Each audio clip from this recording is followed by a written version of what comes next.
I call to order this meeting of the King George County Board of Supervisors. We'll open with an invocation from Mrs. Binder and the Pledge of Allegiance from Mr. Miller. Please rise. Please, Lord, grant us the wisdom to make the right decision for the citizens of King George and to weigh all our options and to make sure we always remember everyone that lives in our wonderful county. Amen.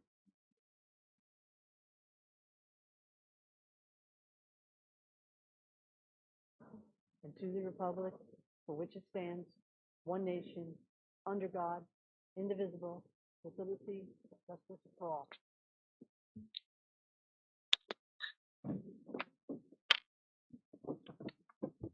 Thank you, Mrs. Binder. Thank you, Mr. Miller. Mr. Miller, do we have any amendments to the agenda? No, sir. Okay. In that case, I will be opening the floor for public comment.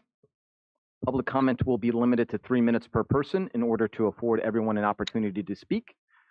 Please remember, if the comments relate to a specific public hearing item, we ask that you offer those comments at the time of the public hearing, and we do have 5 public hearings tonight. So with that, when it opens up, please come to the podium, state your name, your address, and then please provide your comments. And I will start with my list, and then I will open the floor after that for anyone else who did not sign up who would like to give public comment. So we will start with Tom Clark.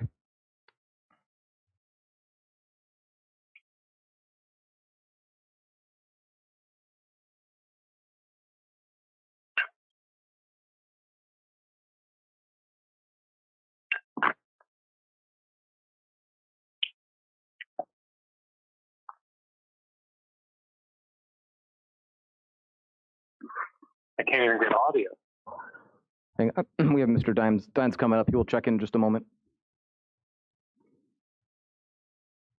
You would think that this would work. The page, I'm sorry about that. Try searching for something else.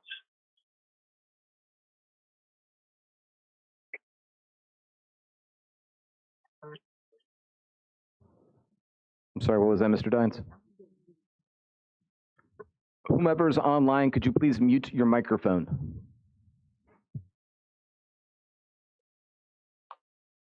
I want to see.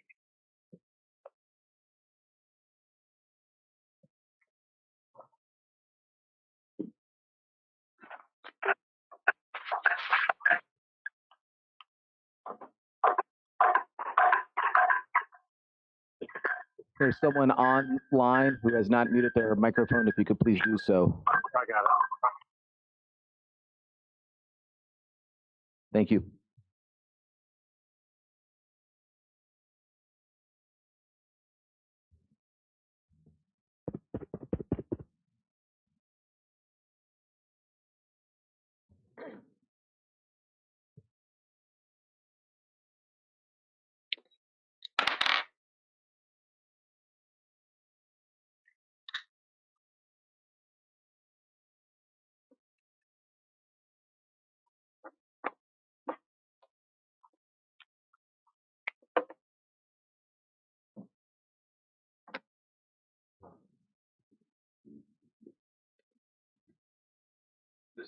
Mr. Dines, would you like to pull one of the microphones from up here?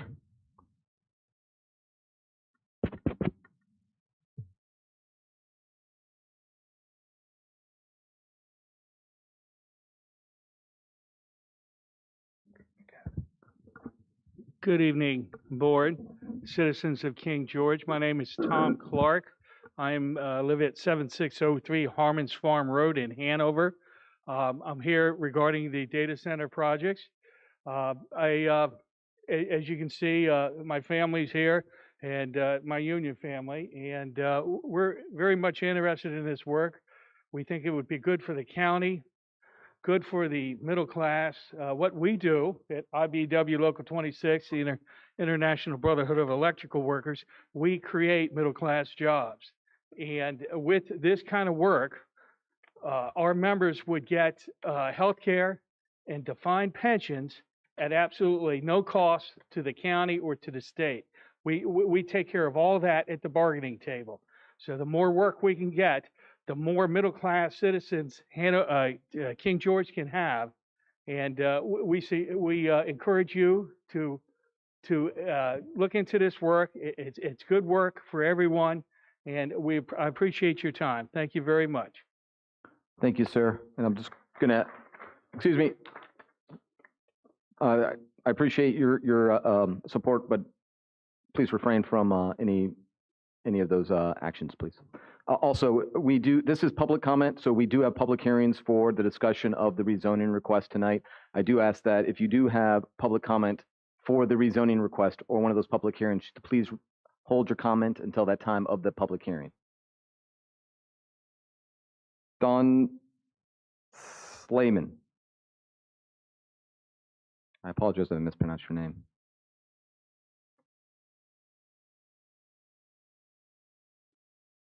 Slaiman.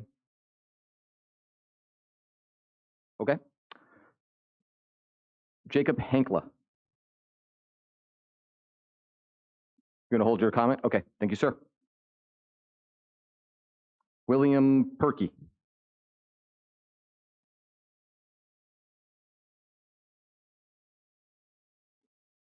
Defer. Okay. Thank you. I'm sorry. Potts Ryan. Okay. Anna Marie Lavelle.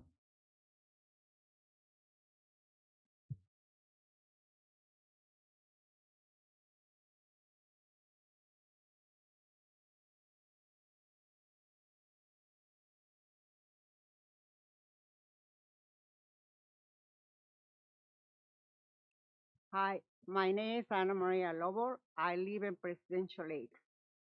I want to thank you for your service to the county, and I hope that you make good decisions since you are part of this community. I also want to remind you the elimination of the annual decal fee, since our taxes last year was 40% higher, and I don't remember our taxes ever being that high. Another thing, the King George rezoning of the Birchwood area will make a data center central. Most of these buildings and facilities of the former Birchwood power plant are long gone. And his owners are wanting to rezone the property and surrounding land for a massive data center with more than 7.5 million square feet. I want to know what happened to the power plant, which has been in operation since 1996 for 25 years. This plant have a contract with Dominion Energy. I think you need more information about this Birchwood rezoning. I don't think King George is ready for the growth and industry that this day center will bring with it the foreseeable future. I really think it's a big decision that they are asking for. It is really not about where a building is going to be located. You have to decide if we want to make it that corner of our county data center central. The lawyers say I will generate millions of dollars in revenue for the county. But if that happens, will they lower their taxes? The taxes were lower before. That is why many people move here.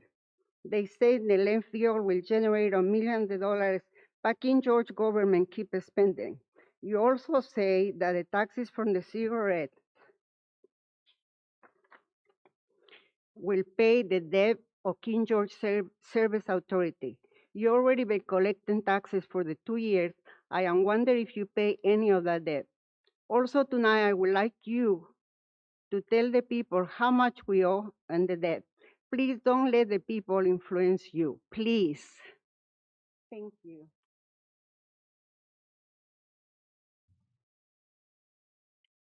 Kaylin Weeks.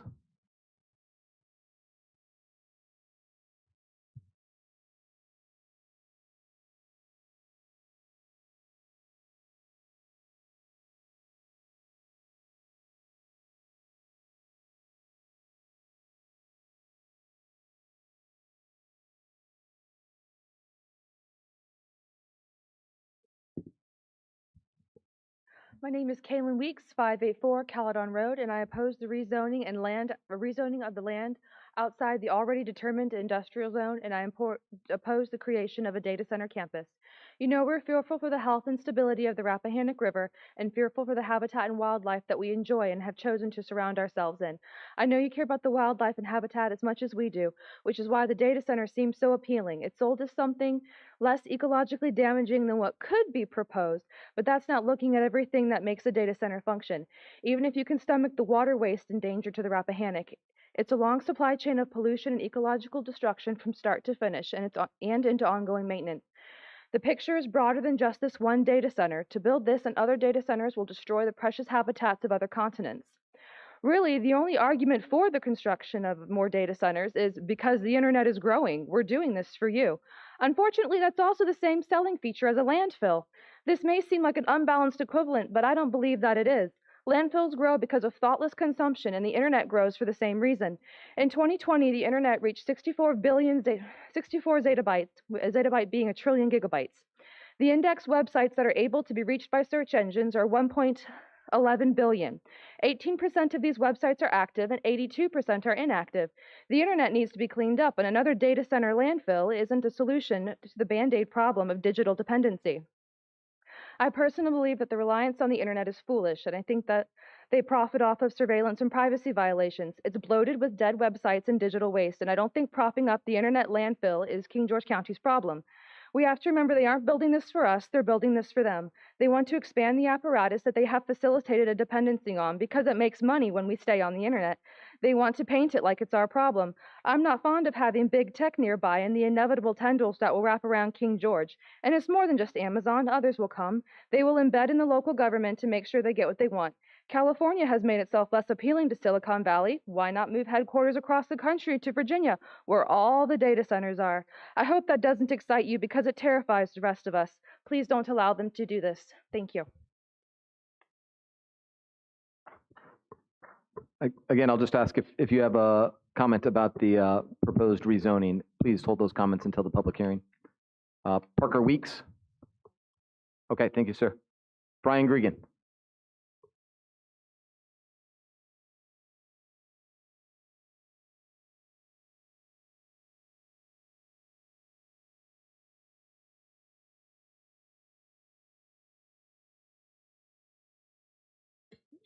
Brian Gregan, 9485 Elm Court, King George. This is a letter to Amazon. Dear Amazon, King George County has an incredibly low personal property tax rate for data centers and a lower than average real property tax rate, making King George very conducive to large profits for Amazon. The Phase 1 Birchwood site has water and transmission lines already existing, which do not require incentives or tax breaks, which could be a win-win scenario. Amazon will be aided in the financing of construction costs by the Cloud Computing Cluster Infrastructure Grant Fund, for which King George County will be responsible for a 2-to-1 match. With the factors listed, I ask that Amazon become a partner in our community by supporting the residents. Please do not ask for incentives and additional tax breaks to add to profits on the backs of King George County citizens. Tax revenue from this site can potentially help teachers, firemen, police officers, children, parents, county employees, and all the people that make up this great community. Please do not see the community of King George as a path to profits, but see us as individual souls whose lives have meaning and purpose. Thank you.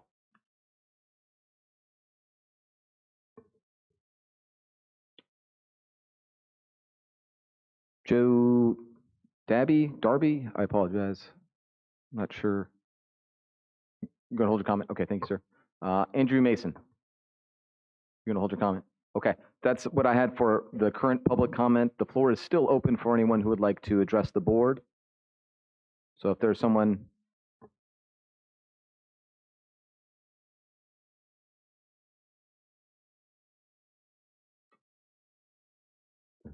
Mr. Chairman, members of the board, my name is Anthony Stats. I live at 9007 Clare Street. I think we need to take a step back and look at the bigger picture. I think we're losing what makes us King George. I think for far too long in this county, we have avoided actually talking to the people. And I think this is a great first step, but we really need to be going door to door and seeing what the people feel. I think King George is heading in a collision course to change the soul and the fabric of what it means to be a resident here.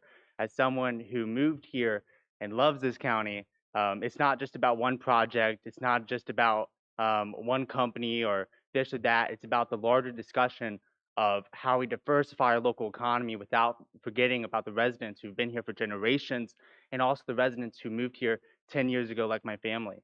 I think we also need to have a bigger conversation about how are we going to diversify our local economy? What's the next steps besides if it's a data center or whatever it may be? Though I find myself at pause because we all know our geographical location makes us a envy in county. We're an hour plus from DC, an hour plus from Richmond. We have a bridge to Maryland. We need to define ourselves that we do not turn into some of these bigger counties. Spotsylvania, Prince William, Loudoun. We are in a collision course to becoming these counties, and we need to define our own way and what makes us King George. It's the same thing I've been bringing to the school board. How do we attract more teachers? How do we attract more businesses? It's not about building up like Prince William or building up like some of these counties in Maryland. It's about making King George unique and making sure we don't turn into every town USA, because the day King George turns into every town USA, the day King George dies. Thank you.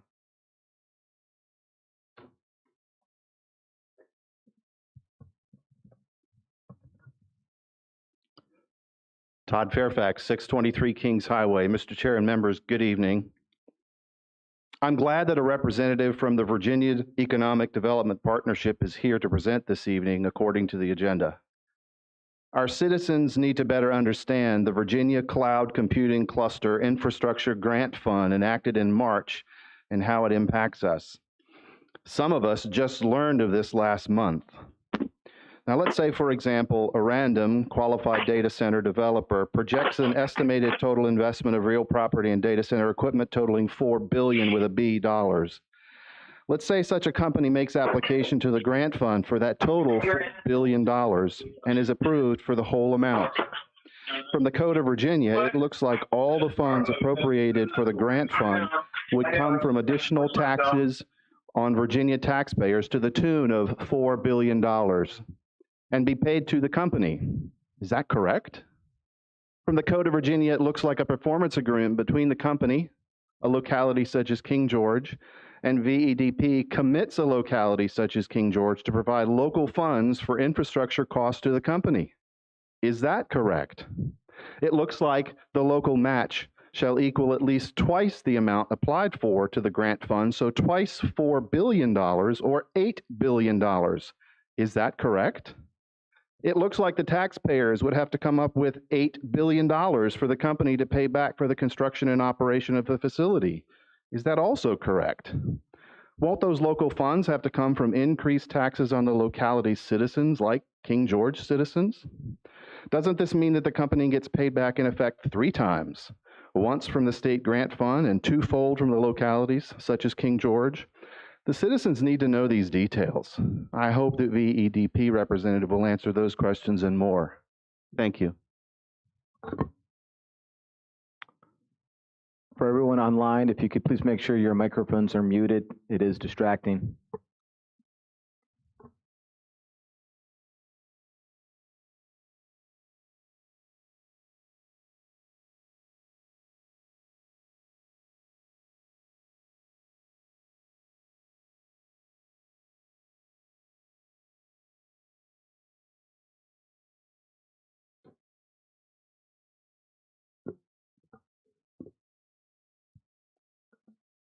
Mr. Chair, members of the board, my name is Brent Hunsinger.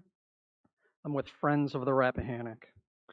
By now, many have seen the photos of the lack of water in the Rappahannock River today. The lack of water is a result of low rainfall totals in the headwater counties of the watershed. Shenandoah National Park has suspended all fishing in the park as some creeks have run dry.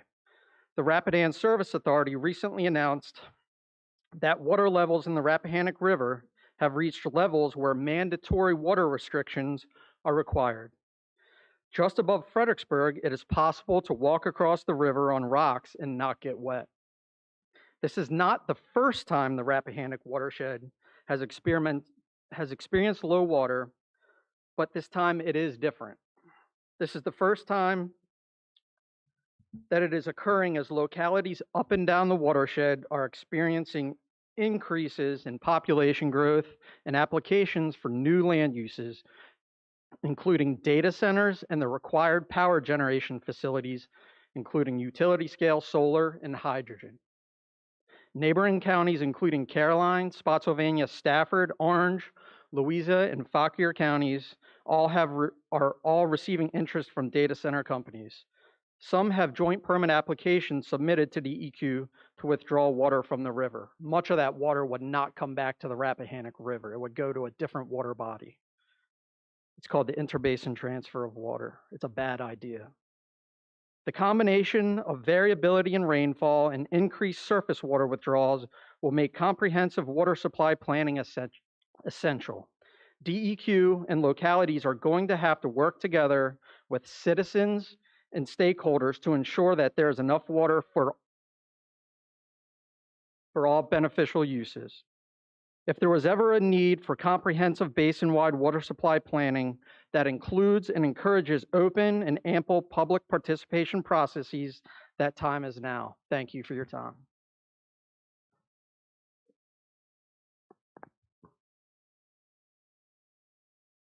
Do we have anyone else for public comment?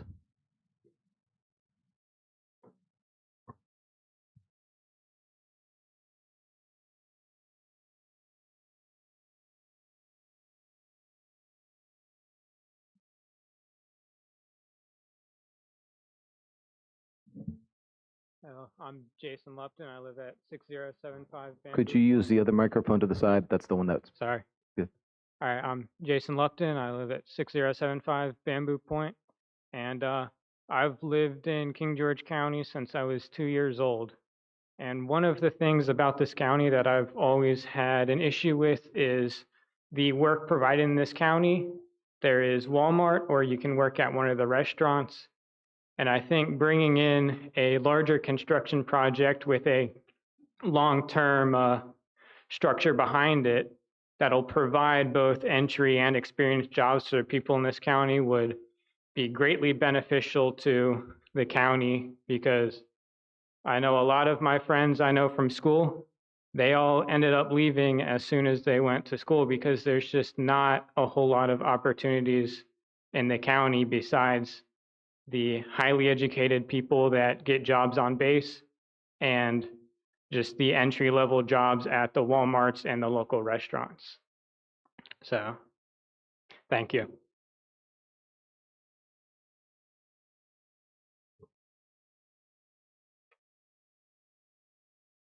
Mr. Dines, do we have anyone online to provide public comment?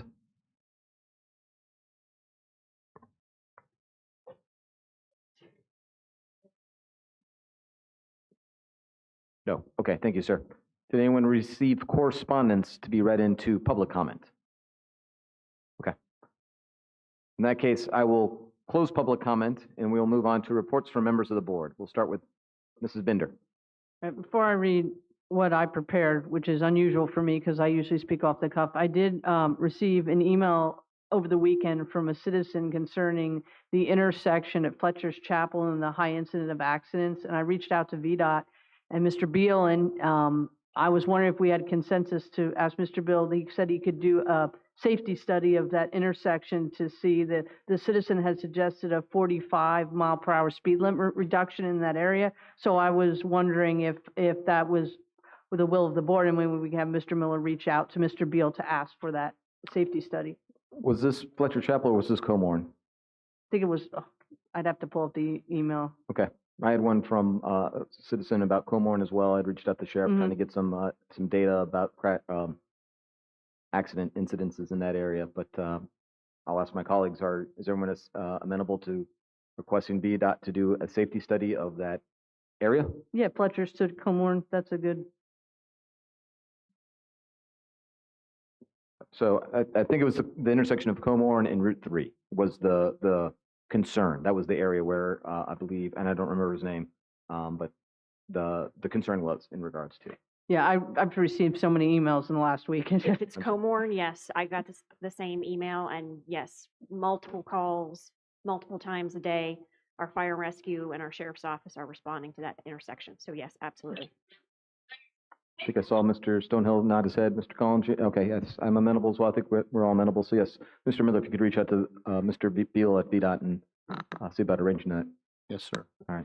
And then lastly, I just want to bring attention beyond GWRC. They will probably be coming for a presentation to talk about the fee structure and increasing the fee, the dues for each of the localities. And we have, Ms. Kupka and I recommended they come and speak to the board about why that is needed and what they were looking at.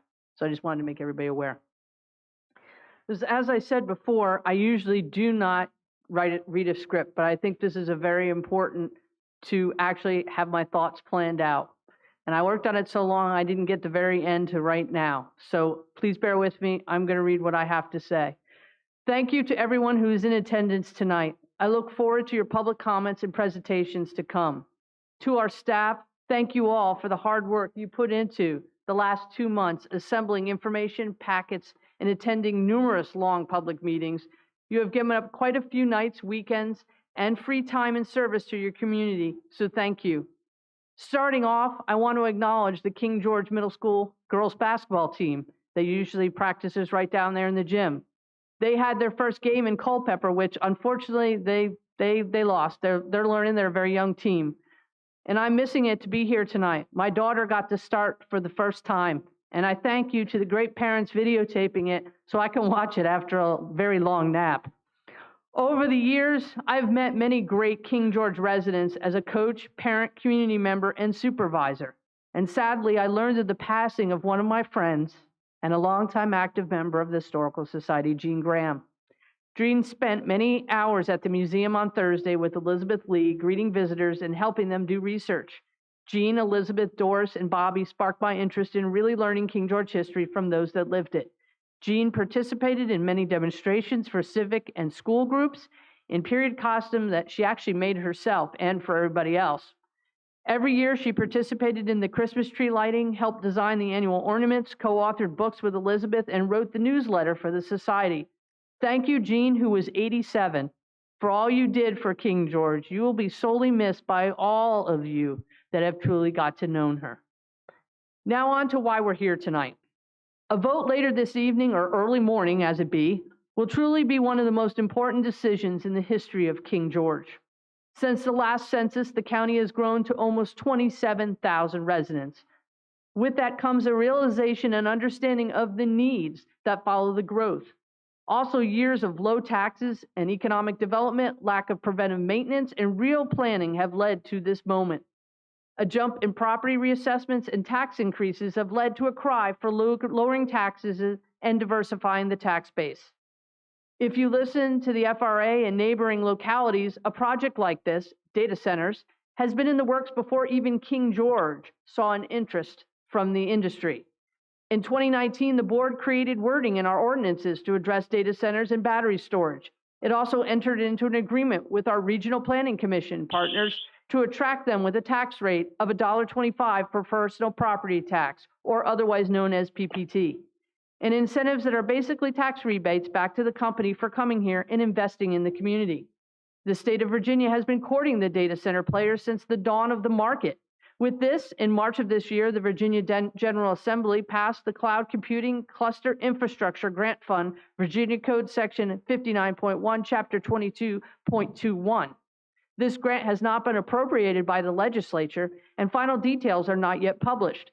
Tomorrow, our General Assembly members will be back in session to try to finalize a budget, and the large surplus will be one of the topics. Many numbers have been bantied around using some of the tax dollars in the surplus to help fund these grants, and the localities will be required to match with dollars or offset improvements to infrastructure that the locality pays for. The current governor of Virginia believes in economic development, bringing prosperity to the state and its counties. But it is in our hands to make sure we do our due diligence in citing and making sure we do not rush and go at the pace pushed by others.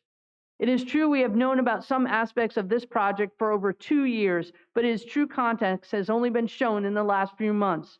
Last November, the plan had a 600-acre solar farm on it, and now we are here today, and it has been honed, refined, and things added. Even updates to the Birchwood presentation in the last few days. 900 acres, 3 phases, and all the infrastructure for a project of this magnitude will change the county forever. A data campus is a relatively new way to create this type of industry footprint, especially in rural areas. The 3 phases of the Birchwood project will have 19 buildings, 6 substations, and auxiliary buildings to support the project. In Northern Virginia and other localities that have experience in data centers, they are of a smaller footprint at the moment. Speaking to fellow colleagues and staff in these other localities, they have shared pros, cons, and lessons learned. One of the biggest takeaways from Loudoun County is that they've become too used to the revenue to fund things, especially for their school system. What if the industry left today? What would happen to the tax revenue? Is your county truly needs to update your comprehensive plan, have your wants and your needs, and community buy-in? Our neighboring jurisdictions have had open houses, community meetings, and much more. Here we are hampered in some part by an NDA we signed, which I feel needs to be at time of application submittal, not an NDA anymore. For our comprehensive plan, it was worked on in 2018 and finalized in 2019. The world has changed so much since that time. A pandemic will do that. Technology has rapidly changed in just 5 years, putting our life totally online after 2020. Talking to a data scientist, they shared with me that what was thought of as theory in colleges in 2019 is now in practice with alterations in 2023. So what will 5 years bring us, and what does it say about religiously following what we put forth in 2019? I truly wish hindsight was truly 2020. AWS and other data center developers are looking at ways to replace chips not every 5 years, but 7 and maybe 12. So what does that do for our depreciation schedule and the revenue we project to get? They are even looking at the size of buildings and the servers. Will they need to be so large? Those of us that remember the dawn of computing might remember how a room full of servers did what a simple phone can do now. So would not the best approach to take, replacing lost revenue from the landfill plus, is to approve the old Birchwood coal plant site as phase 1. This would allow us 5 years projected build out to see how the revenue shakes out, the noise and other impacts. The infrastructure is already contained on the site, and it is my understanding no extra power is needed to do the 8 buildings. It would also give time to see the plan of how Dominion will bring power to the site, understanding they are still trying to figure out how to bring power to the Northern Virginia data centers already approved. Remember, you as a citizen will pay for bringing power to the site. Dominion is required to. Then it is passed on to your bill, just like the service authority debt is spread over the customer base every bill cycle. Another caution that was said to me was, once you let the genie out of the bottle, you're no going back, and it makes hard to do one and then you're done. To transfer high security information is not used for the general public.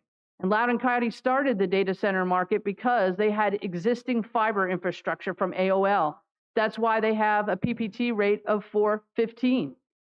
With acres of land, 1 acre of land in Loudoun County being worth more for industry than the Maury property purchase price alone, it is amazing to think of. That was over 260 plus acres, the Maury property. Just think about that.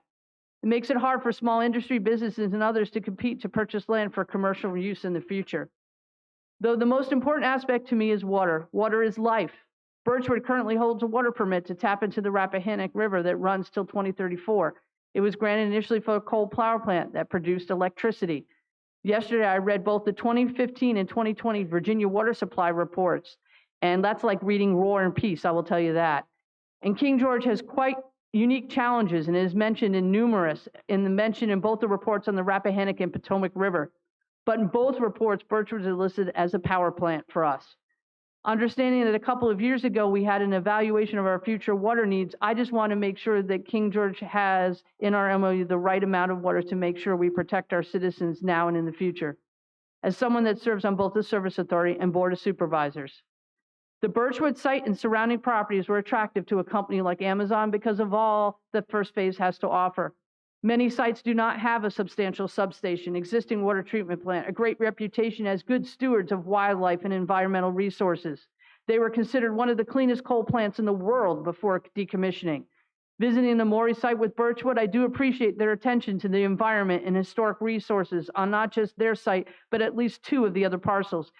King George has a lot of history that even longtime residents don't know about, and it is important to preserve it all. Though this whole process, the tax revenue we look to possibly receive, could be a game changer for the county. I've heard it called the goose that laid the golden egg. the miracle for King George we will never see again. If you build it, they will come. So we need to make sure we have checked all the boxes, got answers to all the questions we have asked as supervisors and citizens. Amazon, Birchwood, and King George can be good partners, but you only get one chance to be first. Remember, we are not on anyone's timeline but our own, and if we do approve, we need to plan for the added revenue and not spend it before we see it in a measured approach. Thank you for indulging me for my time. Thank you. Thank you, Mrs. Bender. Mr. Collins? My, Ms. Bender, thank you. It was quite comments, and I appreciate it, and I agree with a lot of your comments, and I will address that when it comes tonight. I'd like to thank everyone, the citizens, the IBEW, the planning commissioners, the fire department, the rescue squad, citizens, the constitutional officers, coming out for this very important public hearing that we'll have tonight. I look forward to your comments. I look forward to planning for the future in King George. We must, as Ms. Bender said, this is a kind of a historic moment that we can make it right or we can make it wrong. So let's make it right tonight. Thank you very much. Thank you, Mr. Collins. Mrs. Kupka? Thank you, Mr. Chair. Thank you for everyone who joined us here this evening in person. Thank you for those who took the time to share their comments with us, and to all of those who will do so at the subsequent public hearings. As Ms. Bender alluded to, we attended the GWRC meeting, and there are slight changes to the dues structure for next fiscal year. We, as a locality, appear to fare better than some of the larger localities did as far as what was proposed. But it's my understanding that their administration has already reached out to ours so that they can come and brief us sooner rather than later, because that will have an impact on the next budget. Wednesday, August 23rd, I attended the Fredericksburg Regional Chamber of Commerce First Responders Appreciation Breakfast. And I want to say congratulations to Senior Deputy Kellum and Deputy Tully for recognition of your life-saving efforts. On Saturday, August 26th, I attended the Ralph Bunch Alumni Association meeting. The organization and the advisory committee are hosting a fundraiser dinner dance on Saturday, September 30th at 6:00 p.m. at the Citizens Center. Contact a member if you'd like to purchase a ticket for $30. All proceeds benefit the museum fund. And one more item I want to draw attention to. This past Saturday, September 2nd, I attended the first annual Northern Neck Smoke Eaters Barbecue Battle. And as you know, we did provide them with some tourism funding for that event, and it was a great event, and I'm looking forward to seeing it grow.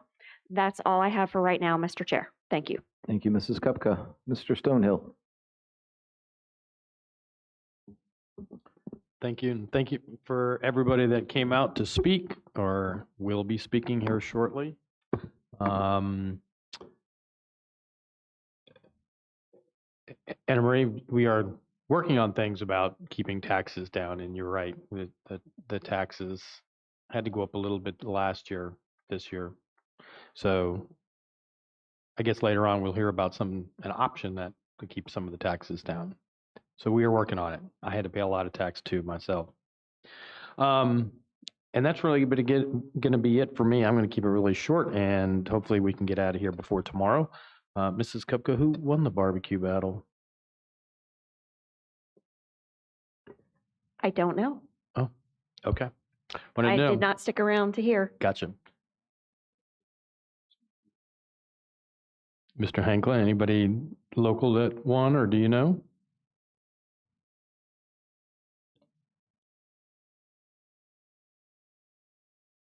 Okay, congratulations to them. Good job. And that's all I have. Thank you, Mr. Chair. Thank you, Mr. Stonehill. I will also be brief. I know we have a lot of business tonight, and a lot of comment, which is good. I appreciate everyone coming out. So thank you for coming out. Thank you for the public comment you've provided so far. And thank you for the comments you will be providing during our public hearings and just being engaged. I really appreciate it as we continue to deliberate and make a decision on whether to move forward with these requests that are before us. And that's all I have at this time. So I will move on to the consent agenda. Mr. Chair, before a motion is offered for that, I want to make my colleagues all aware, I did provide Mr. Miller with some edits. Largely, it dealt with misspelling of one of the properties, M-O-R-I-E, not, it was repeatedly M-A-U-R-Y. I don't mind telling you I was called Mr. Kupka at one point in the minutes, so I did suggest that we change that, and a spelling of our CTB representative, her last name, and just the CTB in general was noted twice as the CTP, and it's the Commonwealth Transportation Board with a B. So nothing major, just some minor things that I thought could be cleaned up. Thank you. Thank you, Mrs. Kupka. So I'll entertain a motion on the consent agenda. I move to accept the consent agenda with those corrections that Mrs. Kupka brought to attention. Second. We have a motion properly seconded. Do we have any further discussion? All in favor say aye. Aye. Aye. Aye. Any opposed? Chair votes aye. Motion carries. All right, we will move on to presentations, and we will start with County Attorney's report. Ms. Lackey. In the interest of being brief, I'll just report that there are public hearing items on the upcoming September 19th meeting related to the personal property tax and the vehicle license tax for the benefit of those who are here and may be interested in those items, and I have nothing further. Mr. Dines, do we have someone who's not muted online? Is that him clicking? Okay. Okay, I'm sorry. Did anyone, Mrs. Lackey, did you have anything else? That's all I have. Thank you. Did anyone have any questions for Mrs. Lackey? Okay. In that case, we will move on to constitutional officers, and I do know we have Mrs. Lori Gump here from the King George Registrar's Office. So, Mrs. Gump.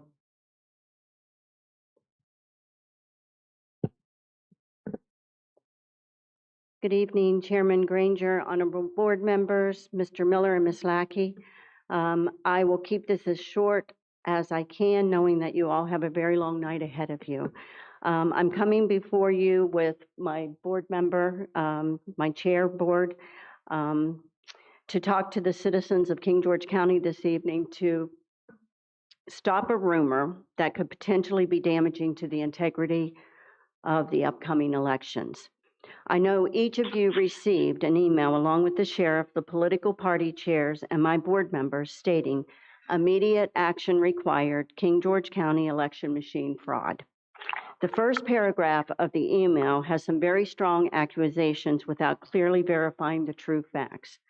On public record tonight, September 5th, 2023, I'm here to tell you our voting machines have met the U.S. Election Assistance Commission, EAC, Voting System Certification Standard, VSCS, referenced in the email, and the guidelines they use, Voluntary Voting System Guidelines, VVSG, referenced also in the email, along with the State Board of Elections certification.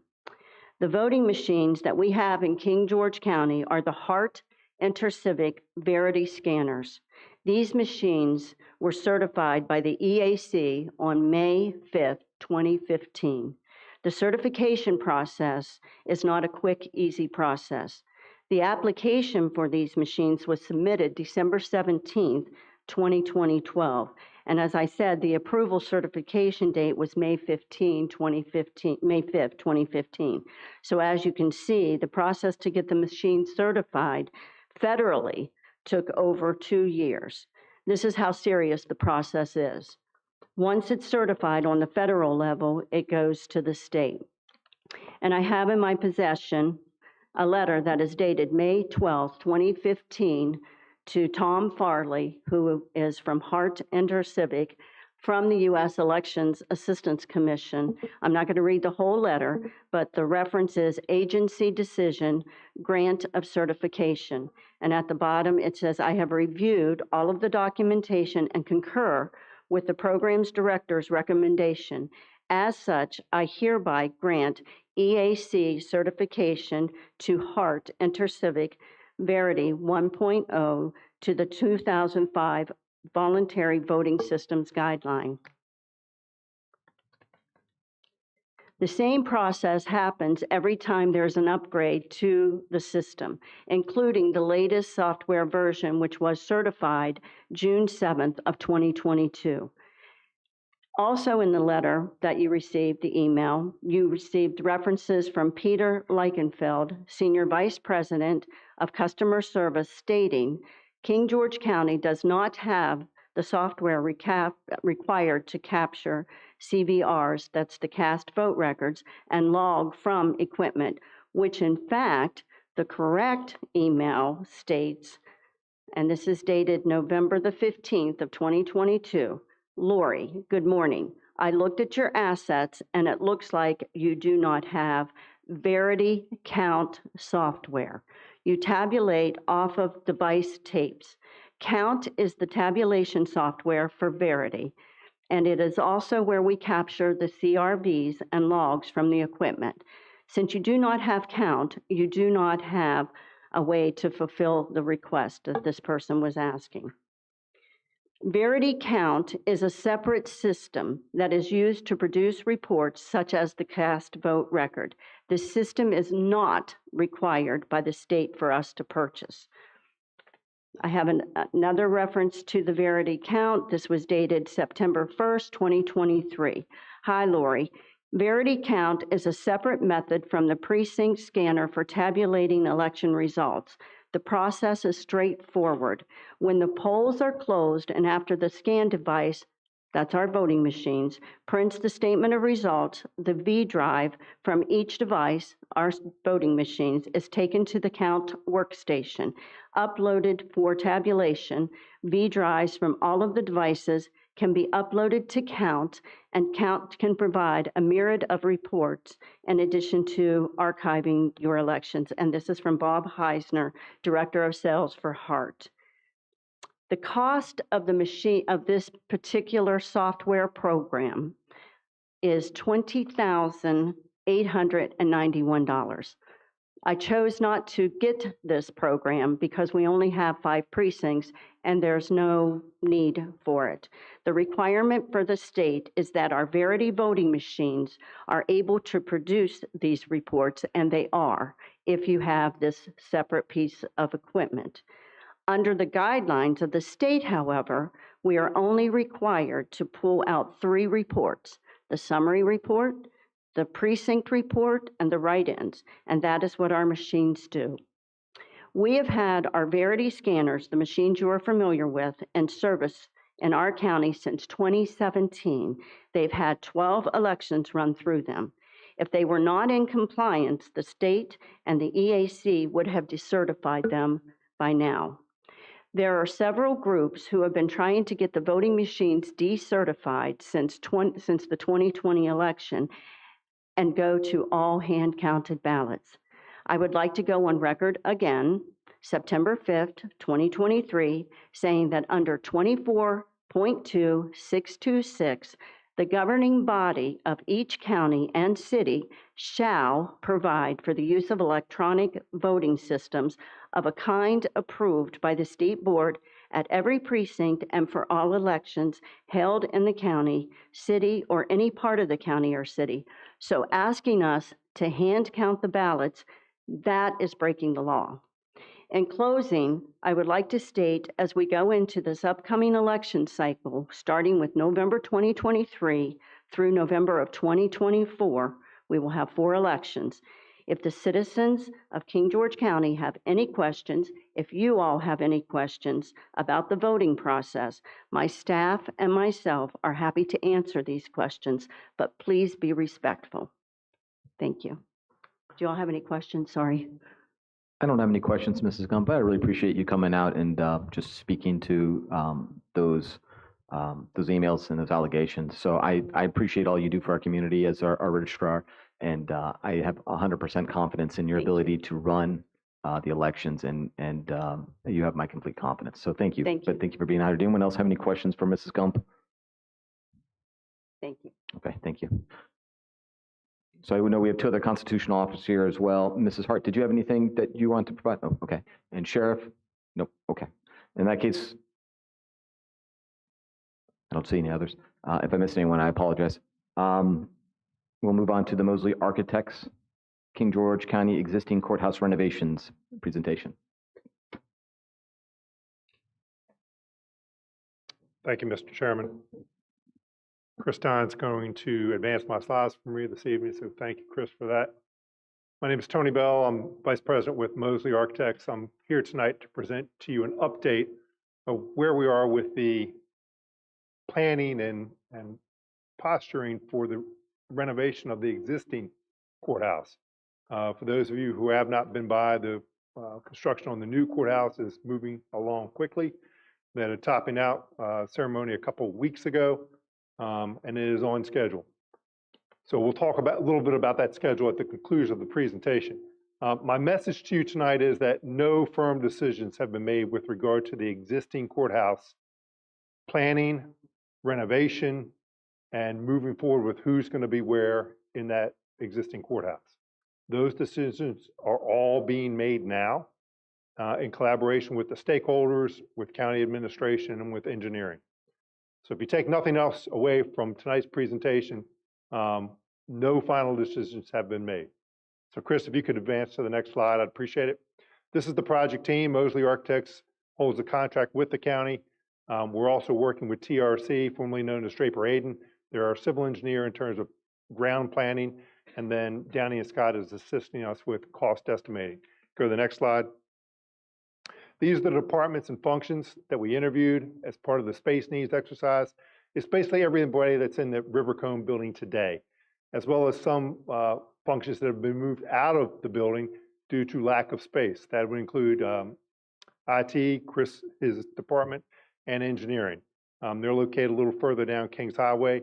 So looking at all these departments, what their space needs are, and assessing how they are best met in the future is the primary task of this exercise. Go to the next slide, Chris. The process would start off with a questionnaire. We had every department complete a questionnaire. We then had interviews with those staff. We toured their existing space, and we also viewed their existing space and compared it against the building code. Go to the next slide, Chris, please. The questionnaire was 8 pages in length. It had 14 different questions and talked about every kind of space that a department would have. That would be personnel space, storage space, filing space, and meeting space. Go to the next slide, Chris. Here you see a summarization of all the space needs needed by these departments. If you look at the column which is third from the left, that's the 2043, excuse me, third from the right, the 2043 space needs. You see the total there, 45,776 GSF, that's gross square feet. So that's the total square footage that is needed by these departments, estimated 20 years from today. If you slide down a little bit further, Chris, you can see that the existing buildings combined, that's the existing courthouse and the Rivercomb building, the total gross square footage of those two facilities is 41,000 square feet. So although we'll be able to meet the space needs today of these departments, by the time we get 20 years out, we will have outgrown them. It is anticipated. Okay? Go on to the next slide, Chris. Obviously, these are the two facilities. They sit next to each other, juxtaposed across that existing parking lot. We are not at the present time proposing to expand any of those facilities in our planning exercise, but obviously that can be done in the future. Again, our goal is to make sure we meet the space needs as they currently exist and also provide for the future needs as they've been identified. Go to the next slide, Chris. So these were the primary goals and considerations as we looked at the different planning exercises. Number one, improve security. Number two, improve access to persons with disabilities. That's wheelchair-bound people. Also, people who have trouble grasping, people who have trouble hearing, people who have blind. Improve internal circulation, logical, intuitive wayfinding. We want the citizens to be able to find the departments that they're looking for. Provide a strategy for future flexibility. That is meeting those future needs, adherence to the Virginia Construction Code, that's the building code, and also review site and parking. Primarily, however, we want to make sure we maximize whatever dollars we invest into these two facilities. So we know any kind of capital infrastructure that we put into them, we want to make sure we get maximum benefit out of it and plan for the future. So Chris, if you go to the next slide. These are floor plans of how these existing facilities are currently laid out. This is the existing courthouse. Go to the next slide, Chris. The Rivercombe first floor, obviously the public meeting room in the bottom right-hand corner is the Board of Supervisors meeting room. Go to the next slide, Chris. And the second floor. So we created 4 options, okay? The first of those options, you see a cost estimate for it here. Now remember I said the total gross square footage of the facilities is 41,000 square feet. That's gross square feet, all right? What we have here is a net square footage. So we're proposing that some of the spaces wouldn't necessarily get renovated, okay? That would be like stairwells, existing toilet rooms that maybe don't need any touch-ups, the existing mechanical rooms, elevators, things of this nature. So our focus is going to be on the spaces that are used by the county staff, used to serve the citizens of the county. You'll see here, again, this is a budget estimate. This is not based on any particular scope. Obviously, we have not gotten there yet. We have not yet determined who's going to move where. There may be minimization in terms of the renovation cost if we leave certain functions where they are today. Go to the next slide, Chris. So we're going to walk through each of these 4 options. Some of them are going to look very familiar. You're going to say, Tony, isn't that where they are now? The answer is yes. Okay? There's going to be great benefits to leaving departments where they are and letting them expand where they are. But obviously, everyone can't do that. Some folks are going to have to move into that existing courthouse.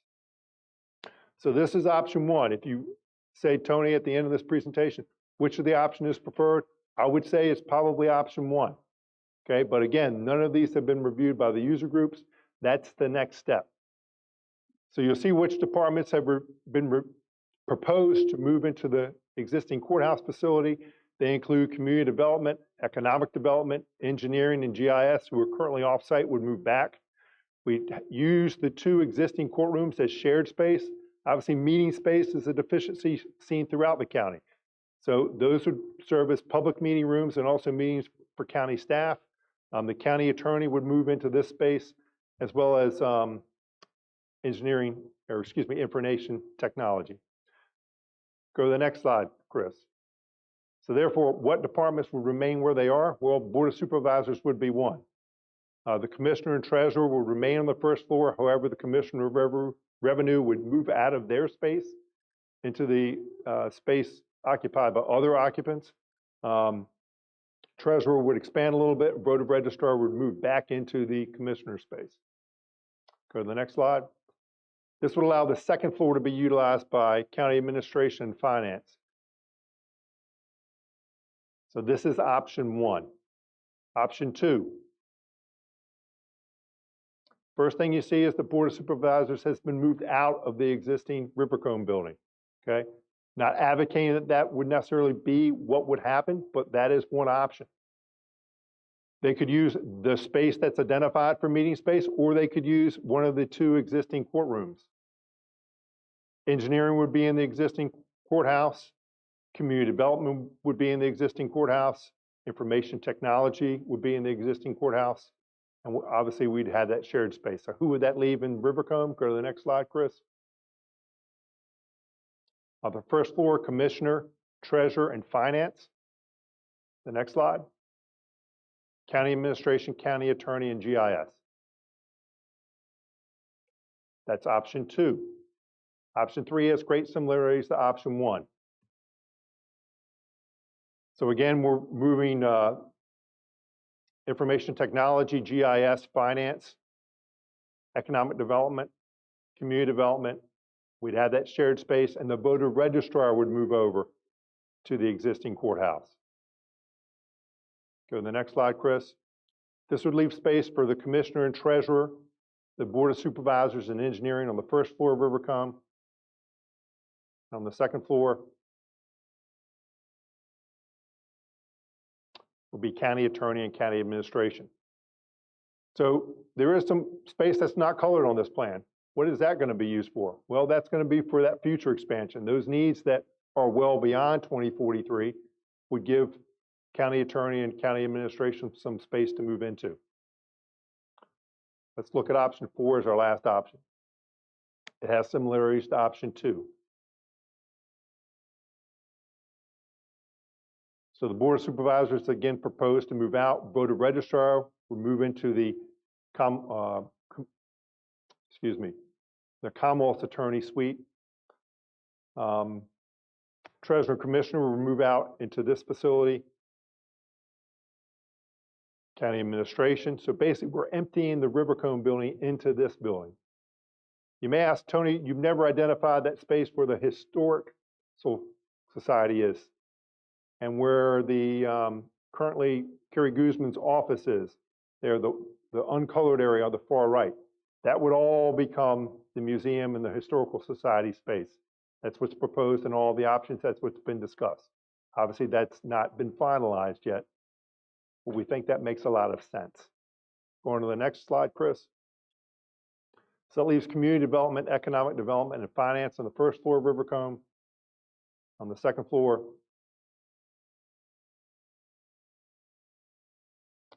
would be engineering, information technology, and GIS. So again, these are not written in stone. We're not moving forward with any construction plans as yet. We're still working with the stakeholders and county administration to determine what is the highest and best use of these spaces. Go to the next slide, Chris. So how much time would this take? Okay. So you see the very top bar. Chris, if you could zoom in, I'd greatly appreciate it. Perfect. The new courts building is that top bar. It is on schedule. It is on schedule to be complete in February, and then folks will be moving in February and March.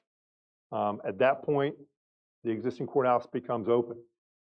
If we started construction documents today, schematic design today, we could have everything wrapped up by the April and May timeframe and slide down a little bit, Chris. See that bar at the bottom, advertise for bids, receive bids. We could be under construction by the middle of 2024. And we're estimating that's going to take about a year, 18 months to do, okay? At that point, we can start moving people back into that existing courthouse. So time is right to go ahead and start making some decisions to move things forward so that that space is unoccupied as small as possible, as least as possible. And then obviously this is going to be a phased project. So after you renovate the existing courthouse and move folks in, you then renovate Rivercombe in a phased approach, renovate areas that are vacated, shuffle folks around, and then renovate behind them. So again, no decisions have been made, no construction documents have been finalized. We still have a lot of decisions to get behind us. Any questions about any of that, Chair? I have a quick, thank you very much for the presentation. Yes, ma'am. I've been talking about this for years, and then finally we're vacating a building and we will have a plan as we vacate so it doesn't stay empty. But I have one question. I didn't see anywhere a cost. Is that built into the construction costs, the mold mitigation and the issues with the mold and asbestos that's in the building? That would be. If you go back to the cost, the budget estimate slide, Chris. Thank you. Perfect. So that's in that building construction cost, Ms. Bender? Mm-hmm. That $392.64 per square foot. That's part of that cost. Okay. And then my second question, I'm just asking this because it's another option. Was it ever looked at to, if we kept the original courthouse and then the cost of building, you keep the original structure, the 1923 structure, get rid of everything else and then build new? Was that ever evaluated based on, that cost as opposed to renovating all the space? It was. And the answer is the existing courthouse and the expansion has good bones. The building is a solid structure. The good news is it's a one-story structure, so there isn't a lot of concern for structural failures. It needs some TLC. You know, it's been occupied and gotten some heavy use, a lot of love, as we put it, in the architectural industry. It needs a new HVAC system. It needs a new electrical system. It needs to be updated to our 21st century standards. That can be done for less money than knocking it down and building something new. Now, the caveat with that is, can it be repurposed to something that would serve the departments and serve the citizens? The answer is, we believe it can be. So if it was, say, something like a jail, where you have a lot of individual little cells, okay, and would be very difficult to demolish portions of that and repurpose that, then I think the answer might be a little bit differently. But the size of the spaces, their general configuration, I think it would lend itself to serve the citizens of King George County very well in the future. Well, thank you very much. And I just wanted to make sure, especially because I've been talking about it for years, to make sure we took care of the mold and these other things that are in the building currently. Yes, ma'am. Thank you. So I didn't mention it. The middle school was also looked at, okay, as a way to meet space needs. For those very reasons that you've identified, the decision was made that it is not going to be able to move forward effectively to serve the citizens. By the time we do the mold mitigation, the lead mitigation, the asbestos mitigation, and in terms of looking at that existing building and how it's configured, the decision was made that it is best for the county to demolish that and build new. And from my understanding, touring it recently, not myself, but your staff, it unfortunately has a lot of damage inside, correct? Yes, ma'am, that is correct. Thank you. Does anyone else have any questions? Thank you so much. Thank you very much. All right, we'll move on to a presentation from the Virginia Economic Development Partnership for the Major Employment and Investment by Ms. Nicole Riley.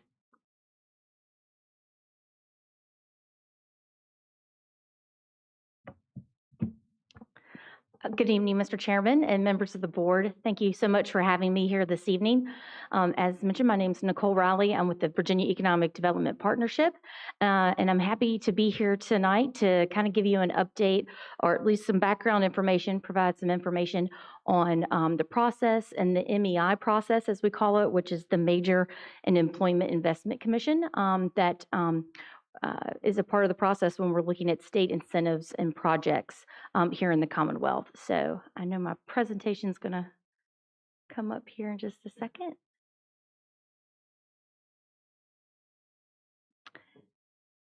But while we're waiting for that to come up, I will just explain who VEDP is for those in the room who might not know. We're the Virginia Economic Development Partnership.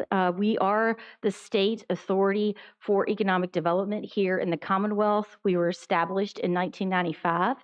And our goal is to collaborate with local, regional, and state partners to encourage the expansion and diversification of Virginia's economy. So we take to heart that our biggest goal is to provide economic opportunity for all Virginians in all regions of the state, working with folks such as yourselves and others at the local and regional levels. So we really do value that collaboration, and a big reason why I'm happy to be here this evening to provide you some information.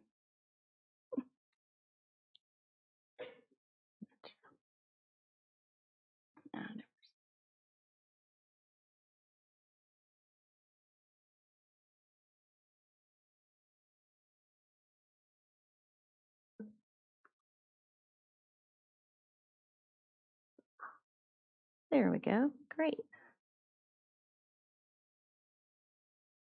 Perfect. You can go ahead and advance to the next slide. So the reason I'm here is to talk about the historic investment by AWS that was announced earlier here in 2023. VEDP was really excited to be a part of this project. We've worked on it for several years and really are excited about the opportunity that we see this bringing to the Commonwealth and to communities such as yourselves. The announcement of Amazon Web Services plans to invest $35 billion in the Commonwealth by 2040 to expand data center campuses is the largest capital investment program in Virginia's history. And these new campuses when combined, will provide expandable capacity to position AWS for long-term growth here in the Commonwealth. So we really are excited about the partnership with them and the fact that we do really see this being a long-term partnership and investment here in the Commonwealth. We have no hesitation with this project moving forward. Again, we just think that it really is a great opportunity for communities to see this type of investment, capital investment in their communities. Next slide, please. This just kind of provides to you a bit of a timeline of the project and even some background on the data center industry in general here in the Commonwealth.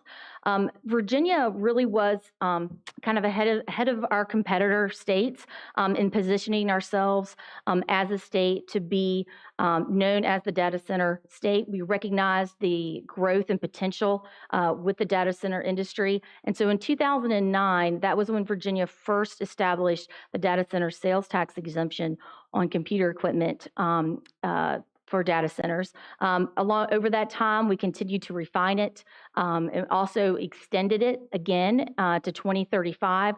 So we really did see really great economic impact here in the Commonwealth and the localities in which those data centers were. The exemption, just so that you understand, that is for companies that have to make at least $150 million in capital investment and create 50 new jobs. So with the success of this, as I mentioned, the original sunset was extended to 2035. And then while Virginia was positioning ourselves, communities such as yourself, this region was positioning themselves to be able to compete for these types of projects without bidding against each other. And so it's my understanding that, you as a region established a unified regional rate and depreciation schedule that applies to data center equipment, and that has really set the stage for this opportunity. So to provide some more here on the timeline, it was in November 4th, 2021 that we received the lead, although I think we had kind of known about it, had been working it, but this is when it kind of came to fruition and really began working the project.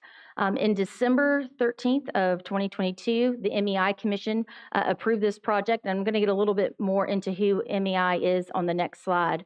And then in January 20th, the governor announced this project.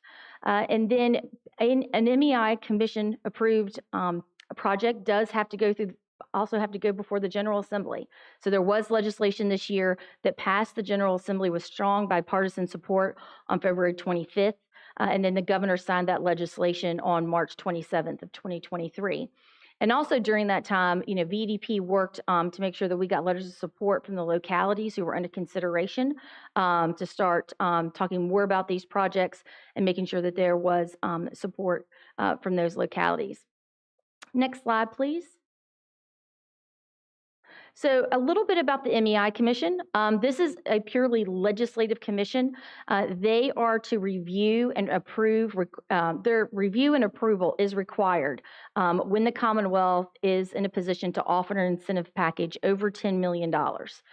So this was put in place several years ago. It was meant to be, frankly, an accountability of taxpayer dollars when we're looking at incentive packages.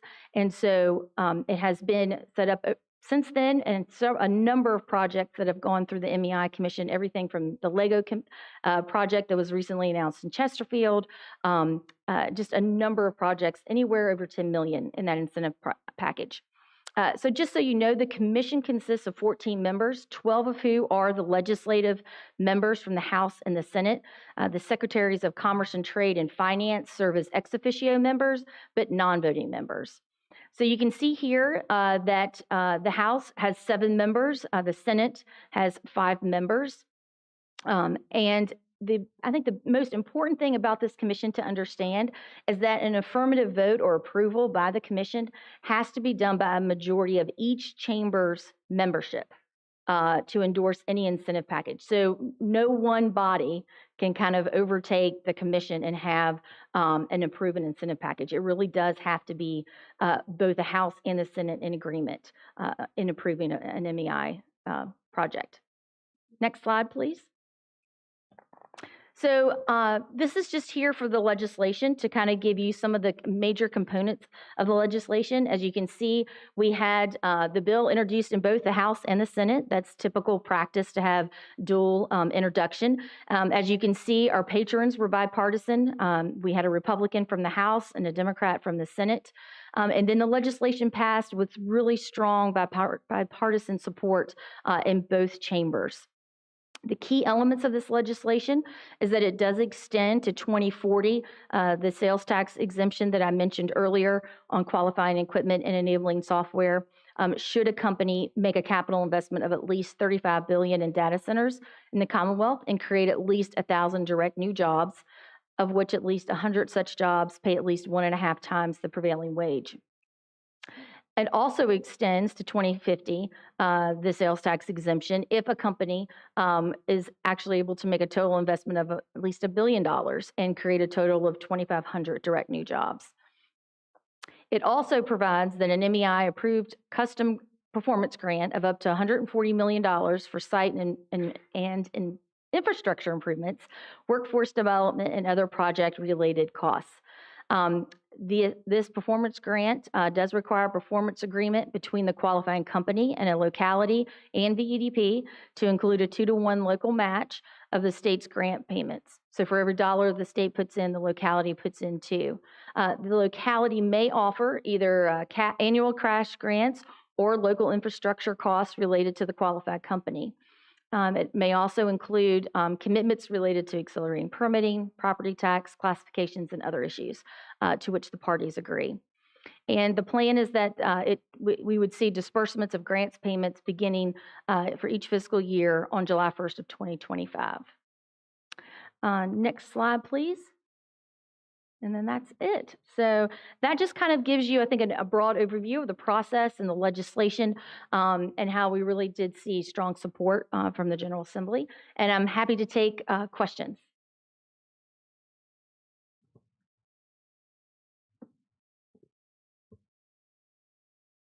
Questions?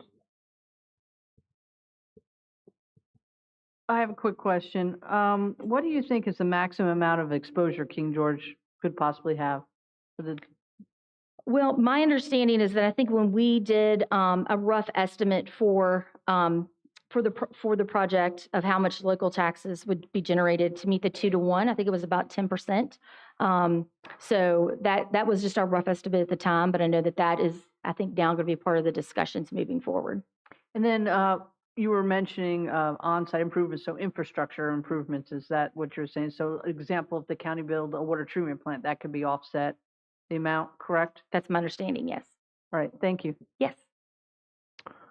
Could you speak to how the $140 million in the grant for the MEI, how that number was come to in the first place at the state level? Sure. Yeah. This was basically the incentive package that over $10 million that we had to take before the MEI Commission for them to approve. It's very typical for any incentive package that we put together that there has to be a local match as part of, and that's for any incentive package that we put together where certain state incentives are a part of. So for instance, our most commonly used is the Commonwealth Opportunity Fund, and that requires a local match as well. So this was put together pretty much modeled on typical incentive packages that we put together. And as they do typically cover the infrastructure costs, the workforce development costs, training costs, things like that the company may incur during the project. Thank you. Yes. Ms. Kupka? Thank you, Mr. Chair. Thank you very much for joining us this evening. Sure. And I want to thank you, Mr. Chair, for having this item because I specifically asked for someone from VDP to join us this evening because we have received many, many questions from our constituents regarding how this process works. Sure. So, Chris, could you please go back to the slide that has the kind of what the thresholds are with the numbers? Maybe slide 4, maybe. That'll work. Yep. Yep. Yeah. Yep. So these are rebates off of taxes that are collected based on revenue generated. Yes, so at the state level. So that's the sales tax, data center sales tax exemption. So that's the state's portion of what is what we are giving in the way of an incentive. Okay, thank you. Sure.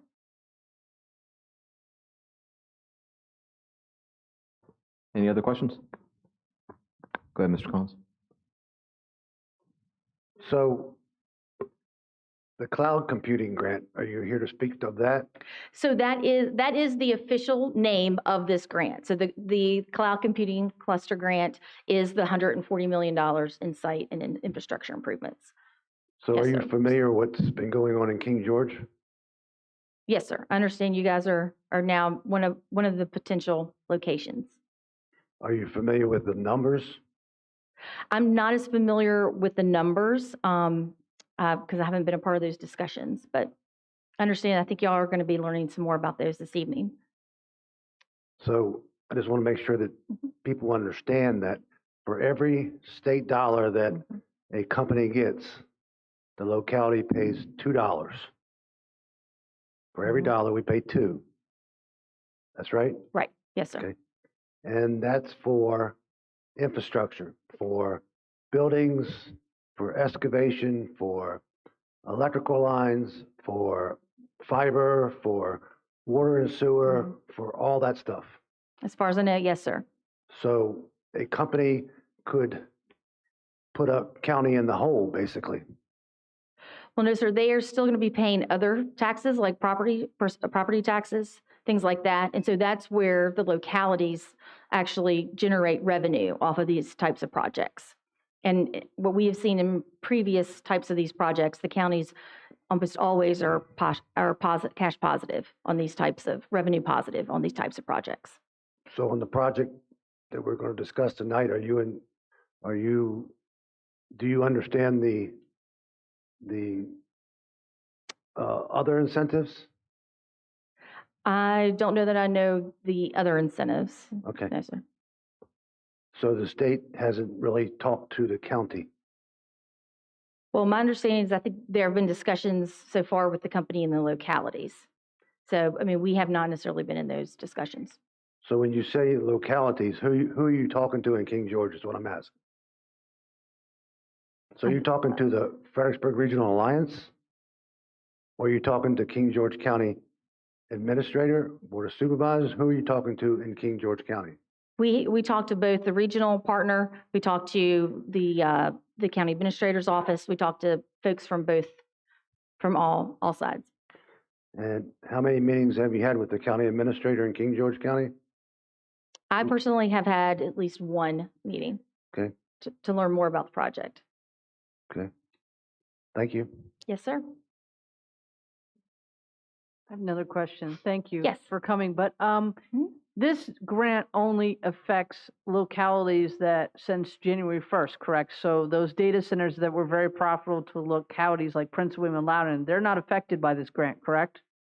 Not that I'm aware of. So their revenue that you've seen is because they weren't under this particular grant. So I would say Louisa might be first, but we might be the second one to be affected by this grant. Correct. All right, thank you. Any other questions? So, yes, sir. Ms. Bender asked what would be our exposure.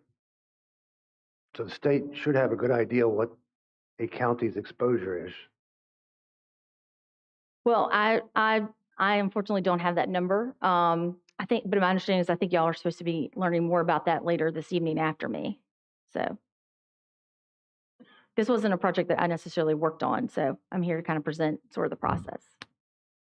So at one point I heard you say about 10% was Yes. the calculation. Could you explain that? Sure. Usually, typically, when VEDP is working with our local partners, so during that process, we try to run at least some rough estimates of what localities would be seeing. And my understanding is in this particular instance, it was about a 10% is what you would see for the localities portion to cover. 10% of the revenues generated? 10% of the revenues generated, yes, to basically pay for their 2-to-1 match. That's your understanding? Yes. Okay, thank you. Can I just go back to the same question I asked earlier about So if the state is working with the localities, I haven't worked with that organization as a member of the Board of Supervisor, and I don't know if anybody up here has. I haven't heard about it. But it seems like it's going to be a negative thing for the county in regards to a 2-to-1 match. How is that going to be made up by the property tax when there are incentives on that too?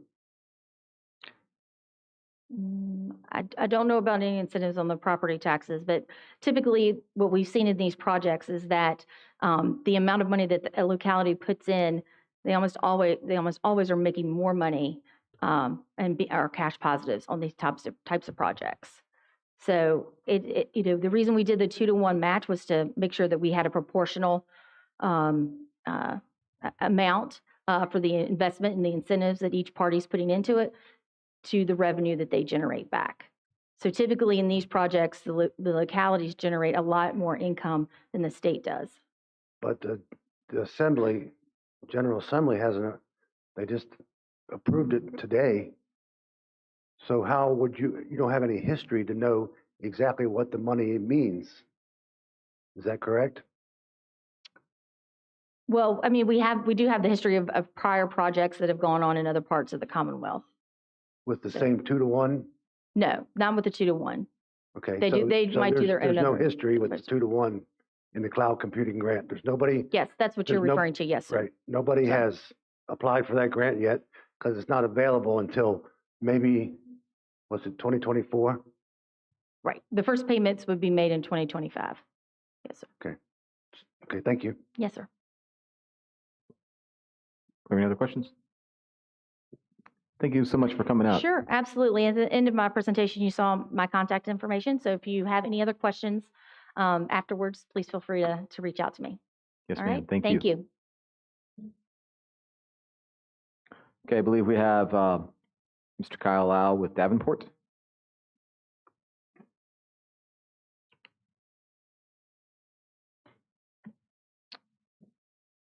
Mr. Chair, members of the board, nice to see you as always.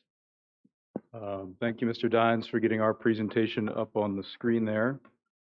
And again, as introduction to the board knows, but again, Kyle Laux with Davenport, I'm the county's financial advisor, and we've been pleased and blessed to be able to serve in that role for probably about 30, 35 years. So just for a little perspective, we have a long history with the county, and we really appreciate that.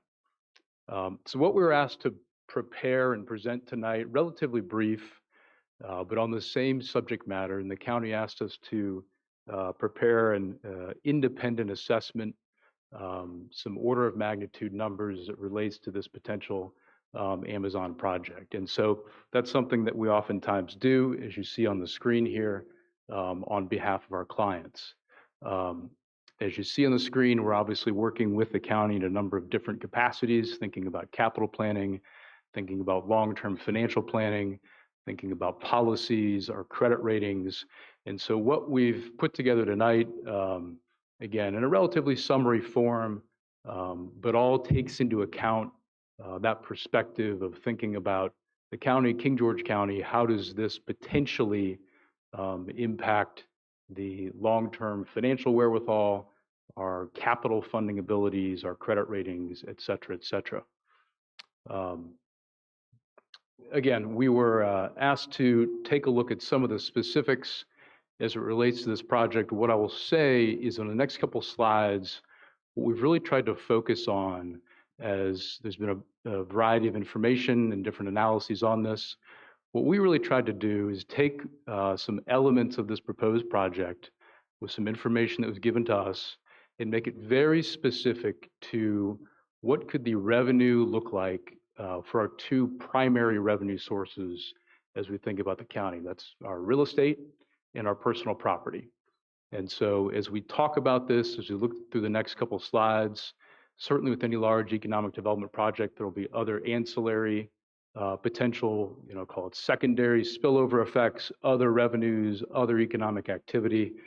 We've purposely not included that. We've purposely tried to focus very, very specifically on revenue streams that are within your control on a budget-to-budget basis, whether it's related to this project or other projects. And so again, really focusing very specifically on the real estate and personal property tax side of things. All estimates for the moment, but I think really what our goal here today is provide a little perspective, given the discussions related to this project, and tie that to specifically what could that mean for King George County. So if we go to the next slide, we've used some very general assumptions. Certainly it's a large project that is being proposed and considered. We've really tried to simplify this simply for kind of putting some numbers together on a page. It's not for us to say how big the project will be. It's not for us to say what the timing of any of that will be, but no different than when we do capital planning, as we talk about some of the schools and various things, try and tie this to very specific sort of increments of what could be, again, if the board and the county were to move forward with this. So very simply, top of the page, some general assumptions. We've laid out 3 different scenarios and said, broadly speaking, revenues that could be generated if there is just a single data center. Again, it's not for us to say how many come or don't come, but we just wanted to quantify, and given the potential here of a number of these data centers, what does 1 potentially look like? What does 3 of them potentially look like? And what does 6 of them potentially look like? That's not to say that's any specific recommendations, simply us trying to kind of take this in piecemeal bites and give a little perspective about what the revenue generation could be. Second general assumption there, we've made an assumption that as these come online, certainly these large facilities, they take a while to build. So we've basically assumed as we work through these, about 1 comes on a year. Again, that's just us making a general assumption about what could happen, and it helps paint the picture about what the revenue stream could look like. Tax rates at the bottom, again, purely focused for the moment on the real estate and the personal property side of things.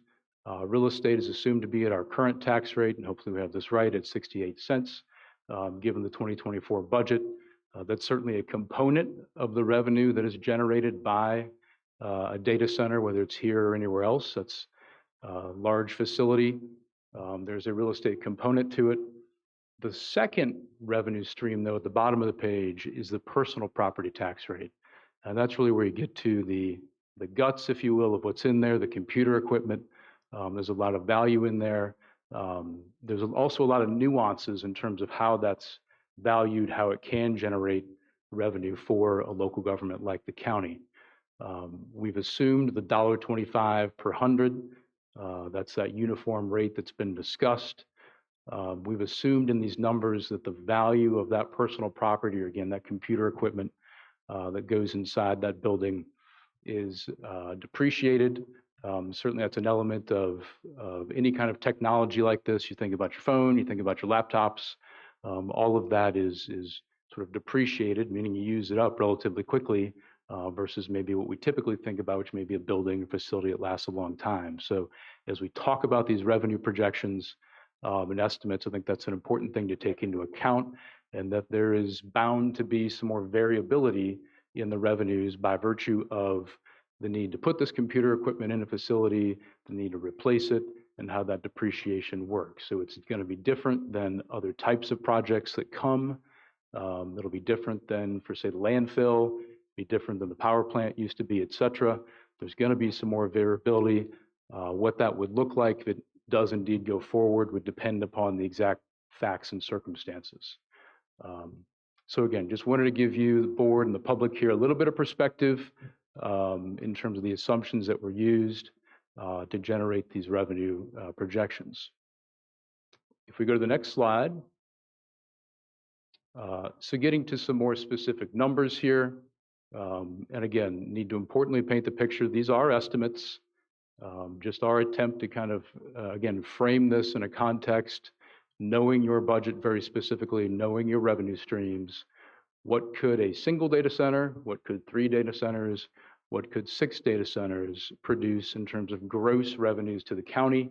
And again, just coming from your real estate, you go real estate and the personal property those two revenue streams that you have a very direct, as a board and as a county, control over. I think the first point I'll make here is that the expectation is if it indeed does go forward, it'll take a couple years to build these things, take a couple years to get on the tax rolls. So if we are right now sitting here in fiscal year 2024, it's more than likely going to be a couple years before that revenue starts. So we've assumed for this purposes that the first revenue would be in and around fiscal year 2027. So not next budget cycle, not next budget cycle, probably the following budget cycle when that first revenue would come. Certainly could come faster, not within our control per se, but we wanted to err a little bit on the conservative side, hopefully, given what we understand the timing may be. So you see that first scenario in terms of gross revenues. Again, what could be produced, roundabouts $3 million. It grows and then begins to decline. And I think what I'll point out there is that fluctuation in the revenue stream as you get out into 29, 30, et cetera, takes into account some of that assumption that certainly these facilities will be filled with the computer equipment. It'll have to be replaced. In my simple way of thinking about it, no different. You have to replace your laptop every so often. That impacts the amount of revenue.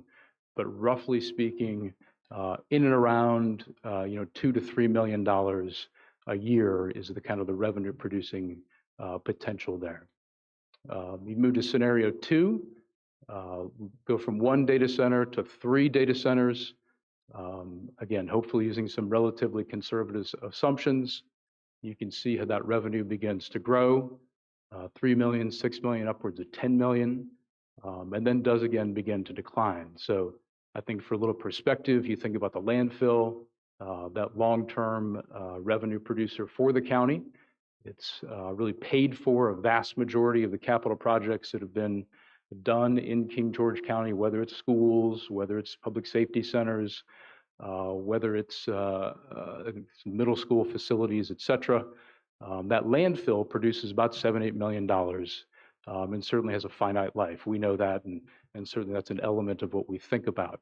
So as you get into that 3 data center kind of scenario on a gross basis, it gets into that 10 plus million, but then begins to decline in those out years. And then you get to scenario 3, again, it's 6 data centers. Again, broad brush speaking, you see that revenue grow from 3 million to 6 million to 10, upwards of $15-17 million. So again, I think you start to compare that to, again, what the landfills produced for so many years, $7-8 million, a couple of years has been higher. That certainly has helped finance a vast majority of what the county has done in terms of capital projects over the last 30 plus fiscal years. So that, Mr. Chair, members of the board, it's really all we have this evening. I think our intent here was just to provide a little more specific information, try and tie it to your budget, how you tend to think about things as we understand it, and give a little of that perspective. Thank you, sir. I appreciate it. I will ask, so you show a couple of different scenarios. What size buildings were those that you were assuming? So these were, as we understood it, about 250,000 square feet. So we were at the last meeting that went well into the night. Understand there's a variety of different sizes that are being proposed. As we understand it, the facilities we used here on the smaller size of those that are being talked about. Understood. And so with the 6 data centers, if they were all at that 250,000, talking about 1.5 million would be correct. Yeah, for total space build out. Correct. And so I do know that also, so this isn't even taking into consideration what a possible full build out would look like. That's correct. Okay. That's correct. And I think that's a good point, Mr. Chair, and this is probably just our tendency to be, as you've known us for so long, on the conservative side of things. If indeed the project moves forward, full build out is much, much larger than what is considered in these numbers. We tend to err on that conservative side, not count the chickens before they hatch. But I think it's a very good point in that if you start to multiply this times the total proposed build out, certainly those numbers become much, much larger, very material to the county. And if it were to see full build out, that'd be about 5 times the 6 building size. Correct. Okay, thank you. Mr. Binder? Yes, thank you for the projections. I just want people to realize, and it's very obvious, it's gross. So this is before any incentives that have not been decided on except for the ones that are in the ordinance, correct? That's correct. All right, that's the only point I wanted to make. Thank you. Do we have any other questions for Mr. Lau? Yeah. Hello, Kyle. How are you? Ms. Collins, nice to see you. Good to see you. So these numbers up here, when you talk about buildings, you're talking about each 250 square feet? Yeah, about Or you're talking about the- 250,000 square feet, plus or minus, is what we were Okay. given, correct? So how many buildings for the first build out? Or did you take into consideration? So either one building, 3 buildings, or 6. Okay. And did you take into consideration the depreciation schedule? We did, yes, sir. And did you take into consideration the state grant? This takes into account the gross revenues. So the state grant, I think, is still a to come. So as the county's financial advisor for a long period of time, I guess the question is, how much money will go into the pocket of King George County with all that's been discussed per building, per 250 square feet? How much money, including depreciation schedules, state grant, all the other diluting factors, how much will that be? On a gross basis, what you see on the screen is our best estimate for the moment. I think So what will the net be? on the gross basis, that's what we see up there for the moment. But I think as you factor in the state grants, et cetera, that'll be a different number. I would expect that's going to be a net positive to the county. That'd be my expectation. But so you're familiar with the state grant, right? Just heard about it certainly in that prior presentation. Okay, but you, being a financial advisor, you know about it, right? Correct, yes, sir. Okay. So I'm still trying to get to the net amount. That's what it all boils down to, is how much per 250,000 square feet will King George net? So that's a number that I've been looking for a year and a half. And we hear about labor and this and that, but we don't hear about what the real numbers are. So can you produce those real numbers? Not this evening, no. Certainly, we've got the gross here, and I think that's a continued discussion. I'd defer maybe to the county attorney on. So would you agree that it wouldn't be best to go forward with any of these proposals until we know the real numbers and the net amount of money? Would you agree with that? I think, Mr. Collins, I would defer to you certainly as a board. I would think that you'd want to have a net positive to the county. And I think that would be my expectation in terms of how that'd work. Kyle, I'm asking you for as our financial advisor, and I'm one of 5, so I'm asking for my piece of the financial advice. Would it be best to go forward without having the net numbers? I think, Mr. Collins, it's going to be up to you, but I think having a net positive number is, I think, what you want to see. I think you want to make sure that regardless of whether netting is done, that King George County is going to be coming ahead on the plus side of that equation. That's how I'd be thinking about that. But that certainly we can't. That can be a big, I don't have enough big difference information there, to give Kyle. you. It can be a pretty big difference from, let's say, 100,000 to $100 million. So I mean, I really would hope that we can get some net numbers before we can go forward. Thank you. Do we have any other questions? Go ahead, Ms. Kupka. Thank you, Mr. Chair. Thank you for joining us again this evening. Mm-hmm. So a couple things. You've previously advised us that the landfill revenue is fully leveraged at this point in time. Is that correct? That's correct. So that means no new projects can be funded off of the landfill revenue for the remainder of the lifespan, absent an increase, raising the height of the landfill. Is that correct? Yeah, that's accurate. Okay. And then I believe it was on August 1st you presented a financial forecast to us. And I feel like, correct me if I'm wrong, fiscal year, was it 25, 26, and 27? There are programmed 2 cents per year tax increases. Is that? Yeah, I'd probably rephrase it just a smidge Sure. in that as we were talking about financing the capital projects, in that case, the fire station and the preschool, you're exactly right in that the equivalent tax rate impact there was 2 cents a year, starting, I believe, in FY26 off the top of my head, and certainly you have it in front of you. Okay, and And sorry, that could come from any variety of different sources. That's probably the rest of the caveat there. It doesn't have to come from the real estate tax rate. But when we equate that to if the only revenue source we had was the real estate tax rate, it is that 2 cents a year. and sorry, I used the word programmed, which made it seem like I was putting words in your mouth, and it is the governing body's decision to raise taxes. But it was 2 cents in fiscal year 26, 2 cents in 27, and 2 cents in 28. So those were the numbers from your slide. Yes, ma'am. Okay, thanks so much. Do we have any other questions? Thank you, Kyle. Thank you.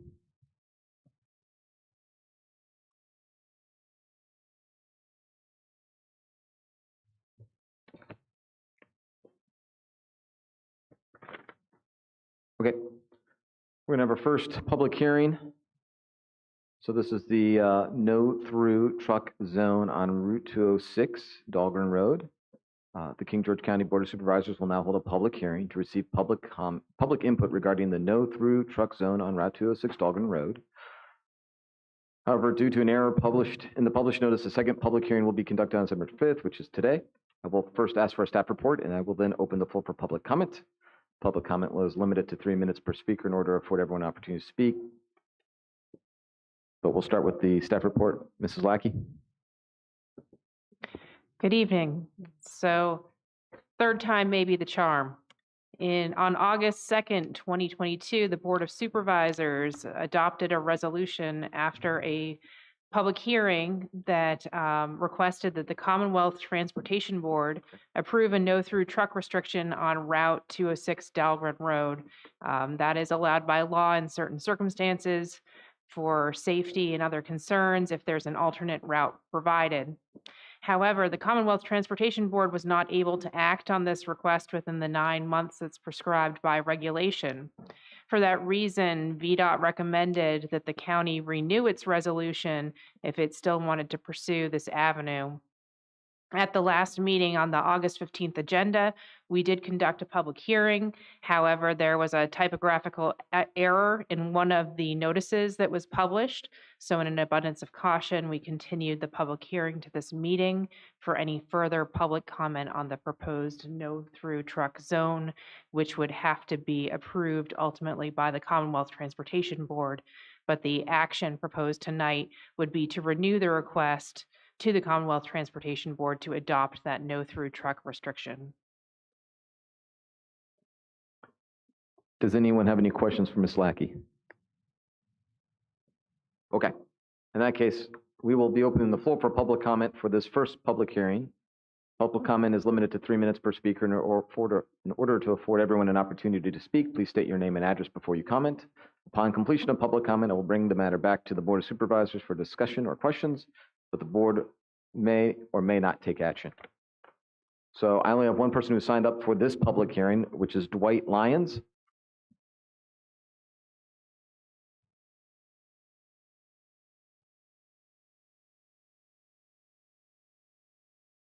My name is Dwight Lyons. I live at 6684 Blackburn Run, which connects to Route 206. I want to enthusiastically support a no-through truck resolution for the simple reason that trucks can't stop as fast as cars. And there are a number of places on Dahlgren Road, including our side street, where cars that are coming up the road at the speed limit and sometimes greater can't see very well because they're in an area that's coming up a hill and then there's a curve and there's trees overhanging it, and then you pop out into the sunshine. So there have been several near incidents. Fortunately, cars that were driving were able to stop in time. Trucks can't stop that fast. But there's a bigger issue here. I'm sure anybody who has driven on 301 has noticed that since the new bridge opened, we have had quite a bit of increase in traffic. Several people here have already talked about the county and the nature of the county. My wife and I moved here 6 years ago. We love it. It's mostly rural. People are polite. Drivers are usually polite. When we have encountered sheriff's deputies, they smile and they're polite. And it's kind of how it was when we lived in Prince William County, which has become a suburban hive. And Prince William, when we moved there in the early 80s, was mostly rural, kind of like King George. People were friendly, like King George. And you could get to Springfield, which was where all the businesses and the malls were, in 30 minutes. And after they finished, all these conveniences, like bridges and like cut-throughs to get back to Route 3 that goes back to 95, and additional development, we had become a suburban hive. And oddly enough, the thing that started it all was Potomac Mills. We could get from our house in Prince William to Springfield Mall in 30 minutes. By the time all the development was finished, we could get from our house to the conveniently located Potomac Mills in 30 minutes. What I'm asking you to do, in addition to the safety issue associated with Route 206, is carefully consider these expansion plans. And to the gentleman who asked what's going to happen with taxes, if it happens the way it happened in Prince William County, they're going to go up. Because all that revenue and all those expectations of goodness from the conveniences always lag a year or two behind the costs. And the only way to pay for it all is to increase taxes on those who already live here. So please take that into consideration in all of your planning, but especially for Route 206, because it is a safety issue. Thank you.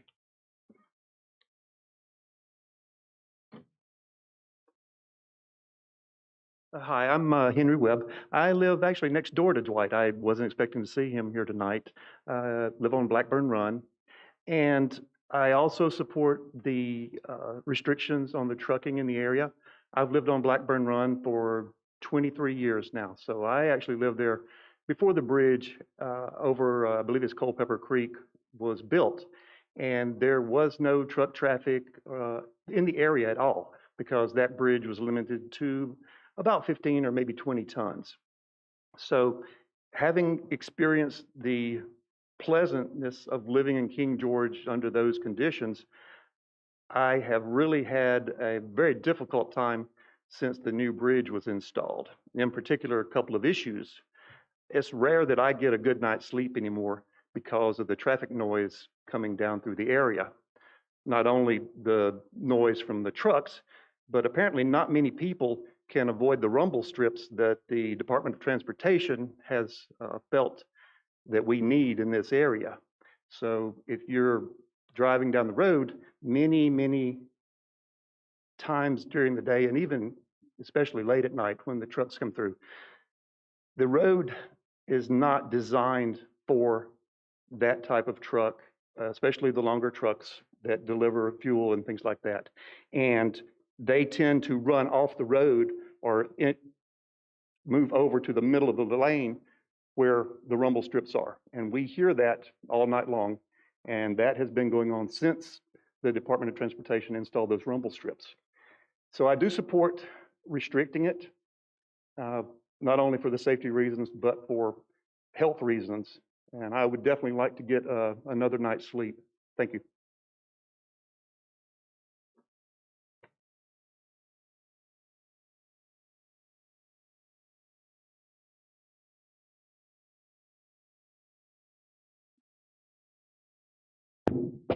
Good morning, Bob Baird, 15316 Kings Highway, King George. Couple questions. A question actually is, what is the definition of a through truck? Is it any truck that has a commercial tag, which could be a pickup, or are we talking a tractor trailer? There's a lot of people that drive commercial vehicles that aren't tractor trailers or box trucks That's just a question that I would have as a citizen. Also, following the previous speaker, I want to complain also about the rumble strips. Along Route 3, they've run rumble strips long, and I have a terrible about sleeping in my house as well. And they have widened or narrowed the strip about 8 to 10 inches on the side with rubber strips. So people run them all the time. They need to be cleaned up by the county, by the state. I don't know how they did it, but it needs to be changed. Thank you.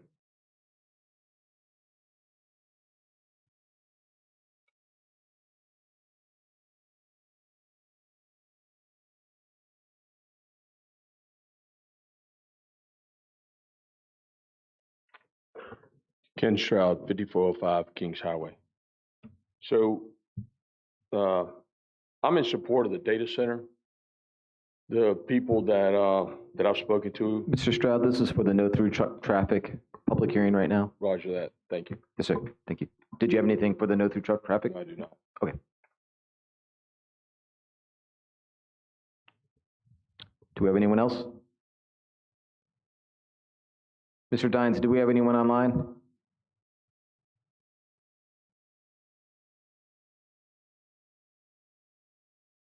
Okay, did anyone receive correspondence for this public hearing to be entered into the record? Okay, then in that case, I will close the public hearing for the no through truck zone. And I'll bring it back to the board for discussion. Chair, I just have one quick question. Sure. I know in the past I voted nay for this, and I understand, I mean, I've driven down behind trucks on 206, and they weave, and it does a mess. My only concern is 205, and is there a way that we can promote that if we are going to vote this in, that they go a little longer and go down 3 to 301? Because my concern is 205 is not the biggest road either, so you don't want to take one problem and move it to another road. So pushing it, to at least they have to or suggest to go to 3 would be important, especially with the school being in that general pathway.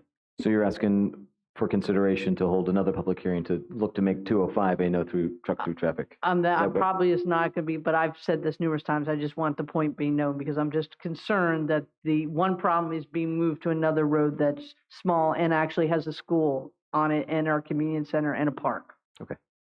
Thank you, Mrs. Bender. Did anyone else have any other comments or questions in regards to the public hearing? Yes, sir. Go ahead, Mr. Collins. So the truck traffic, so my understanding of the state law is 26,001 pounds or a combination thereof for a commercial motor vehicle. I don't believe that would do private pickup trucks or from businesses or any other vehicle that would meet that threshold. Ms. Lackey, can you weigh in on that, please? Yes, I'm trying to find the exact weight. It's based on a weight. It's not based on the classification of the truck. If you'll bear with me. 26,001 or a combination of 26,001. Also, what is it, 10 or 16 passenger van is a commercial vehicle, and so is for hire. But if you're talking about just trucks, it's just 26,001 a combination. So a bus or a passenger carrying commercial vehicle would not be in this, as I understand it. Is that correct?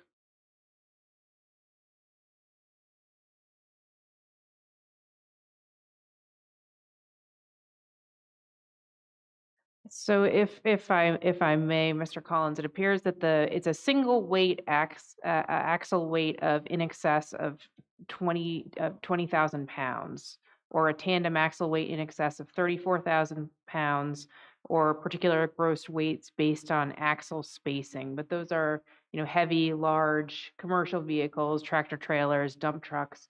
I don't believe that the restriction would apply to passenger vehicles. It's also a no through truck restriction.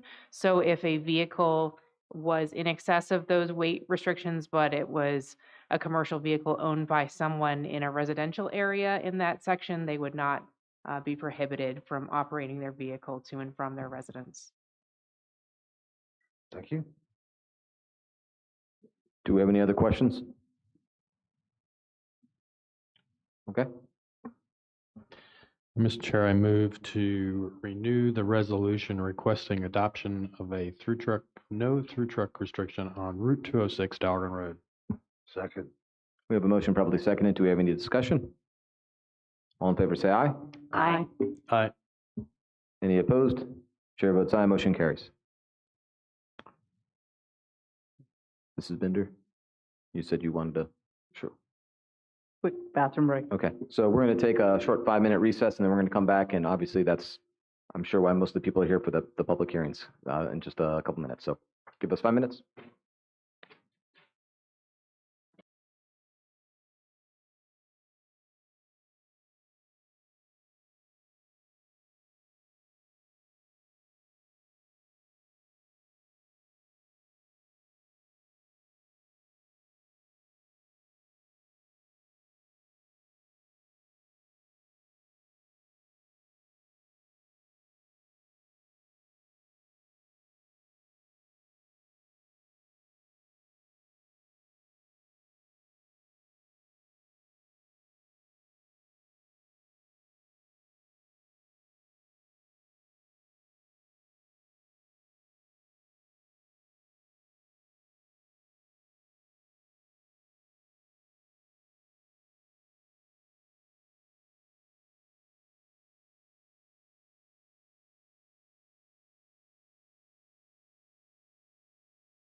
But we'll move on to our next public hearing. So this is a comprehensive plan amendments. King George County Board of Supervisors will now hold a public hearing that has been properly advertised to receive public input regarding the comprehensive plan amendments requested by Birchwood Power Plant Partners to amend the comprehensive plan to redefine the boundaries of the Route 3 West Primary Settlement Area, to expand boundary line from Route 665 to Route 3 and 603, and to include limited areas south of Route 3 on either side of the Dissington Lane, to include certain parcels, including but not limited to parcels identified in conditional rezoning application case number Z-2023-00099. I will first ask for the staff report. I will then open the floor for public comment. Public comment is limited to 3 minutes per speaker in order to afford everyone an opportunity to speak. I will ask that you please state your name and address before your comment. And upon completion of public comment, I will bring the matter back to the board for consideration. The board may or may not take action tonight, depending on the information received during the public comment. So we will start with the staff report, which I believe is Mr. Steinbeck.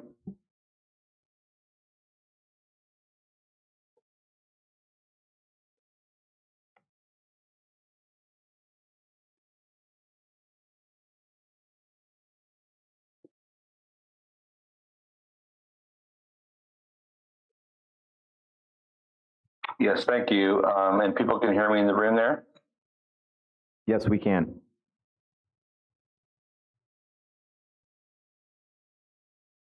Yes, thank you. And people can hear me in the room there? Yes, we can. Mr. Dines, did something just happen to the speakers? Okay, I'm going to proceed with the presentation. One challenge I have here working remotely, which I apologize for this evening, is I have to present with one application and listen to you all with a different one because of some of the audio challenges that we're having this evening.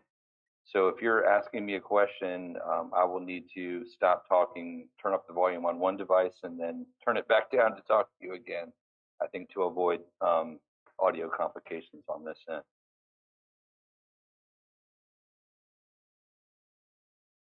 I'm Alan Steinbeck. I am a contractor for King George County. For those of you who have not met me or heard from me yet, I am working on behalf of the planning group to extend their capacity and assist with this review. I and my staff prepared a staff report working in conjunction with county staff and have these findings to present for their process. I'm going to give a overview presentation, still talking about the project, but trying to do it a little bit in summary form relative to what we had last time before you, just in the name of time savings. But I'm going to cover the issues and also cover some of the proffers that had been submitted subsequent to the initial advertisement date. As you recall, at the last meeting, there were some items that were submitted after the advertisement date that were not able to be considered by the supervisors because they were available after that time. So we have information that you have seen, but I'm going to be highlighting because it took place after that availability of data deadline that I discussed.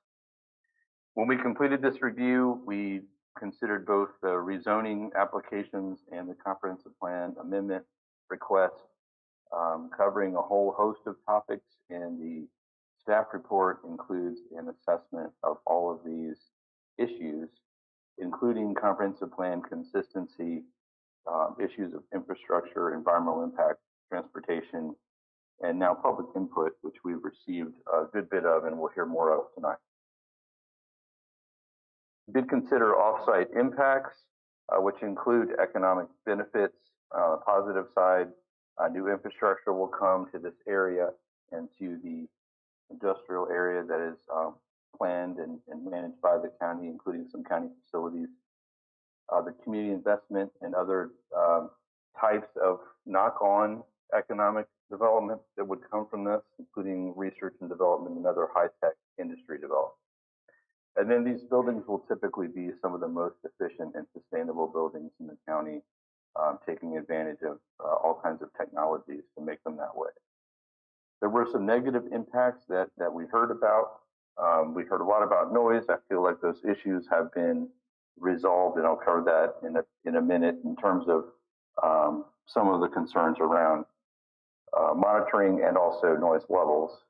And then also energy consumption and electricity, which we talked about just a good deal of at the last meeting regarding what would have to happen with Dominion Energy, the process of working with them, where that stood, and how this particular site would be resourced with energy. And then water usage and treatment was the third, really probably the second biggest issue that we heard about in terms of public comment and information.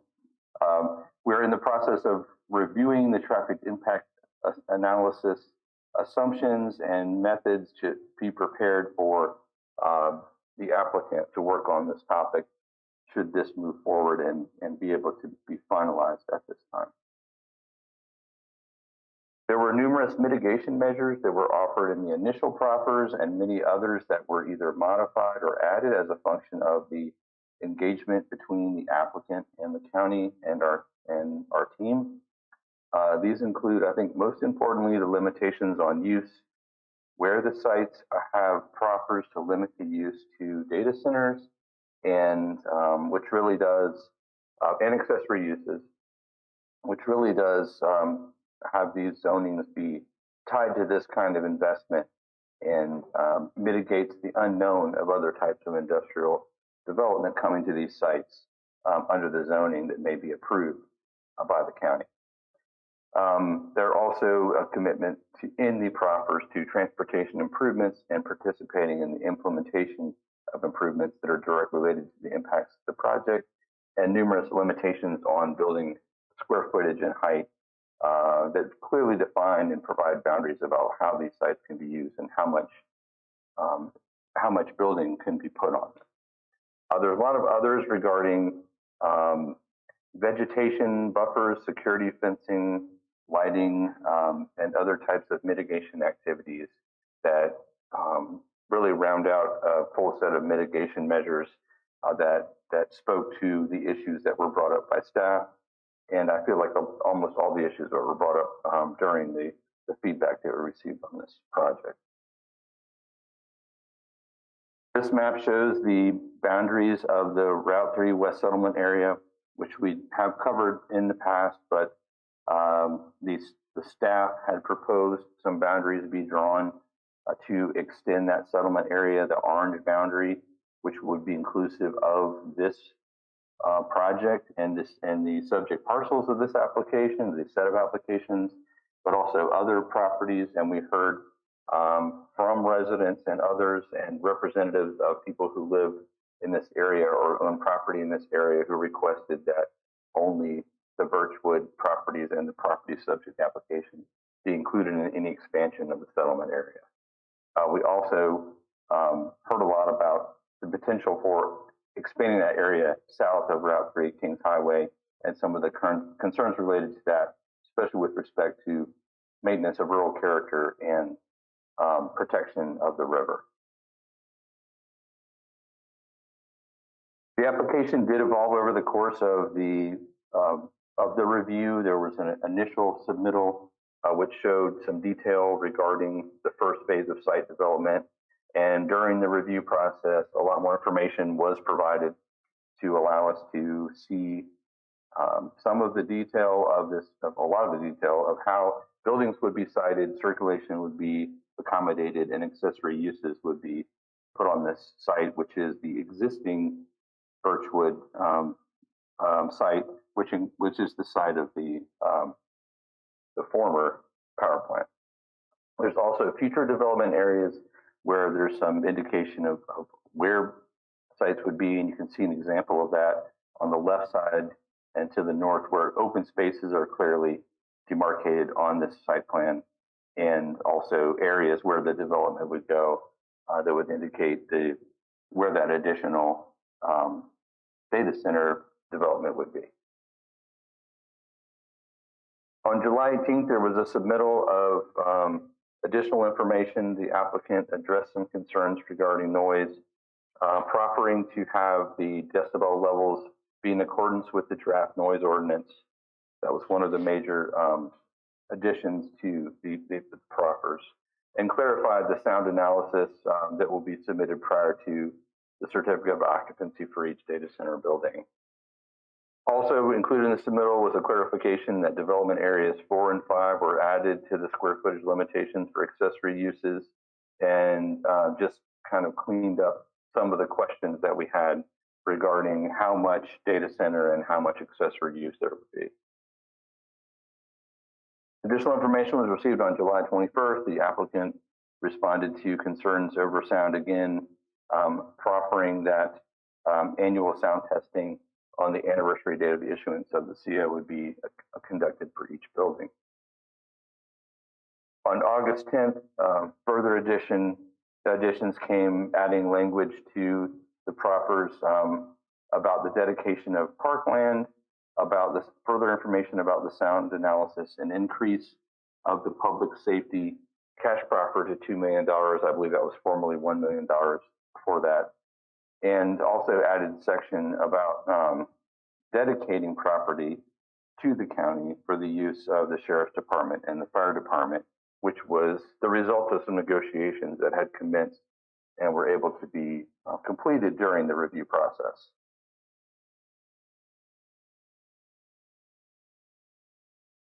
When we went before the Planning Commission, there were 2 meetings. The Planning Commission had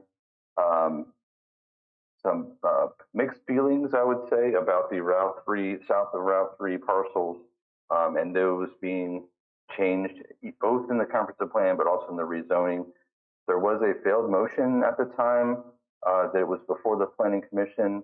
One of the commissioners had made a motion that included excluding all of the parcels south of Route 3 and parcels not controlled by the applicant. That motion did fail at that time, but there was definitely clear sentiment and concern about what goes on south of Route 3. The Planning Commission recommended approval for only the parcels north of Route 3 and the conditional rezoning case, and recommended approval of the other 2 items. Our initial staff analysis and findings, which have not changed as a result of these reviews, includes approval of the comprehensive plan amendments and the conditional rezonings and other parts of this application based on the findings of the staff report and us listening and further considering both the input of the public, the commissioners, and the planning commissioners and the Board of Supervisors. So that concludes my presentation. I will be happy to answer any detailed questions that I can, and thank you for your time. Do we have any questions for Mr. Steinbeck? Go ahead, Mrs. Binder. Thank you. Hope you can hear me, Mr. Steinbeck, correct? Yeah. One of the things, and we have a lot of people in our audience are online watching, clarification for why the comprehensive plan change is needed. One of the things, and we have a lot of people in our audience are online watching, clarification for why the comprehensive plan change is needed. One of the things, and we have a lot of people in our audience are online watching, clarification for why. Mr. Dines, is Mr. Steinbeck able to hear us? So if I understand it correctly, you're asking about justification for the comprehensive plan changes and the rationale behind that. You'd like me to articulate what that was or the staff's position on that? I'm sorry. Yes. The rationale behind that, you'd like to articulate what that was or the position on that? I'm sorry.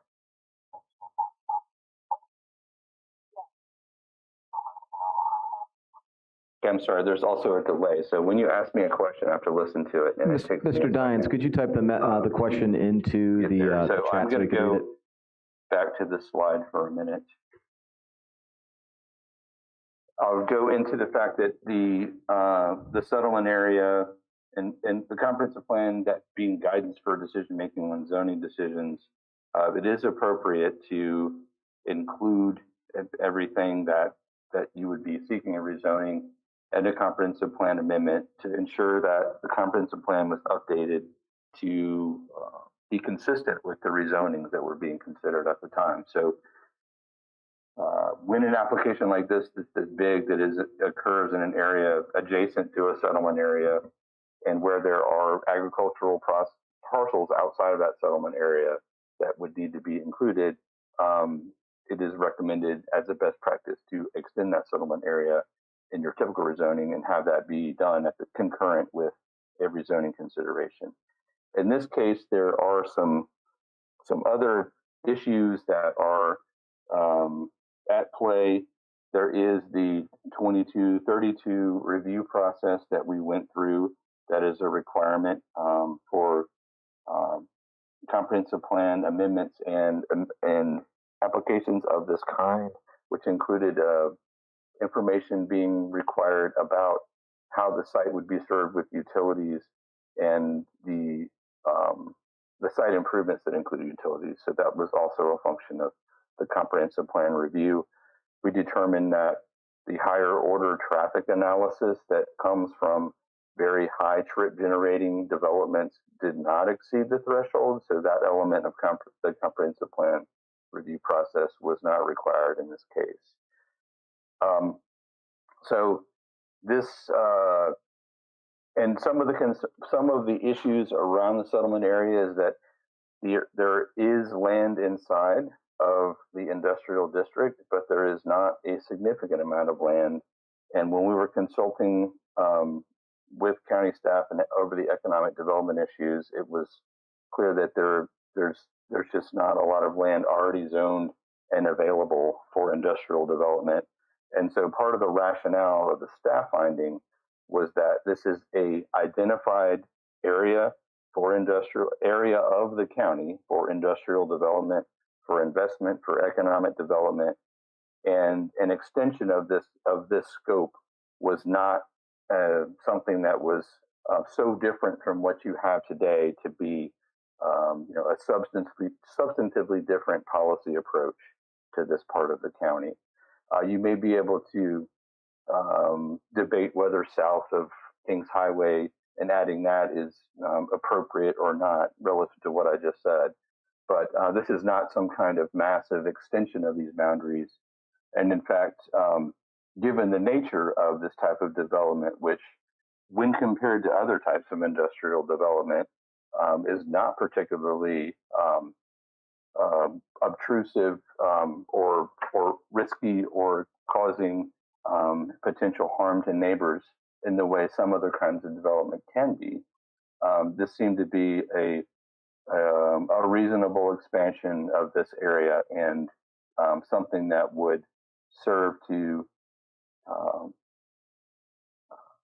I guess I would say, support the county's position of trying to engender economic development and investment in this area.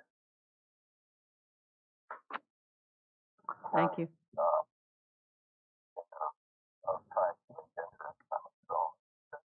Mr. Collins, do you have anything? Mr. Donnell, Ms. Kupka? Okay. Thank you, Mr. Steinbeck. I believe the applicant had a presentation as well. You can have them present so everyone can see their information as well before we open the public hearing. Currently. The applicant had a presentation as well. So everyone can see their information as well before we open the public hearing. Thank you, Mr. Chairman. Other members of the Board of Supervisors, my name is Charlie Payne. I represent. Just a second, Mr. Payne. Mr. Dines, can you cut off the feedback coming through the? Okay, I appreciate it. I'm sorry. Thank you, Mr. Payne. Thank you, Mr. Chairman. Again, Charlie Payne, represent the applicant. It's very nice to be here this evening. Thank you for your time. I know it's already been somewhat of a long night, and a lot of people would like to be able to speak tonight. So I had presented a presentation at the last meeting. I'm happy to go back through that or just hit a few highlights and then answer any questions you may have. I defer to you, Mr. Chairman, on how you desire us to do that. Any information you might want to share, and then Sure. I'll leave for questions, but just so everyone can see the information. Sure. Since I don't have per se control of the presentation, I'm just going to just present it from here, if that's okay. Maybe that expedite a few things. So as staff have, tonight's been a night of consultants obviously being here this evening and staff presenting to you about this project. You had a representative from the state here this evening, all of which I think is good background and context to this project. As we had presented at the last board meeting and what we presented at the Planning Commission level, this project is part of an initiative, the Commonwealth of Virginia, to expand data center investment in the Commonwealth, not just to have it in one location in the Commonwealth in Northern Virginia. As you all know, Loudoun County, for example, last year was able to generate from data center uses only about $665 million in tax revenue. Prince William County, these are the two largest jurisdictions that have the most data centers in them, over 100 million. And to this day, they're attempting to recruit data centers in those jurisdictions. They're not real excited about the fact that Amazon is looking to make investments outside of Northern Virginia. As part of that incentive package, as you heard from VDP, it's about infrastructure and investing in infrastructure in areas that don't otherwise have it, like Northern Virginia.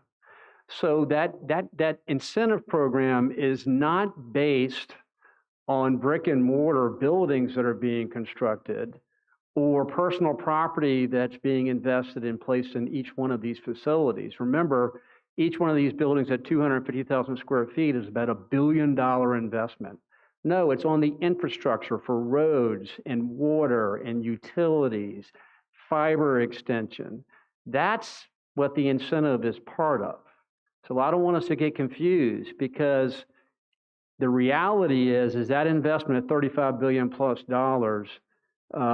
in Virginia, and capital investment in Virginia, is simply not just infrastructure.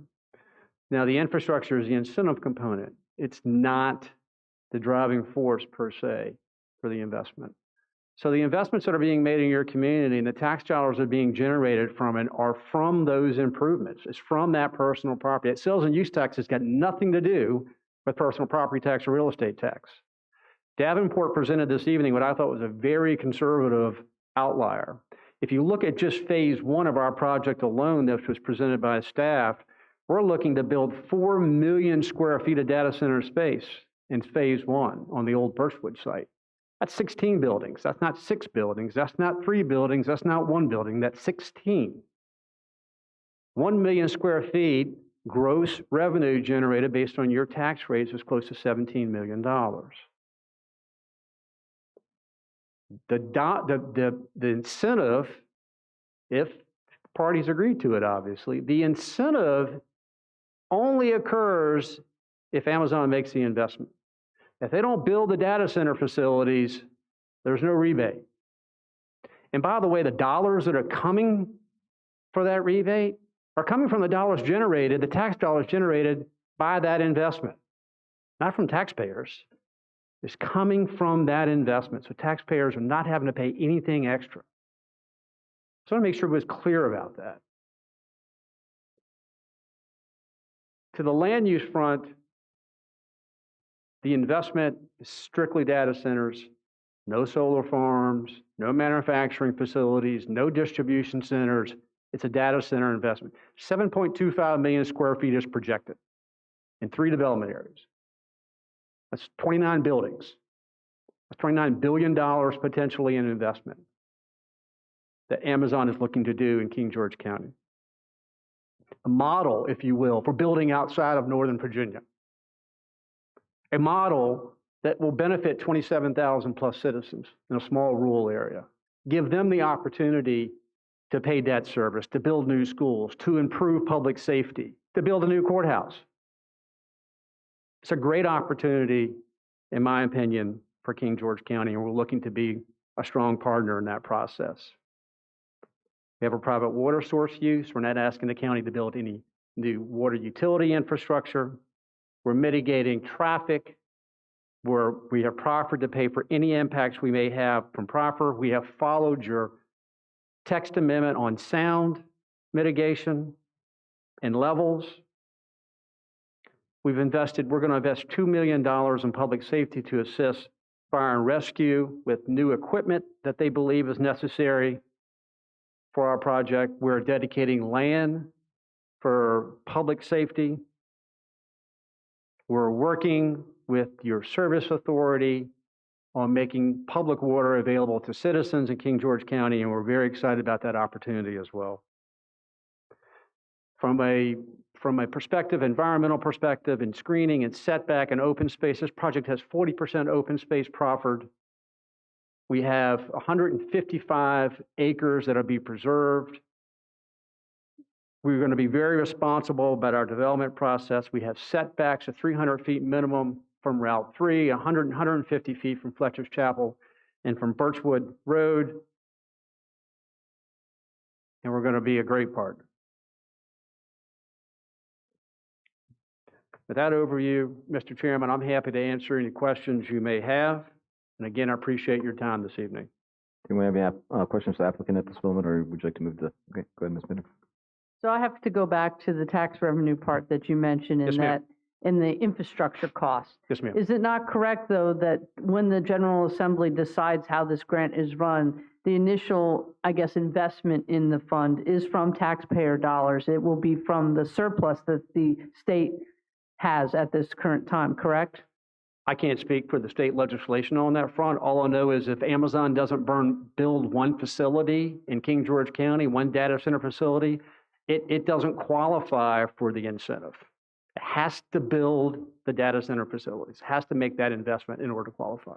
Correct. And thank you for clarifying. Another question on the trend. So I've read Spotsy's proffer. And one of the things they mentioned is for transportation, that if roads are damaged, they will improve it. And I read so many documents. Do we have that in there? Because it seemed that there are some things in Spotsy's, they're not all uniform. They're all different in Spotsy, Stafford. That is one concern I have, is you're going to have all this construction traffic on a road right now if there is damage, to the road. Yeah, so the access for construction is going to be off Route 3, obviously a major road artery. In Spotsylvania County, for example, there are some more rural roads that would be impacted, which is why there's some additional proffers regarding construction impacts. I will also note that we have a construction mitigation proffer that will be required prior to any site plan approval.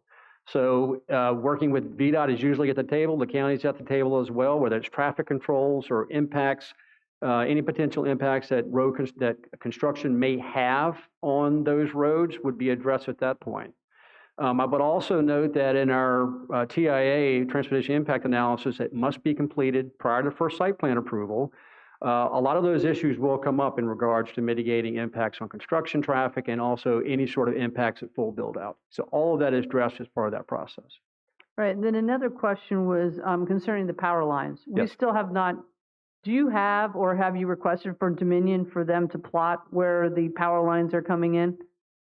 Well, they understand what our potential load requirements are, but that routing system takes a very long time for them to figure out that designing system. But can't Amazon request that? I don't know whether or not how far the power folks have gone down that road, but I would just say this. I mean, this is a 7.25 million square foot facility, full build out over 15 years. That takes a while to figure out what that route will be, but it's just not our use. It's all other potential uses along the line, within the various different jurisdictions, whether it's in King George or elsewhere. So you simply don't make a decision just based on one use. You're looking at potential growth during that 15-year period. So it's just not us. It'll be other potential users as well be part of that analysis. Right. I'm just concerned because the cost can be paid, is passed on to the ratepayers. Well, I don't per se profess to know how Dominion's rate system works, but if that's true, there's millions of people who are part of that process who'd be paying, whether it's you and I who would open up a new Dominion account and need a facility, or it's a large investment like this project. I will say that the infrastructure that is going to be necessary for the use and the build-up, a lot of that's going to be constructed on site, and a lot of that's going to be handled by Amazon. And then another question you brought up, more buildings that I remember 19. Are you talking about all the ancillary buildings when you say buildings on each? Are you talking about 20-some data centers now? So 7.25 million square feet pencils out to about 28, 29 total data centers if you're looking at a 250,000 square foot facility per building. So but That was just a conservative estimate with a 250,000. That's not what you've designed here. Because I mean, if you look at that picture right there, that is 8. That's showing in first phase, but on the Birchwood site, we're looking at potentially 4 million square feet, which could be higher. I mean, it could, yes, you're right. It could be a larger building, correct, because we can go up to 120 feet on that site. You're correct. And then lastly, for that site, if you did just phase 1, you have a lot of the infrastructure there, correct? And that still gives you 8 buildings. Yes. So, yes, that's correct. But, again, this is economies of scale on the investment. We're extending quite a bit of infrastructure to the site and utilities to the site. The 7.25 million is what we believe makes a whole lot of sense from a viability perspective. But remember, it's based on square footage of the amount of the investment. So 250,000 square feet is typically $1 billion investment. So if a building is 1 million square feet, which I'm just using a round number, that's $4 billion total for the square footage. All right, thank you. Yes, ma'am. Thank you. Do you have any other questions for the applicant at this time? Go ahead, sir. Ms. We'll start with Ms. Kupka and then come to you, Mr. Collins. Thank you, Mr. Chair. Thank you, Mr. Payne, for joining us this evening to answer our questions. You have in the last slide a grading phasing plan. Yes. And I know there's been a great many questions from the public and from us with regard to how this is being phased. Right. And so I noticed in your proffers, and it's the last slide, Mr. Dines, if you would please. Let me get back to. So can you go into a little bit of detail here? Because while the comprehensive plan amendments and the rezoning is what's being requested right now, correct, it's not like all of this is going to happen just like that. Correct. It's going to be phased gradually. And Correct. my understanding is from page 6 of your most recent proffer, phasing, section H, a phasing plan will be provided with each site plan submission, Correct. identifying the anticipated construction schedule and date of commencement of operations for the subject site of development within the property. Correct. And so you've proffered that. Yes, you ma'am. are going to do that. Yes, ma'am. The applicant. Yes, ma'am. So then, section I, construction prior to final site plan approval for each phase of development of the property, which you just mentioned, a construction mitigation plan will be Correct. drafted by the applicant and submitted to the county zoning administrator for review. So our staff, every time you all have a site plan for another section, another phase of this development, it's going to have to go back through our staff review process. That's correct. Okay, and then it says the construction mitigation plan will address at minimum construction traffic control measures, including any mitigation measures to be implemented during weekday AM and PM peak travel hours and school bus travel times along shared construction truck routes to and from the property. Correct. And that's all in the proffers. Yes, ma'am.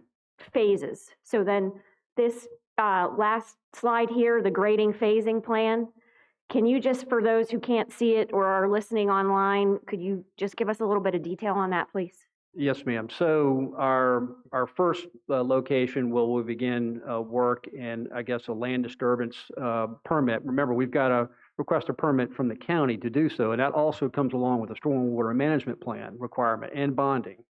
We would start at the old Birchwood site, which is land development area 2 in our proffers. And then we would move to grading in the accessory supporting use areas in 24, 25. Those areas, again, not data centers, but accessory uses to support the data center use to the north. We would next move to the Butchner site, which is plan area 3, if my memory serves me, which we're looking to do about 2028, 2032. So to your point, we're not simply going to go and start grading all of the locations on day one. This is a gradual process, a gradual development process, as I stated in the last meeting. And then last but not least, on development area 1, which is the Maury site, we will start doing grading in 2030, 2035. I will note on the Maury site, if you're familiar with it, there's no trees along the frontage. So we're going to start planting trees sooner rather than later. So almost right away, we'll start investing in trees and new plantings along Route 3 in that particular area. Thank you very much. Thank you. Hello, Mr. Payne. Mr. Collins. How are you? I'm doing fine. How are you? Family well? They are. Hope Good. yours is too. All right. So first, the comprehensive plan amendment. That's Uh-huh. the first public hearing that we're actually talking about, even though everything else is rolled in there. So I'm happy to be back up here 3 more times if you want to let's do the comp plan question first. So why would we go against the recommendations of the Plan Commission to go outside of the 5-year review for a specific applicant? The board always has the discretion to change the comprehensive plan at any time. It's just not a 5-year review requirement. You can change the comprehensive plan for an application, for example, of this nature. You could change it on your own without having to wait 5 years. We believe that this Morey site, its highest and best use is for the data center use. It's a former sand and gravel extraction location. It's been mostly cleared. We're going to be able to preserve much of the vegetation, if not all the vegetation, to the west of the site, and of course, 500 feet from the river. We'll have our building set back. So we think that we can meet a lot of those aspects of preserving natural areas and keeping with the rural area.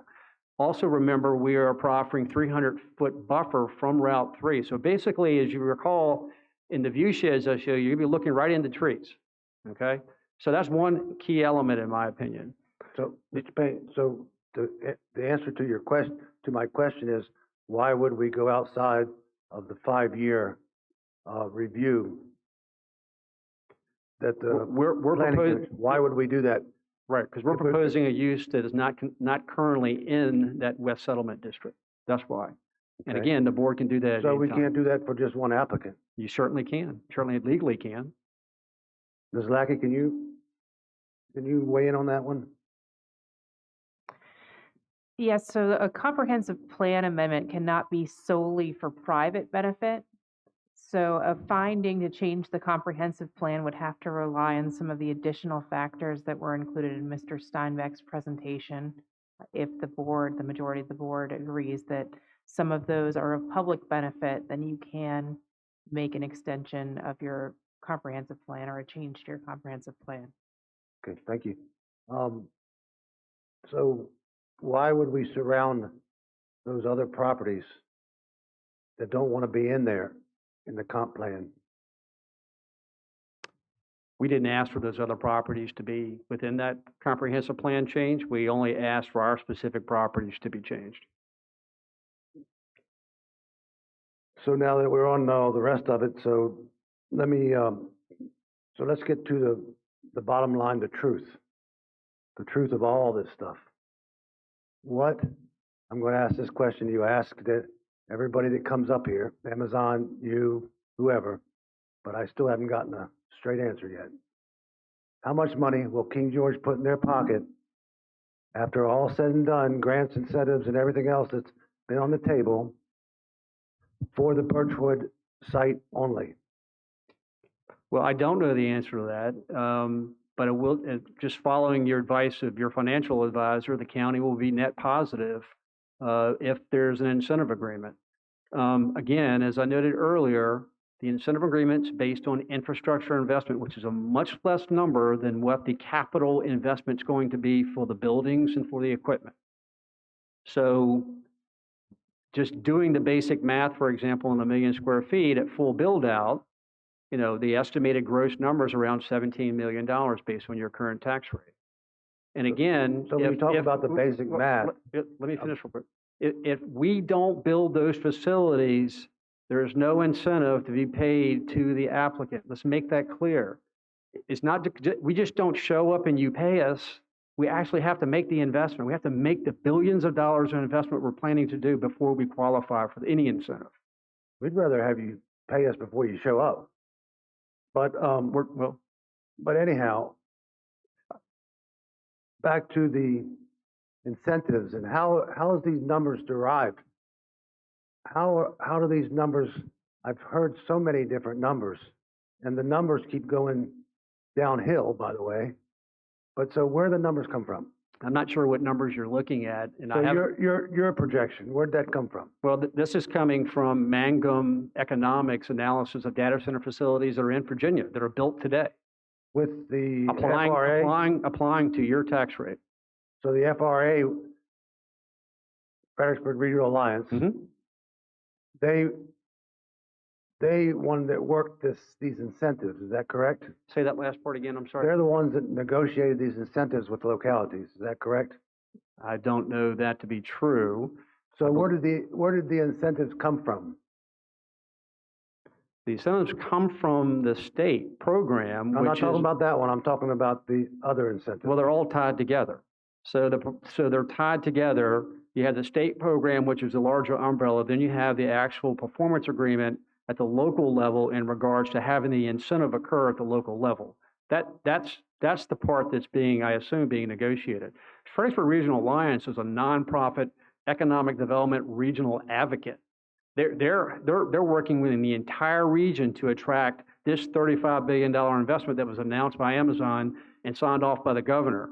This is Virginia's #1 economic development opportunity in its history. And we're getting the advantage. We're going to have the advantage of this in the entire Commonwealth. This is an opportunity. This is not a detriment to us. This is a win for this region. That's what would I expect you to say? That King George, this is a big losing thing, go ahead and do it? Of course I wouldn't expect that. But, so the FRA. I can tell you today, the property generates $175,000 a year. That's what it does today. And Davenport missed one thing about money coming in right away, because once this is approved for a rezoning, the land use goes away and rollback taxes kick in. And then you start paying the rate, the assessed rate at what it's worth at industrial property. So before one building is even constructed or shovels in the ground, you're generating revenue from the site. Why would we want to pay the $1.25 was negotiated in 2019 by the groups of the FRA? That's where I get the information from. It didn't come out of my head. And, I looked at all the information on the FRA. I looked at who the partners are. I looked at who's on the board of the FRA. You're on the board of the FRA. I am. And you help with that agreement, and now you're representing. That's not true. Amazon. And your company, company is also a partner in the FRA. Is that not true? Well, me and a lot of other private companies are in Fredericksburg region, and by the way, counties, including the King George County. But wait a minute. Whoa. I've had nothing to do with FRA negotiating incentives with King George County. Nothing. Zero. And the tax rate you just talked about is the rate that all the regional jurisdictions agreed to so they could attract Amazon. So they could attract the $35 billion investment we're talking about. They could be anywhere else in this Commonwealth. Anywhere. And we're the lucky ones. You're right. We are. I completely agree with you finally on something. So from my perspective, would not I have pause that an agreement that's been negotiated by the Fredericksburg Regional Alliance that you're on the board of, and you're representing Amazon, and your company is a partner in the FRA, wouldn't that cause anybody a little bit of backing up a little bit? Well, there's a lot of investors in King George County who are part of the FRA, so I guess they have a conflict too. And they should probably stop paying taxes. I didn't see any. But let me just tell me what King George other investor is in the FRA. Well, tell me. I'm not getting into that, but there are a lot of private investors from this region that are in Fredericksburg Regional Alliance. It's a public-private partnership. It's not just people like me. It's just not my firm. It's every large, significant company in this region, including the University of Mary Washington, including Medicorp, including Germana. I can go down the list of all the major significant investors in our area that are part of Fredericksburg Regional Alliance. You know why? Because we have to compete with Northern Virginia. We've got to compete with the Richmond Regional Alliance. We've got to compete with Shenandoah. We've got to compete with Tidewater. They were kicking our rears for a very long time until recently. And we have been a very strong force in this Commonwealth, and Amazon is proving it to us today. So why would we want to pay $1.25, max $1.25 when Loudon gets for something? I can't speak for Loudon. All I know is the So investment. why do we want the to continue investment, to the dilute? investment, the investment is leaving Northern Virginia to come here.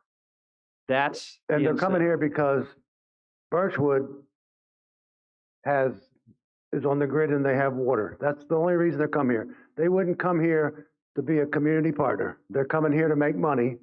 There's no doubt about that. Nobody's ever questioned that. But what has been questioned by me is what is the real numbers? And they seem to be very hard to grab a hold of. Am I against data centers? The answer to that, contrary to what you might believe, is no, I'm not against them. But I'm not going to put the citizens of King George in jeopardy for some business that's going to bring in supposed amount of money that nobody can actually tell me how much it is. They keep telling these numbers, and the numbers all come from other sources. We have not had an independent analysis of this, and Mary Washington FRA is not an independent analysis. Well, Mangum is, and so is Davenport. So I defer. So to them. Davenport works for us, and they're supposed to give us financial advice. Right. I don't ask you for financial advice. I ask them, and they didn't seem that excited about the numbers. And we talk about resolutions and MOUs and all that kind of stuff, and we want to be a good partner and we want to help, but there's that kind of stuff is not in writing. An MOU is not, it's not binding law. A resolution is not binding. So the only thing binding is a proffer. And so some of the things that you mentioned in your previous, in front of the board, you say we want to do this and we want to do that, but I don't see any of that in writing. And the water situation, you know, you know that you have King George over a barrel as far as water, that we had to get off of, well water, we had to get surface water. You all know that. And you're negotiating with that strong front. And you all also know that Birchwood is on the power grid. Now, all the other ones, you know, if we were to do anything tonight, I would hope it would just be the Birchwood one and with no incentives.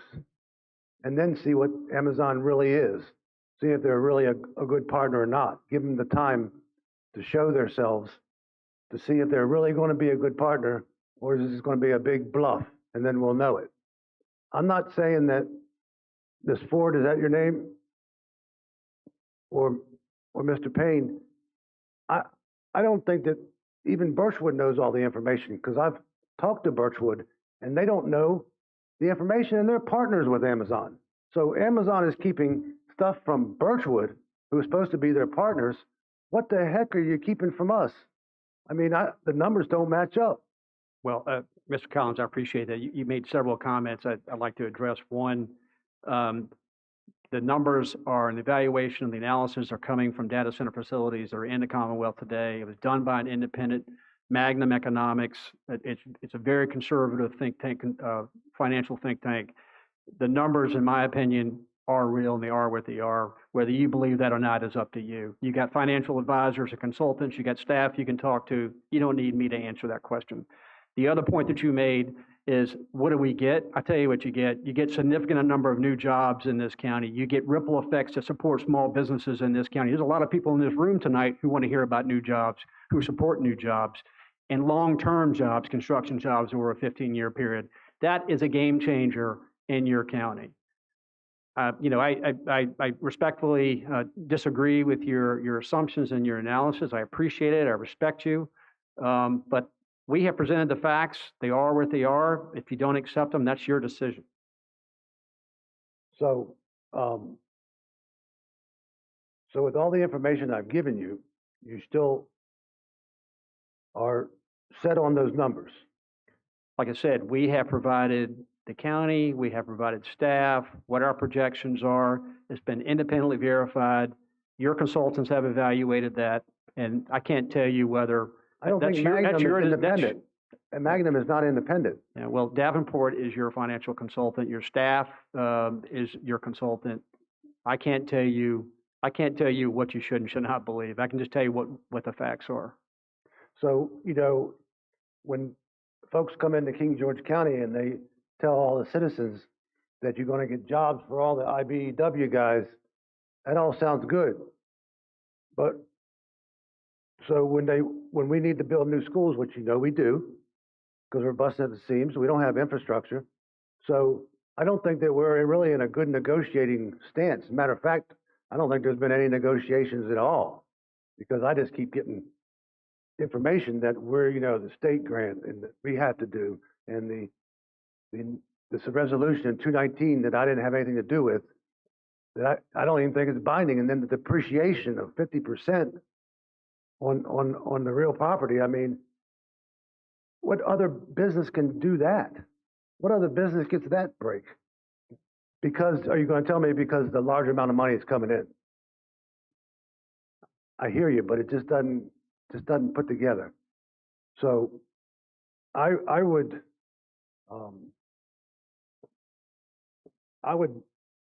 like to stick with the Planning Commission's recommendation for the comp plan at least. I know we're getting ready to do the rest of the public hearings and the public comment, and I'll be interested to hear what they have to say. And then we can maybe come back again. Thank you. Yes, sir. Nice seeing you, Mr. Payne. Thank you. We'll have a drink sometime. Maybe. You're buying. Hello, Mr. Payne. Mr. Stonehill. How are you? I'm doing fine. How are you? Good. Thanks for joining us again. Thank you. Thank you for those. I know you and I spoke about these, Yes. the grading questions. I appreciate that slide. That answers a lot of questions for myself and other people as well. Yes, sir. I have a water question. Yes, sir. Did you see the pictures in the newspaper today about the Upper Rappahannock Yes. of the drought and everything? Yes. How's that going to affect anything? Is it? Well, I'm from the Falmouth bottom, so I'm accustomed to seeing low water and lots of high water. So, the permitting process requires restricted use, whether it's our facility or any facility that where there's a jurisdiction that has an intake permit. So we would be restricted on the amount of use of water if there was such a restriction. And of course, we have reserves, et cetera, that could address any sort of operational issues. I don't know if that answers your question, but this is a very typical, normal operational process. And it's very typical in the permitting as well.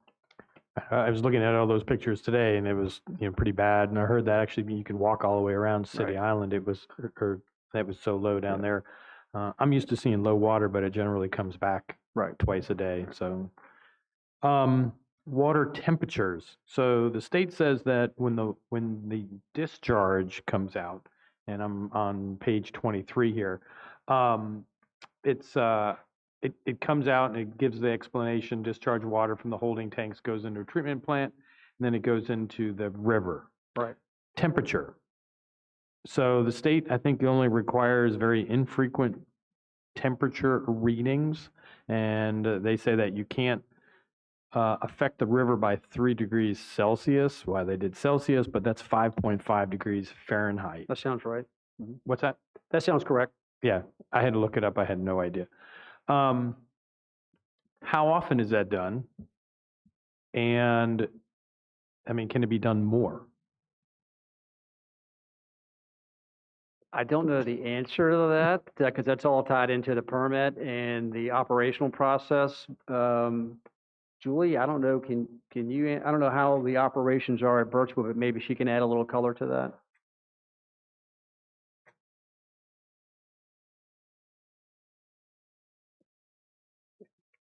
It's all driven by the permit.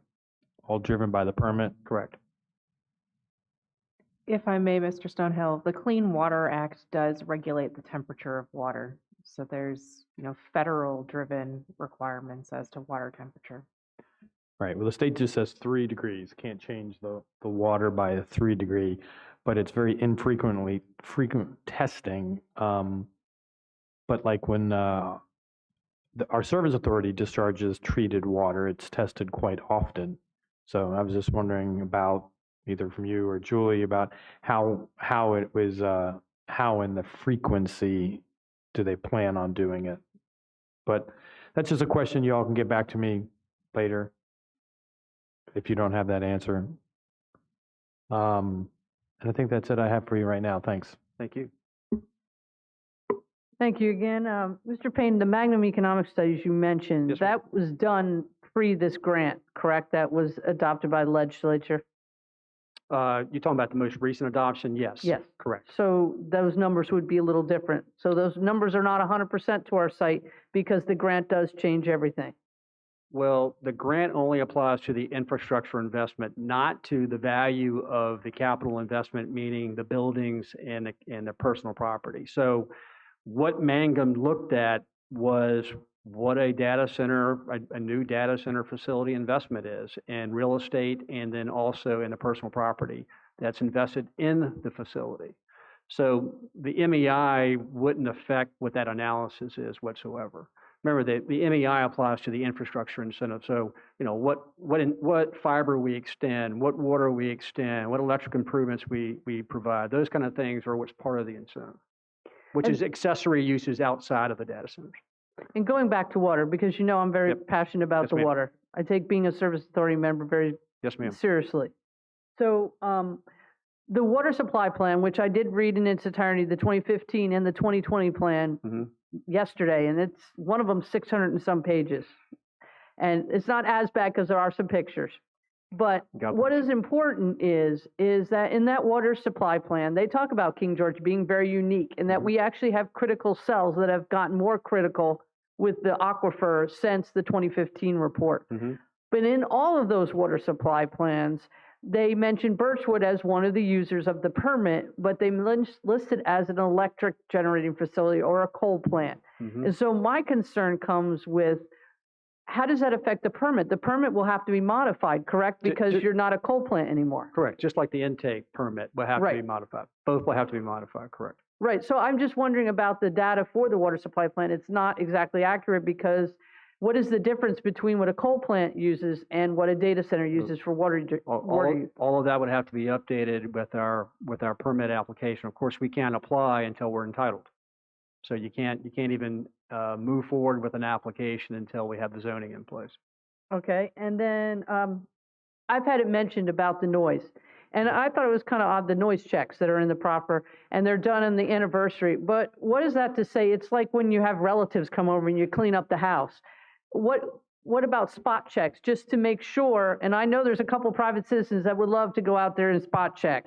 But, you know, what about that? That is a concern of mine because, you know, when your relatives come over, you clean up real quick. Well, we did the annual check just to confirm that our sound standard analysis was correct, and we're going to submit that to the county zoning administrator to confirm it. If the county wanted to have, its own spot checking, it could do so. We're not prohibiting or we're restricting it. They can come to the boundary line and do the analysis right there to ensure that we're in compliance. And of course, we've proffered this. So this is not in, just so that the community knows, this is not in any ordinance that you have today. We have proffered 6055 DVA. There's no other industrial user in your county that would follow that requirement. They don't have to. We are burdening ourselves with that requirement. So if we violate that, that's a zoning violation that your county staff could enforce, the sheriff's department could enforce, so whoever has the enforcement power both actually would. Or if it's citizen complaint based and the citizens say, hey, I need you to come out here and test the noise level because it seems to me to be loud in violation of their proffer. None of that is prohibited just because we're doing annual checkups. And why I ask all this, because it was mentioned and you have your grading plan here, but the thing that maybe a lot of residents don't know is because, and it's your right to do this, you put your application in before we did our new zoning and ordinance overhaul, like we voted on it, it's in place. You're coming in under the current ordinance, which is not as robust for certain things. Right. So for me, as a supervisor, I have to ask all these questions because this will be the only bite of the apple we get. Because now if you get rezoned, you're under the current ordinance, and all who ever see it again is our staff, and based on the current ordinance and zoning that are in place today. So that's why I ask all these questions, because we only get one bite of the apple. No, it's a good question, and out of respect for all the work, the hard work the staff has done and the planning commission has done, you'll see in our setbacks, our screening, the location of our facilities, the noise standard, all of that is in respect for what your future data center text amendment may be. Right, thank you. Thank you. Mr. Payne, I appreciate all the proffers I read about the setbacks, the noise, all those things. I'm happy about those. That would help make Amazon a good partner. So that's not really in contention, that those things we appreciate and we accept. There's things that we have to think about in a broad spectrum. Fire, what happens if this thing burns up? I read all the stuff about the fire suppression. And then there's a new fire suppression code coming out soon. I don't know when it is, but they change it in regards to the suppression because of all the lithium batteries. I worry that, let's say this place catches on fire, and then we have a big toxic fume going over King George, and I have to say, yeah, I did that. I was a part of that. So there's not been a clear control of that, of the fire situation. I understand there's training and all that stuff in the proffers and all that kind of stuff, and a hook and ladder, or whatever you call it. I don't know what you call it, ladder truck, proffer, and all that stuff. But we still get back to my problem doesn't exist with any of those things that you speak of. My problem exists with the money. So if I'm going to, and I don't think that anything should be rezoned other than Birchwood. So we'll see how that goes. I think that'd be a good starting point to see how that works. If everything goes good, then maybe y'all still own the land. Y'all still have options on some land and y'all own some. So it's not like it's going away, and it's not like that Amazon can't afford the property tax on that land until something could happen. Why do you have to have a 15-year plan? Why can't you start off and show people that you're going to do these things and the money's real and you're going to be a good partner? Why do you have to try to suck up all of King George County? Why can't we just start small? You'll still have jobs for IBEW. You still have construction workers coming from out of town. You'll still have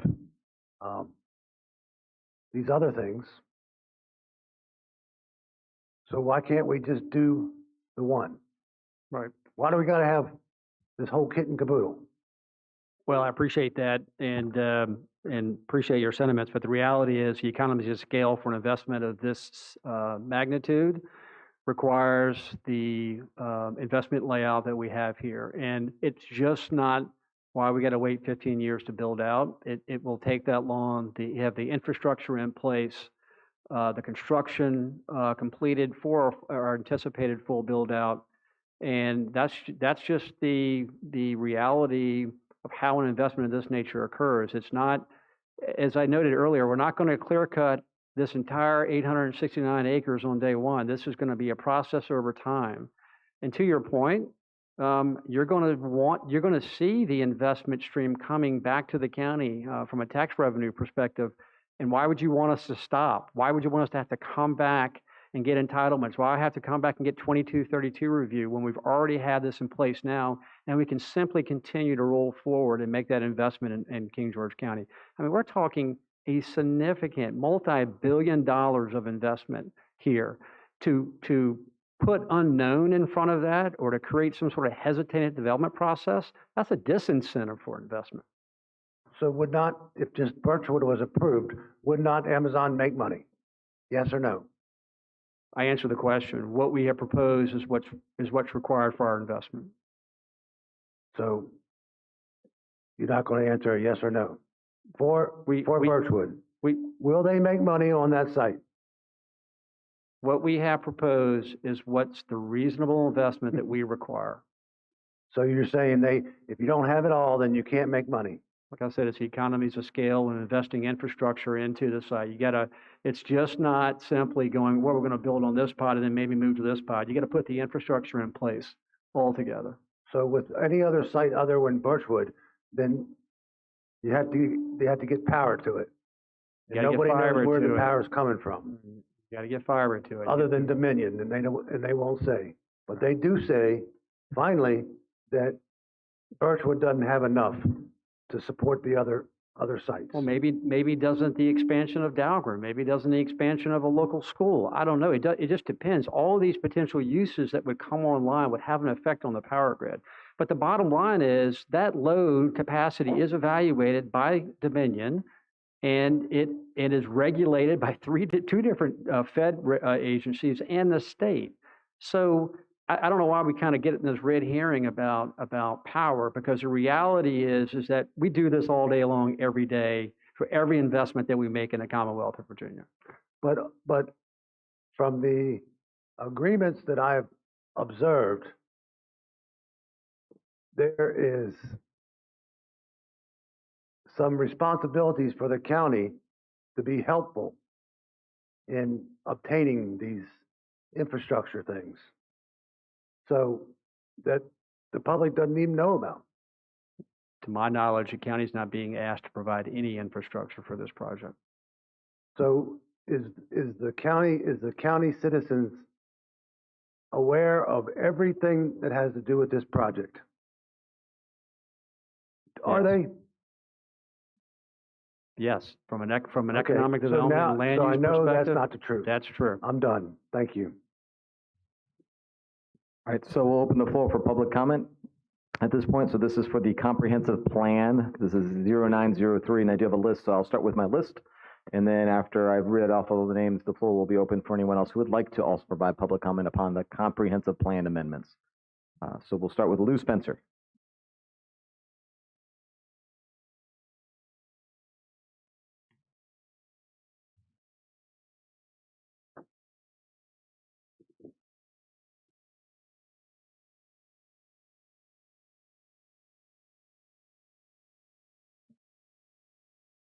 Good evening.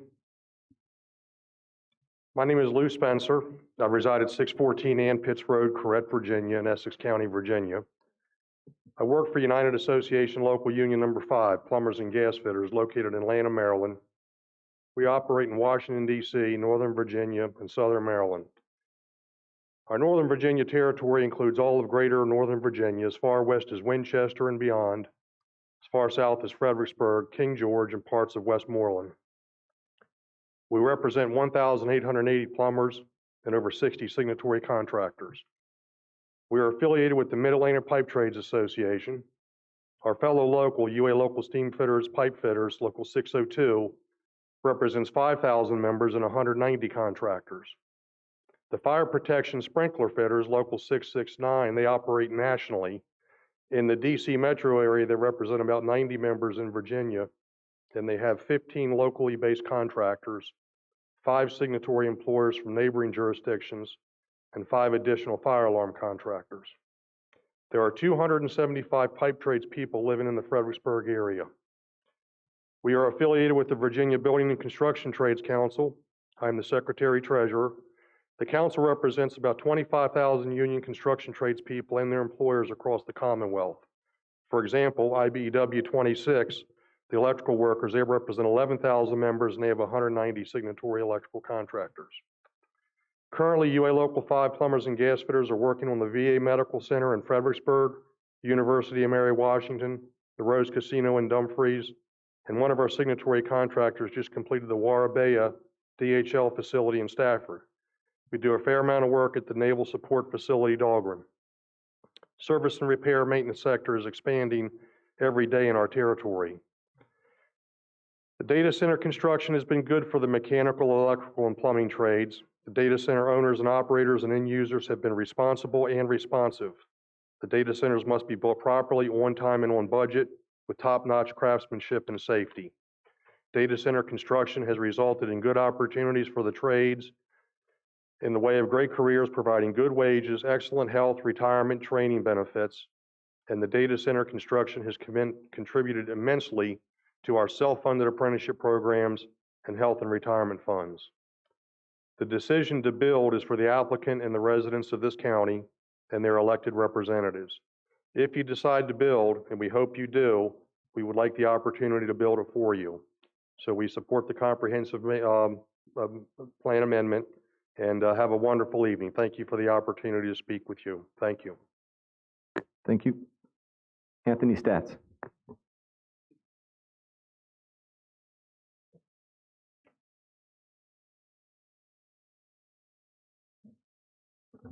Good evening, Anthony Stats, 9007 Clare Street. I think after the presentation, I'm even more against the data center than I was at the beginning of this evening. From what I understand, my uncle builds data centers for a living, and I had him take a look at the Birchwood application, and he basically said Amazon's offer is a joke. I think from tonight, clearly there's no consensus on the numbers. There's no consensus clearly from the board. I think that the board needs to take a step back and realize the challenges that this will bring to our county. I understand that the person representing Amazon came in here and tried to sell it. That's his job. That's what he's supposed to do. But we have to understand that how this is going to impact our community for generations to come. I think the biggest thing that drives me against this is we are less than 60 days from the next election. None of you have a mandate to implement a project of this scale. None of you ran on an election platform that included data centers. I think we need to take it back to the people of King George and say, what do you think? This is a democracy. Let's take it back to the people. And if it's not in a general election with candidates, let's hold a public referendum. Because this is not just about saving ourselves from the massive debt we're in. This is going to change who we are as a county. This is going to define if we're a rural county or if we're a county on the track to become Loudoun County. I mean, even today, when he was presenting how many data campuses it's going to be, the number I heard was 10, then 15, and now 30. That's ridiculous. I mean, our county cannot afford to mess this up. And this is giving me all the hallmarks of when we renegotiated the landfill agreement. We gave all these rosy numbers, all this rosy picture, and then when it got to the nitty gritty after we did it, it was a horrible deal. And that's what I'm getting from this. And as someone who's going to start a family in this county, buy a house in this county, I am scared because after y'all are all long gone from your position, it's going to be my generation here having to pick up the mess. And if Amazon comes in here and starts interfering in our local elections, which some data center companies have started to do in Northern Virginia, throwing in hundreds of thousands of dollars in local elections, that's insane. So we cannot sell our soul for this amount of money. I realize we have to diversify our local economy. I realize we can't balance our budgets on the backs of taxpayers. But this is not the answer, and tonight shows it because tonight showed that there's no understanding of what's going on from the majority of the board. So there should not be anything. The Birchwood application site should not be approved. I think we need to take a step back, take it to the people, and let them decide. Thank you. Parker Weeks.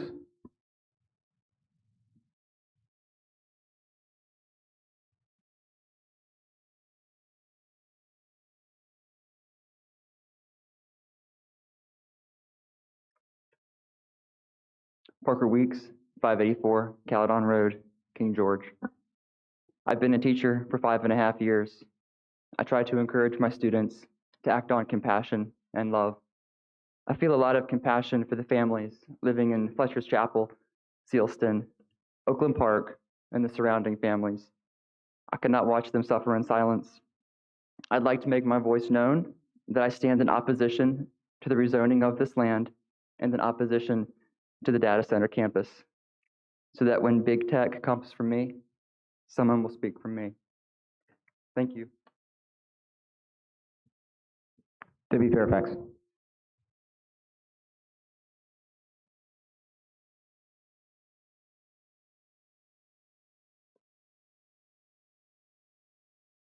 Debbie Fairfax, 623 Kings Highway. The applicant didn't request the full comprehensive plan change, and the attorney has stated that the applicant doesn't need it. The public doesn't want it, and the board didn't request it, and it sets a dangerous precedent. Do not change the comprehensive plan. In your binder, I urge you to follow motion 1D found on page 576. I have confirmed with attorneys that the 2232 determination can be handled by a different motion. If phase 1 of the plan is on the old Birchwood Power Plant site and the first 2 buildings will take from 18 to 24 months from approval to be completed, then the county can easily hold off any discussions on making sweeping changes to this settlement zone until the comprehensive plan review. The only action for the first several years will be on 2150. He showed you that on that grading diagram. The comprehensive plan change as written would make acres on the south side be slated as desirable to be industrial, south side along the Rappahannock. That's going to set up a domino effect all the way down that side to the to where the railroad track used to be, which is where well, you'll have to know. This sets a tremendously dangerous precedent. The staff report itself stated that it would set a precedent for future development and infrastructure expansion that makes it difficult to further limit. Why don't we just wait? It's not going to affect, even if you want to vote for this plan with both hands and both feet, it won't affect the applicant in any way if you don't change the comprehensive plan. It will benefit the people living in that donut area and nearby. We do not want to start set a precedent that an applicant can come in and ask us to change our comprehensive plan. Where does that stop? Where does that end? What happens when the next applicant or citizen asks for a comprehensive plan change and we don't give it? The county sets boundaries through an involved process that allows for greater public input, and the purpose of the comprehensive plan is to enable the county and its residents to determine where we will allow various uses. This is not something that should be considered with a limited time and very little thought. The public doesn't want it. The applicant doesn't need it. This is an easy choice. Todd Fairfax.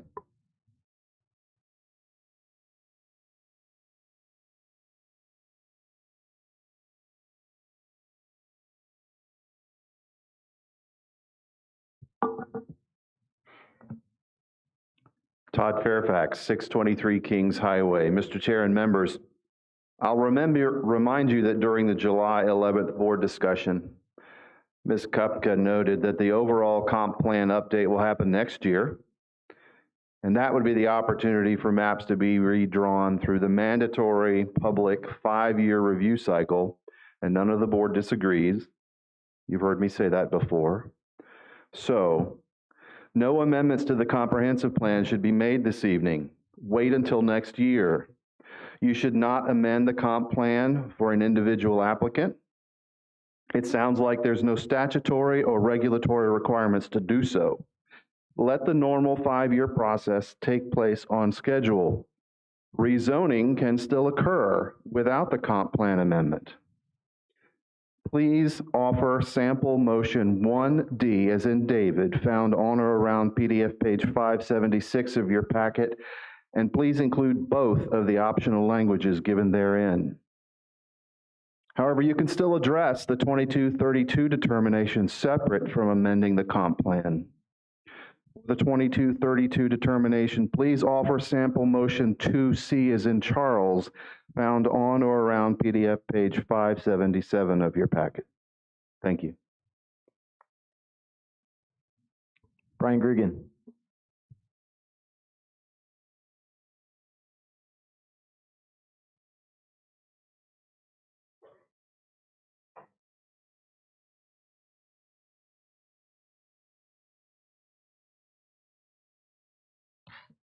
Brian Gregan, 9485 Elm Court, King George, Virginia. I am very concerned about the net benefit of the Amazon Birchwood Data Center project to King George County. This net must be the sole focus of the Board of Supervisors and all involved in the negotiation with Amazon Birchwood. Any incentives given to Amazon will not only decrease King George County's Amazon Birchwood Data Center net revenues, but will potentially expose us to the 2-to-1 match of the Cloud Computing Cluster Infrastructure Grant Fund, which Amazon will more than likely be a beneficiary of. I appreciate the VEDP representative for her time to hopefully give the public more insight on any potential negative impact to King George County's net revenues from the Amazon Data Center project. Most of the dealings with Amazon are happening out of public view and behind closed doors. The performance agreement and memorandums of understanding cannot be taken from the room they are housed to be scrutinized and analyzed. As citizens, we bear all the burdens that result from any performance agreement and memorandums of understanding. This is not unusual for deals of this size. However, Amazon Birchwood has presented us with potential tax revenue of $88 to $125 million annually after full build out. I truly wish this were true, but unfortunately it is not. Expectations of tax revenues for King George County for the next 15 years have been replaced with concern that in many of the build-out years we could receive little to zero tax benefit.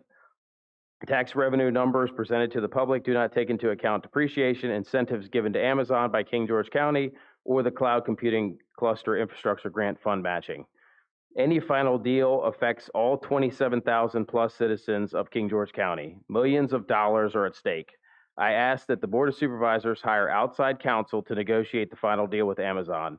Utilizing every resource to negotiate the terms with Amazon is not only wise, but as citizens, we should expect it.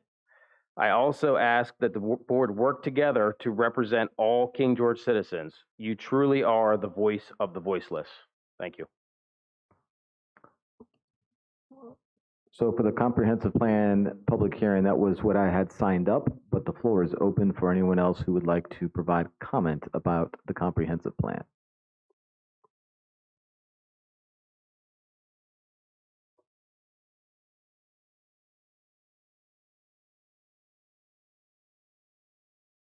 I didn't do it at the right time last time. I apologize. Kaylin Weeks, 584 Caledon Road, and I oppose the rezoning of the land outside of the already determined industrial zone, and I oppose the creation of a data center campus. You know we are fearful for the health and stability of the Rappahannock River and fearful for the habitat and wildlife that we enjoy and have chosen to surround ourselves in. I know that you care about the wildlife and habitat as much as we do, which is why the data center seems so appealing.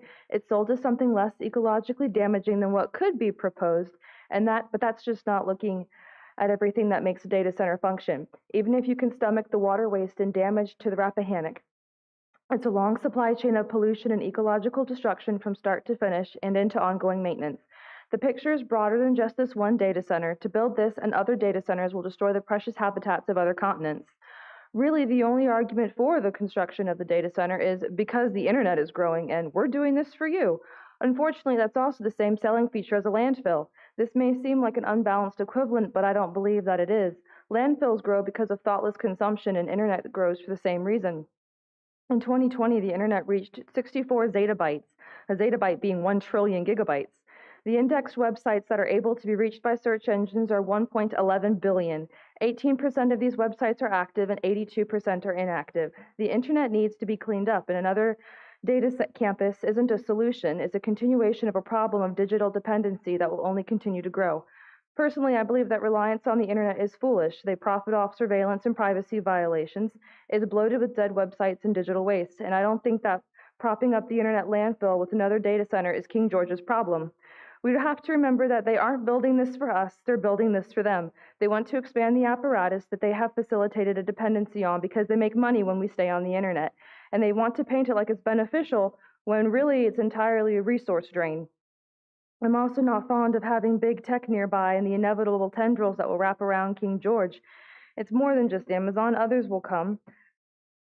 They will embed themselves in the local government to make sure they get what they want. California has made itself less appealing to Silicon Valley, so why not move headquarters across the country to Virginia, where all of their data centers are?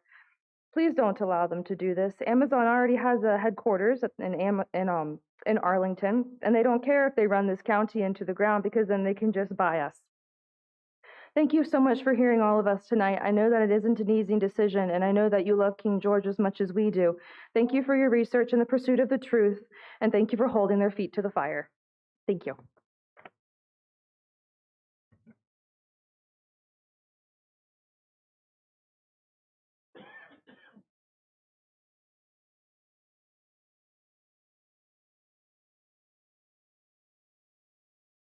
Good evening. Andrew Mason, 7199 Indiantown Road, King George, Virginia. I want to say a couple of things, and one is, the county can't remain stagnant.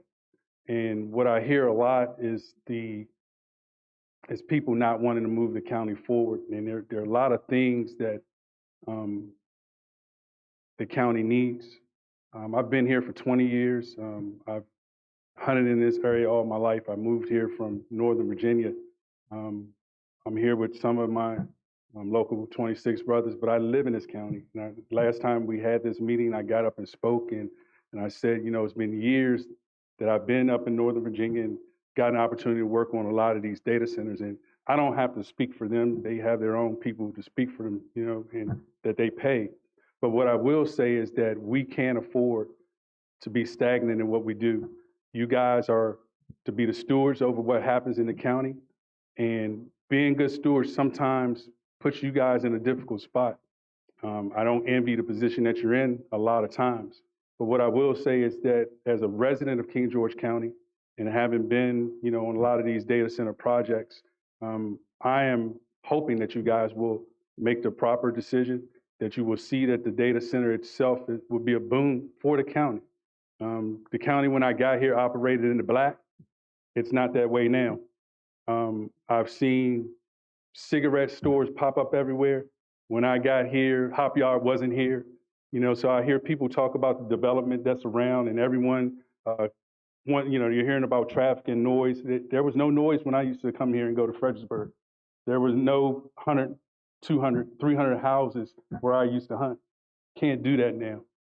The data center will be located in an area where there's a landfill. They'll be located in another area where there's, a sand quarry, and another area where, there's just so many things. People talk about noise, and I understand that. I don't want to be in an area where there's noise. But I could tell you when I used to ride down 3 and smell the trash from the dump, that used to offend me too. These data centers, and I hate even speaking on their behalf because they're not paying me, but these data centers aren't as bad as what it is in Northern Virginia. We have an opportunity to plan out the course in which we want to lay. It doesn't mandate that they have to be right up in our backyard. We have a discretion to make. But when it's being proposed in an area, and I understand the residents that are around it, but when it's being proposed in an area that will benefit the whole county, I think we need to take a good hard look at that. I applaud you wanting to get the actual numbers. I agree with that. But as you may know, when you're building these things, if you want a dynamite number right on the top, you're probably not going to get it. But if the guy that we're paying to tell you guys that it's a net benefit, we ought to listen to him. That's all I have to say. Thank you.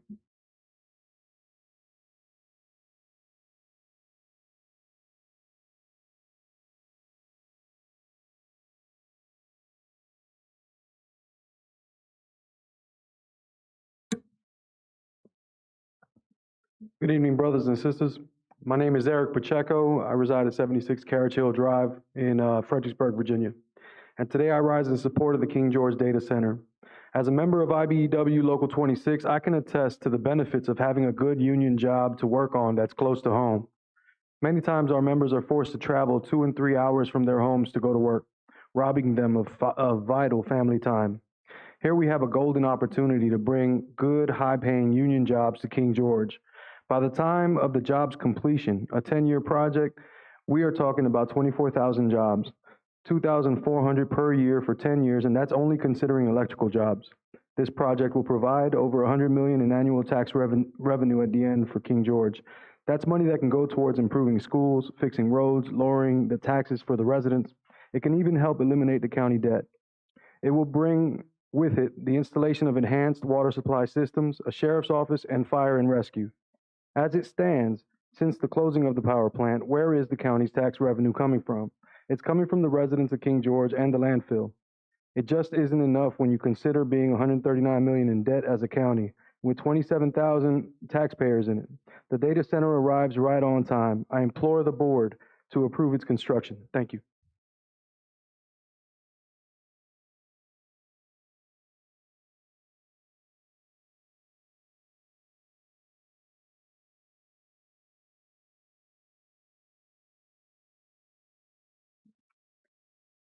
Good evening. My name's Max Lupton. I live at 6075 Bamboo Point here in King George. I want to make a couple points and address some of the things other people have mentioned. There's talk about why do we need to amend the comprehensive plan? We're going to review it again next year. Why not change it now? And we can get this process with Amazon, which is going to be lengthy and complicated, underway. And then if next year when we review the plan during the 5-year cycle, if changes were made that weren't right, they can be undone then. So there's no issue with changing the plan. A lot of the things we're talking about doing can be undone if things go south. The main point I want to make is we're going to fix financially in this county. What conceivable alternatives do we have that are lower impact and more conducive to keeping King George rural than a data center that pollutes a lot less than the landfill, the power plant it's going to replace, and the sand and gravel quarries we've approved in the recent history? There were questions about the power lines. I remember a few years ago, we cut a swath through the county to run power lines to the Navy base because we are trying to play nice with the Navy. There are a lot of jobs in the county that are due to the Navy base, so we accommodate them by running power lines across the county. If that's what it takes to get the data center built, I would fully support that. The data center is already over on the edge of the county. The power lines wouldn't run across the entire county like they did for the Navy base. Finally, there was a lot of talk about hard numbers. Nobody has a magic crystal ball to predict exactly how much this is going to cost. Last time I bought a house, they couldn't even tell me how much I was going to have to pay at closing until the day I showed up and we locked in the interest rates and all the fees got paid. So asking for exact numbers on a project that's got 3 or 4 phases that's going to take place from now until into 2035 is unrealistic. There is independent analysis that's been done. We heard it from the county financial advisor. It's going to be a net positive for the county. And you can argue about whether that's going to be $10 million or $100 million a year. What the county needs is net positive revenue. This provides it at a very low impact. Finally, the county needs diversification in both the industry that's in this county and the jobs that are available in this county. We've heard people talk about how everybody has to commute to jobs unless you're lucky enough to get one of the jobs at Dahlgren or one of the jobs working in local government, or you're stuck working for some of the lower paying jobs in restaurants and retail. This data center would greatly diversify the amount of jobs, the types of jobs that are available in the county. That's all I've got. I think the board is risking squandering an amazing opportunity here if they drag their feet and frustrate Amazon and don't get this deal consummated. Thank you.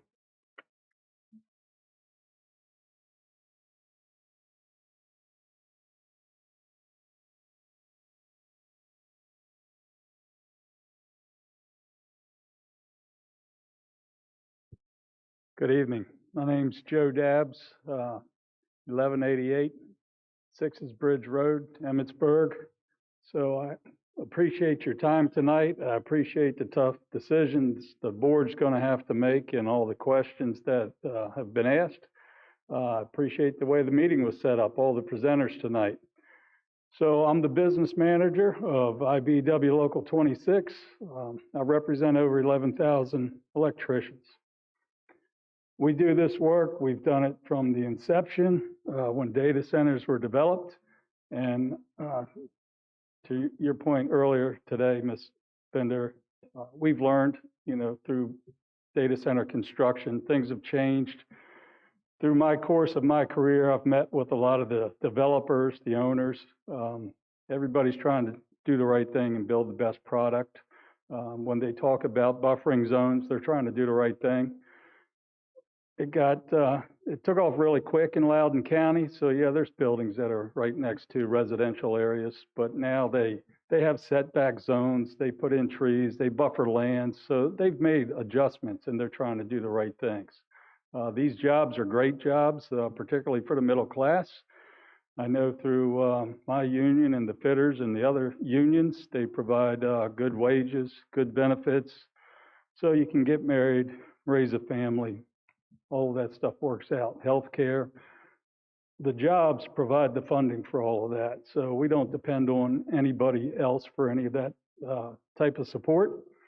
The education, we pay for all of that through our collective bargaining. So we can take people right out of high school, returning citizens, teach them everything they need to know about the trade, and they're self-sufficient. So these are great jobs. I know you're going to figure it out. You're asking a lot of questions, a lot of tough questions. You're doing noble work. I understand it. You're all elected officials. My position, same thing. So, you know, we run for election every 3 years. I report to my membership every month, my executive board twice a month.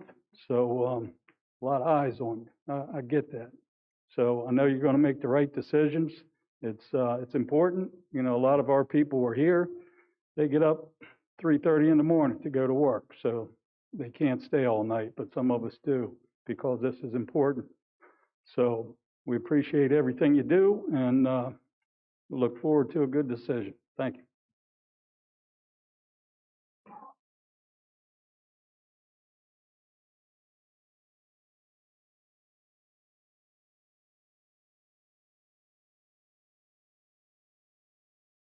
My name's Vernon Edwards, 15395 Greenlaw Way, King George, Virginia.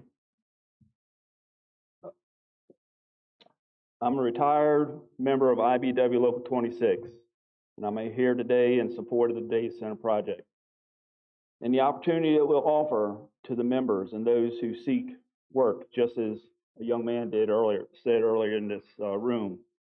With 42 years of service working as an IBW member, the training and the job it offered helped me provide for my family, and now it provides for me as I'm retired. As a resident of King George, I do worry about environment, infrastructure, and how it will affect our taxes. Just with any project in the beginning stages, I know there's still a lot of answers and work to be done. Thank you.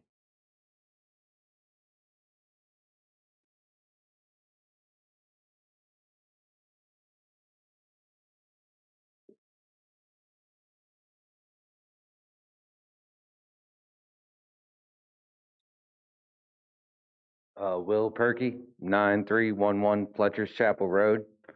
I've been a resident of King George since 2006 and spending almost, I guess, the last 17 years driving up and down the road to see this type of opportunity come basically in my backyard is a game changer. I'm almost 50 years old.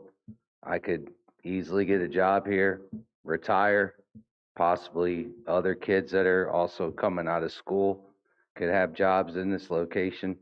I know I moved here, my address, I have the dump in my backyard. I chose to live there, knowing that area was industrial, hoping that something like this would come along.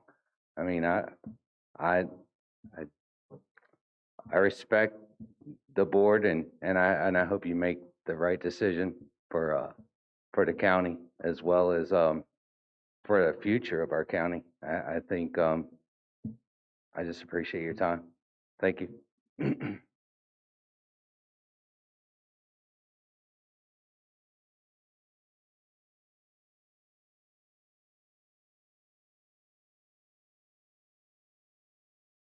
Good evening. My name is Tyler Hefner. I live on 9292 Kings Highway. I'm an electrician apprentice with IBW Local 26. Just to kind of touch on what my other brothers that were up here talking about and how the impact that it made on my life is having that union job has made nothing but a positive impact on my life.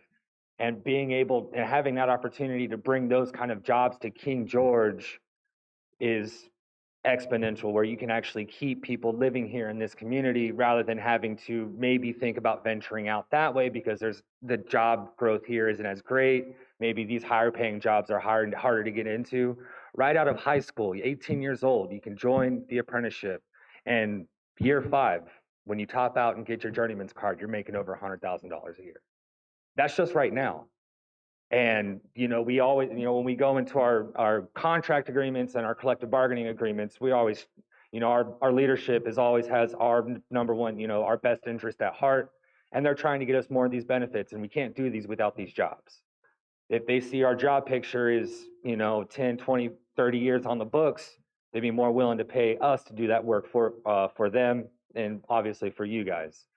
And that's not just on the electrician side. That's for every tradesperson that lives in this county. That's the plumbers, the laborers that come in and help us out, the concrete guys, the truck drivers, everybody that's going to be a part of that project benefits from this project, including the county from the numbers that some of the gentlemen have offered up. I was looking at some of the numbers that were from the economic overview on the King George website.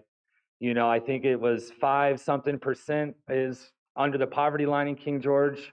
We have 27,000 plus members, or I'm sorry, not members, members of the community in King George. That's expected to grow about 1-something%, I think, according to the data that's on the website. And the job growth expected for next year is only 136 jobs. This data center outlay is 24,000 jobs on just the electrician side over the projected project.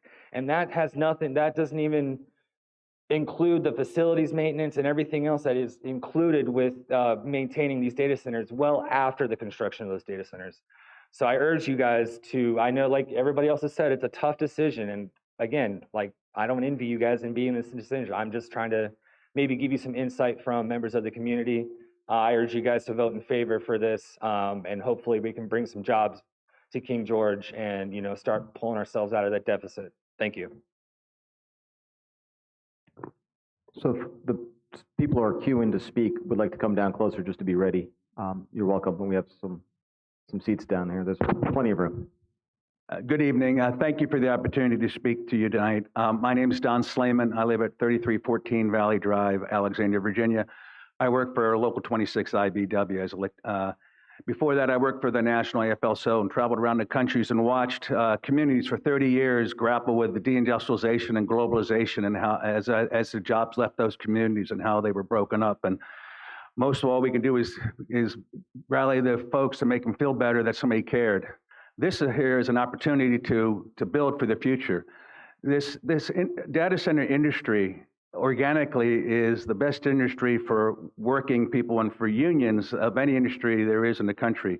The maritime industry is the most densely unionized industry, and that's because of the Jones Act, so that we can ship our weapons to war. So we have American ports with American workers working between those ports. That's by law. The entertainment industry is also densely unionized, but they're going through troubles right now, as you see. But this industry is organically is the most unionized industry in the country, because when you look at power generation, power transmission, and then the construction of these data centers, it's almost done predominantly union with high wage, middle class jobs. And even with their prefabular and modular work, where they do the components off site, they use our union construction. So that's very commendable. So we work very well with AWS, and it helps promote these great six-figure blue-collar jobs. And I can guarantee you that there's a child in this school today that will be a member of ours if this project goes through 5, 10, 15 years from now. The young man over there who said he would like to become an electrician, I introduced him to our business manager. We'd love to have him apply for our apprenticeship program. If you pass the aptitude test and get into our apprenticeship program, we find you work for the next 5 years. The whole program is free. You work 9 days on the job, and that's where you get the real learning from a journey person. The 10th day you come in and train, and you get paid as if you're on the job. We call it the debt-free college, and it's 60 hours towards a college degree. And you are going to end after this apprenticeship program, you're going to be making $54 an hour in the present contract we have. So it's a great opportunity for children in this school to have a great middle-class income and stay and live where their parents where they grew up, and stay in their community. And also, it really helps the social fabric of our democracy to really address income inequality and to have construction workers live next to lawyers, live next to federal employees, live next to and all in a community so we can have much more interaction between different occupations. One other thing I'd like to say, with Amazon, with the help of Arlington County Supervisors, because in the construction industry, there's a lot of wage theft, misclassification, where they 1099 independent contractors to employees. Amazon got rid of that for their Amazon headquarters. And they also, because it's so rampant in the carpentry industry, they gave DC wages instead of Arlington wages, because that's such a bad business model. And they never got to $23 million tax incentive because they haven't got the hotel tax they wanted to generate. Thank you very much.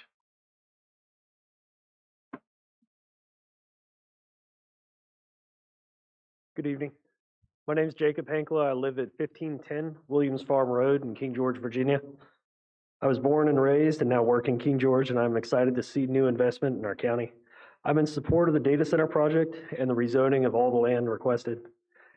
It has become apparent that a diversification and growth of our tax base is in a dire need. The burdens placed on the county and that this project has created have been accounted for with the land set aside for public safety with our future Company 5 and money for specialty firefighting equipment. And a substantial increase in our tax revenue that could be used to fund schools, fire rescue, and other local government projects. Not allowing this investment in high-tech, clean, safe infrastructure would be a disservice to the citizens of King George and a missed opportunity for long-term economic stability. Thank you.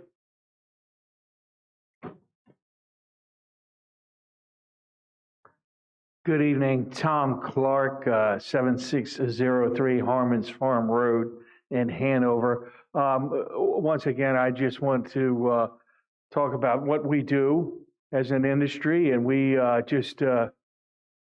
these jobs, they create careers. The young people that, like my colleague said, some young child will go to the apprenticeship out of here. I'll end up paying for his training, and that he or she will pay for my retirement. It's just the way it works. All we need from you is the work. What I heard when you were talking about investments, I kept hearing $29 billion investment in King George. And the number I came up with was $100 million tax revenue yearly. It would help firefighters and police. And once again, the work we do with health benefits and defined pension would not cost King George one penny. It's a revolving door.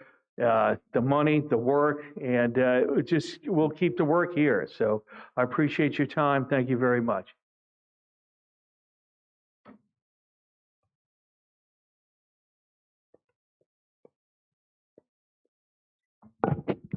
My name is Gina DeBernard. I live at 206 Stonewall Drive in Fredericksburg, Virginia. My parents live at 1569 Kings Highway here in King George County. I was watching online tonight and thought, I don't need to be here because I've said everything I need to say. And as I sat there and watched tonight, I found myself in a situation where I felt like I had to get up, throw on some clothes, and come down here. There were several issues that drove me to jump in the car and make the 35-minute drive. And I'm going to try to be quick and say that problem number one is the water situation. I heard Charlie Payne say that Amazon's going to provide public water available for the people of King George. I have a problem with that. Why is it that Amazon is going to provide for the people of King George the public water? King George should keep the rights to that Rappahannock River, and Amazon should be purchasing water from the county, and it shouldn't be the other way around. Problem number two is this net positive question that keeps coming up. I heard first that the Rappahannock Regional Development people and the FRA people could not address what the net profit was going to be. Everybody keeps talking about what the gross profit is going to be. Let's look at the net revenue. And I think that is going to be the bottom line question that we need to look at. You had Mr.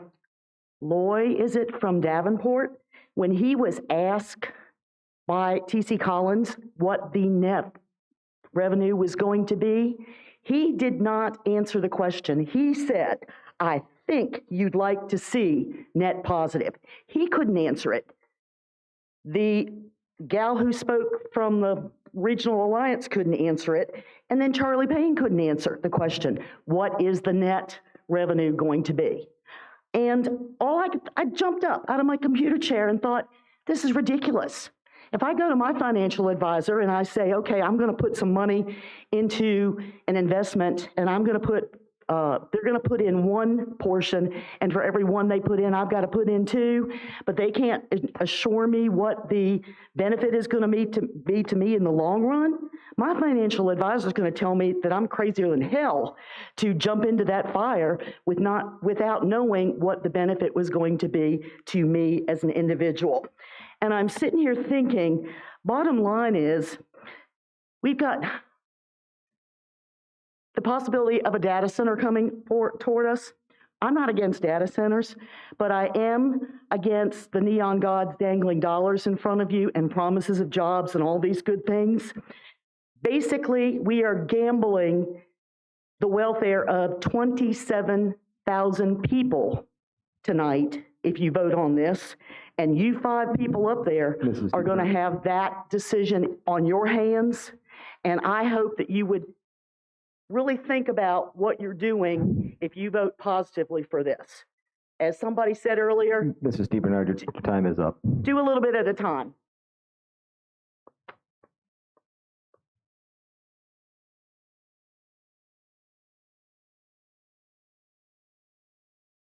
Hello, my name is Chris Jester. I live at 9090 Carriage Lane. Apologize, I am not a public speaker. I just felt I need to come up here and say that I've lived in King George County about 15 years now. Moved here from Texas. My kids go to school here. I love this area. It's a great area to live in, but as far as work goes, I get up at 3:30 in the morning and I have to drive an hour and a half to 2 hours for work to drive Northern Virginia, DC, Maryland. You know, it'd be nice to have work around here that I can, you know, local. That's what we are. We're local workers.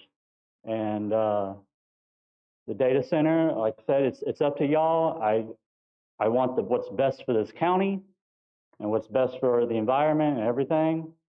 And but you know, it'd be nice to drive to work, come home, spend more time with my family. And yeah, thank you.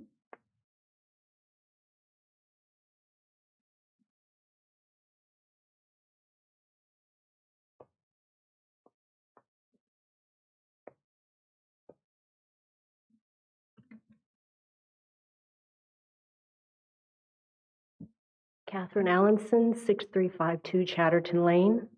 I just want to speak on the comprehensive plan because I remember, I don't know, maybe 4 or 5 years ago, being invited to do a survey about what citizens of King George thought were the most important issues, like in the near future, which I believe is what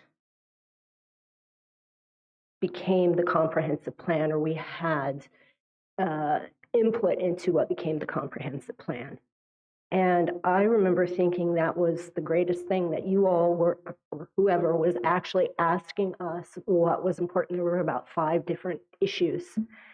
And we, the citizens of King George, voted to make protecting the rural atmosphere of King George a priority while wanting future growth planned and controlled. That's how the comprehensive plan came to be. And this is what it precisely makes King George special and unique.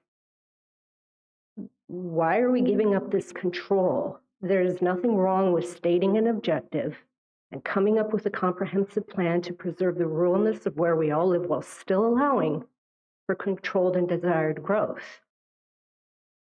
And following through and sticking with it and not selling out to whoever comes along with the most money. Exploitation is easy. We need to have the courage to say no.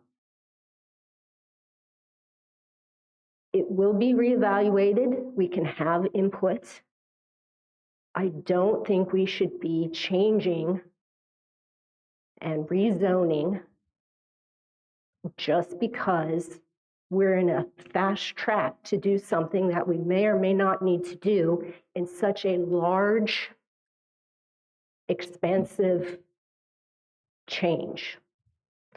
And that's where I'm going to leave that, and we can talk about other things when we move on. Thank you.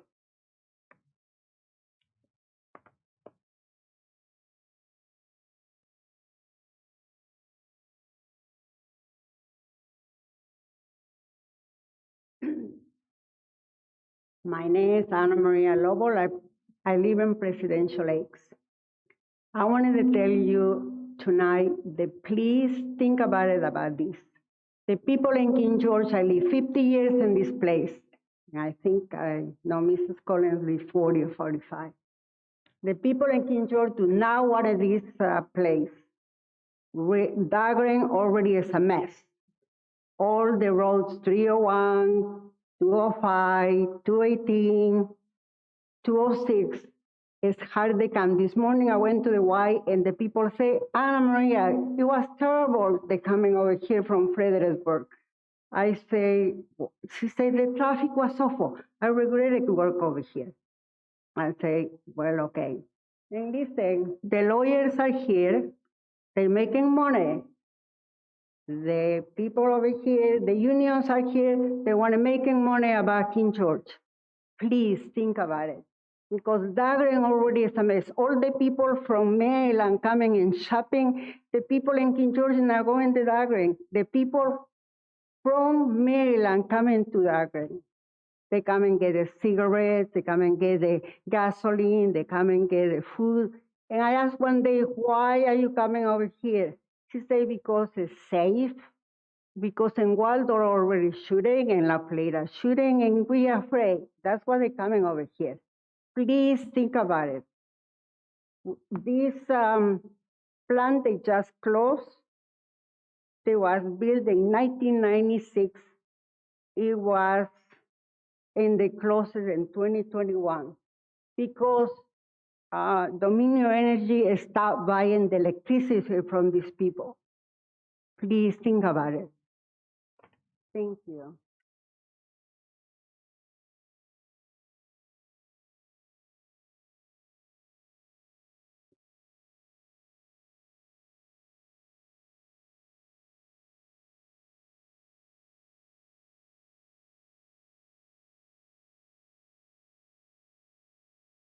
Hello, I'm Lori Schlem, 10290 Caledon Road. I have lived in King George for 40 years.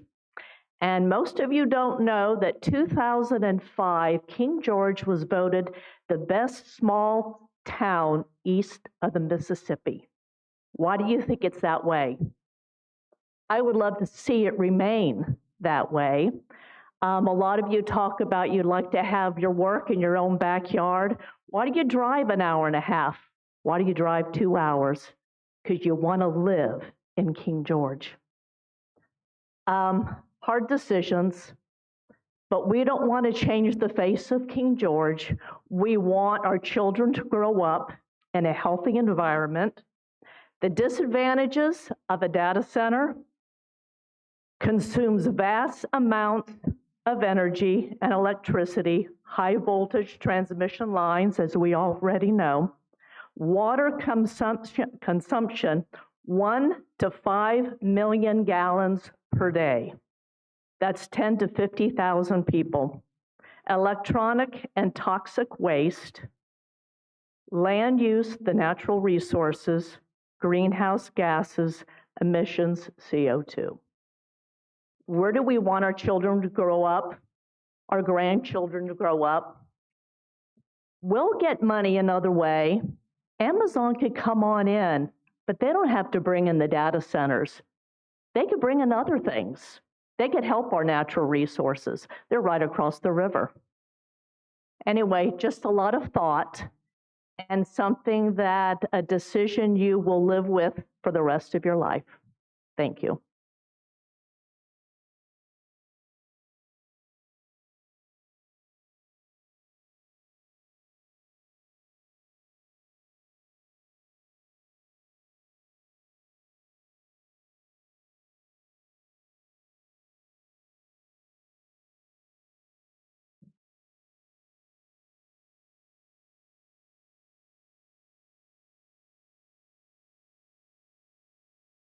Good evening to the board. My name is Perry Bowen. My address is 17518 Nanzatico Lane, King George, Virginia. I apologize, I did not come dressed to speak. I left home with very simple instructions from my wife to go pick up Ed Frank, sit in the back of the room, keep my mouth shut, and try not to piss anybody off. So that's the mission. I feel like I need to say something, several things here. I'm a consumer and a customer of Dominion Power. I have had my irrigation pumps, my packing shed, my farm market hooked up as commercial accounts. When you go to work with Dominion Power as a customer, they ask for a load sheet. On that load sheet, you put how many horsepower, how much you're going to run it, how much you're going to consume. Okay? Dominion Power is a publicly traded company. They know everything there is to know about this. They know every dollar that they're going to request, every matching dollar. They know all that, okay? They have fine counsel. You don't need to beat up Charlie Payne. All you have to do is ask Charlie Payne something, and he will get you the answer. So all I'm suggesting, this project eventually will get approved. But I think it is in the King George County Board of Supervisors' best interest and the citizens of the county that you ask for that load sheet. You go back to Dominion and say, what are we going to get? We need to see the numbers. And when they say, well, we don't have to do that, say, well, when you asked Perry Bowen to hook up his irrigation pumps, you demanded that he create these documents.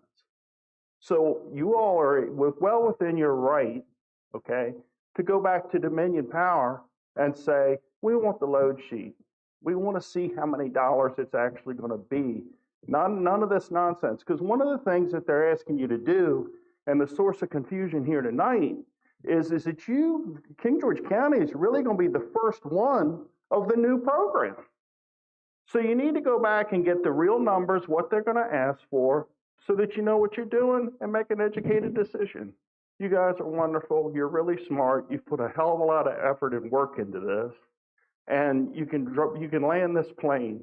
Just get the information from Charlie Payne and Dominion Power and make a good decision. Thank you.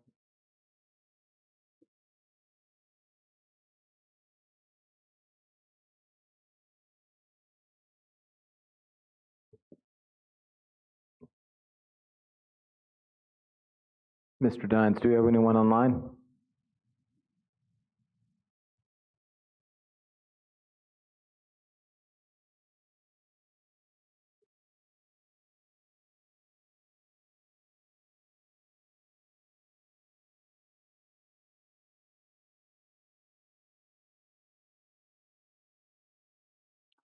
Is that a no, sir? No, okay, thank you. Did anyone have any correspondence to be read into the public hearing?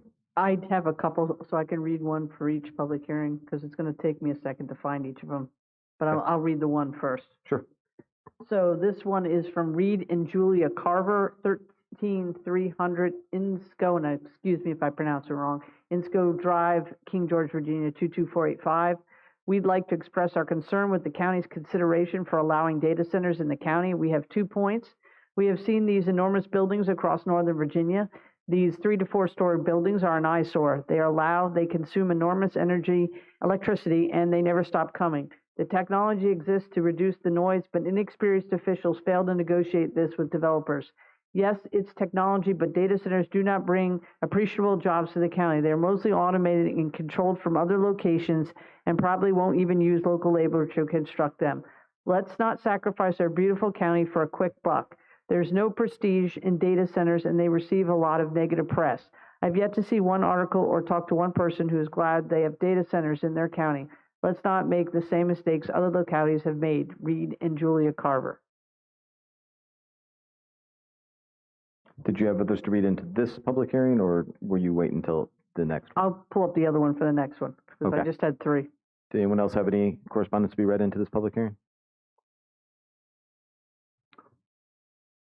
Okay, then I will close the public hearing for 0903 for the comprehensive plan amendment public hearing and bring it back to the board for discussion and consideration.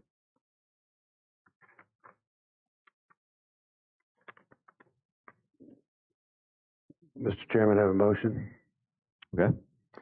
I move to deny amending the comprehensive plan as proposed by both staff and the applicant. This decision is supported by prevailing recommendation of the Planning Commission to decline consideration changes to the comprehensive plan outside the mandatory 5-year review cycle on the scope and the intensity of the changes required to support applicant's proposed development. Decision is consistent with the existing text and mapping of boundaries in the comprehensive plan, and the scale and scope of the proposal use with the impacts to the county, such as fire and safety hazards, encroachment of historic and environmental sensitive areas, the intensity of water and electric consumption, and loss of rural and Ripon water view and character. Second. We have a motion properly seconded. Do we have any discussion? Yes, Mr. Chair. Go ahead. May I call Mr. Payne back up to answer a question, please?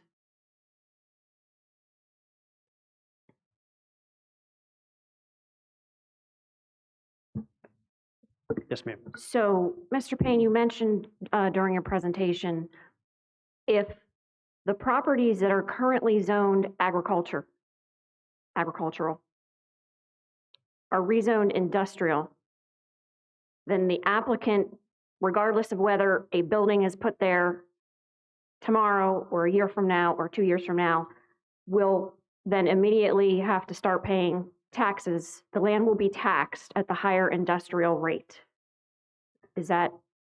It would apply to the property owner now, and the Commissioner of Revenue drives whether it's a change in use or it's a change in zoning. But typically, the rule is when the zoning changes, the property must come out of land use because it's in agricultural today, with the exception of the Birchwood site, the 211 acres of the Birchwood site. And then therefore, there'd be a new county assessment, at your current tax rate on the new zoning use. And then rollback taxes will kick in as well. And they would all have to be paid based on the change in use. Thank you. Just ask Ms. Lackey, would you agree with that assessment? I was not asked to prepare that particular question, so I have to say that I would need additional time to research the question. But there is a land use program whereby if you maintain your land as ag, then you are not, you are subject to lesser taxation. If you do convert the use of your land, there are rollback taxes that can apply, but I'm not prepared to discuss the specifics of that. Okay. Mr. Chair? Yes. Can I read from the Commissioner of the Revenue's website land use information memo? So, if a change in use or a change such as the land is subdivided or zoning changes are requested, then a rollback tax may be due. Rollback tax is figured on the current year and 5 years back. Rollback tax is based on the difference between the assessed value and the land use value. And if any changes in use, acreage, zoning, and/or division of parcel, the taxpayer must report such changes to our office within 60 days, or it may be denied. All right, was there any other discussion? So we have a motion.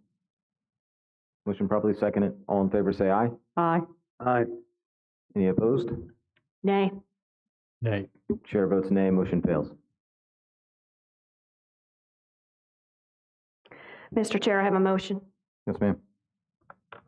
I move to amend the comprehensive plan as proposed by the applicant to redefine the boundaries of the Route 3 West primary settlement area to expand a boundary line from Route 665 Birchwood Creek Road to Routes 3 Kings Highway and at or near 603 Fletcher's Chapel Road to include only parcels identified in conditional rezoning application case number Z2023-00099, but excluding parcels not owned or controlled by the applicant as shown in the GIS Map 4, incorporated by reference herein.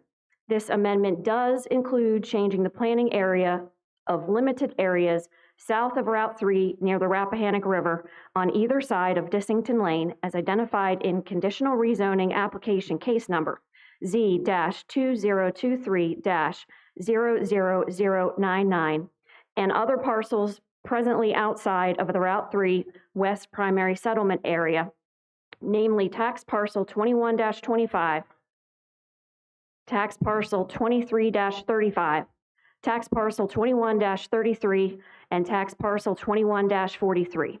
The boundaries of the Potomac River North Rural Development Area and Rappahannock River Settlement Area are to be amended consistent with the land to be excluded from those planning areas and relocated to the Route 3 West primary settlement area. Amendments should be made to update maps 6, 11, and 12 to be consistent with the foregoing. This amendment is supported by a finding that the public interest would not be served at the present time by including parcels not owned or controlled by the applicant within the triangle created by routes 3, 665, and at or near 603 because of the objection of one or more owners of the affected parcels, the expressed intention of one or more owners to continue agricultural uses, and because the majority of the parcels so excluded from the staff recommendation do not individually meet the minimum square footage for industrial uses stated in the zoning code of 10 acres. Second. We have a motion, probably second, and do we have any discussion? All in favor, say aye. Wait a minute. Well, you had your mic on. Ready for the vote? I have discussion. Okay. So, going to go against the planning commission, going to go against the people, and they still can get it rezoned, but there's no benefit to anybody other than the applicant. That's what I'm hearing. So, two of y'all not even going to be here next year, and you're setting up a next board for failure. Thank you.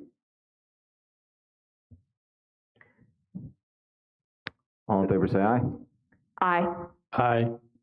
Any opposed? Nay. Nay. Chair votes aye, motion carries. I'm going to ask my colleagues if you'll entertain me for a short recess.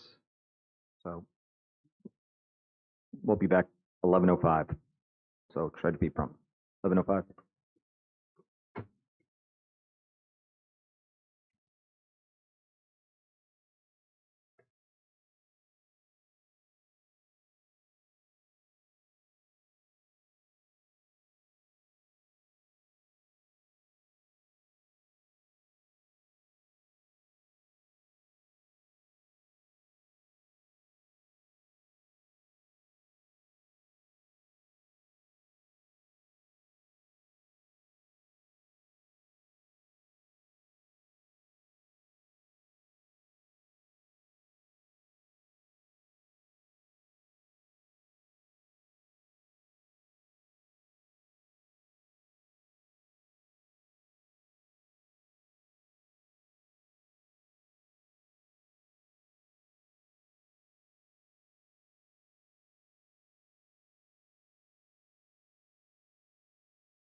Okay, we're going to come back from recess. We're going to move on to our second public hearing, which is the conditional rezoning application, case number Z-2023-00099. The King George County Board of Supervisors will now hold a public hearing that has been properly advertised to receive public input regarding conditional rezoning application case number Z-2023-00099. Request by Birchwood Power Partners to rezone with Proffer's tax map 21 parcel 43, 12134 Dissington Lane, tax map 21 parcel 47, 1428 Kings Highway, tax map 21 parcel 48 located along Kings Highway and Birchwood Creek Road, tax map 21 parcel 48D 2103 Kings Highway, and tax map 21 parcel 50 10900 Birchwood Drive from limited agricultural A1 to industrial.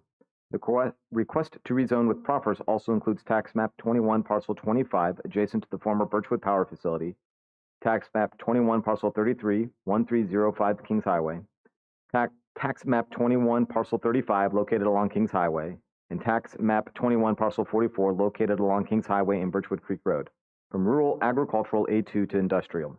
As the proffers have been amended subsequent to the advertisement of this public hearing, those from last time. So these are with the existing proffers. We have had the staff report. I will ask if staff has anything else to add before we move on. And then I will open the floor for public comment. Public comment is limited to 3 minutes per speaker in order for everyone an opportunity to speak. Please state your name and address before you comment. Upon completion of the public comment, I will bring the matter back to the board for consideration. The board may or may not take action tonight depending on the information received during public comment. So first I'll ask, do we have any staff information to provide in regards to the rezoning, the conditional rezoning application case number? Mr. Chairman, staff does not have anything additional to deny. If you would like, Mr. Steinbeck could come back online and touch on those points again. I know you already had added or discussed them before, so I was just verifying though in case there was something that had to come up. So in that case, I will bring it back. Mr. Chair, if I may add that the board has not yet acted on the 2232 review, which it's not a public hearing item necessarily, but it's typically kind of done in tandem with your comprehensive plan amendments, whether or not you consider public facilities extensions that match your comprehensive plan amendment. So those are in sample motions 2. So those have to do with the substations and the related infrastructure.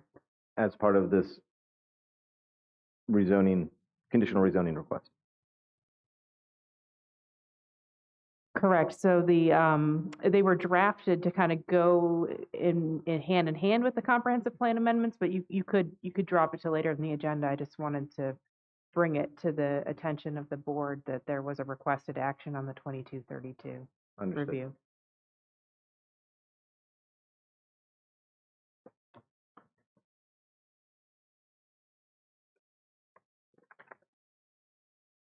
At this time, I will open the floor for public comment. So again, I do have a list of a handful of people. So I will start with the list and then we'll open the floor to anyone else who would like to provide public comment for 0904. We'll start with Anthony Stats.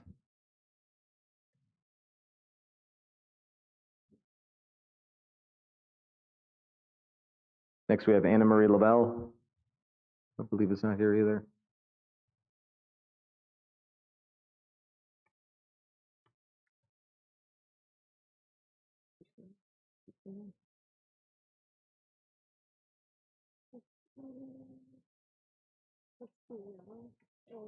Christina A. Mo. I apologize. Monchain? Okay. And then Darren Breitenstein.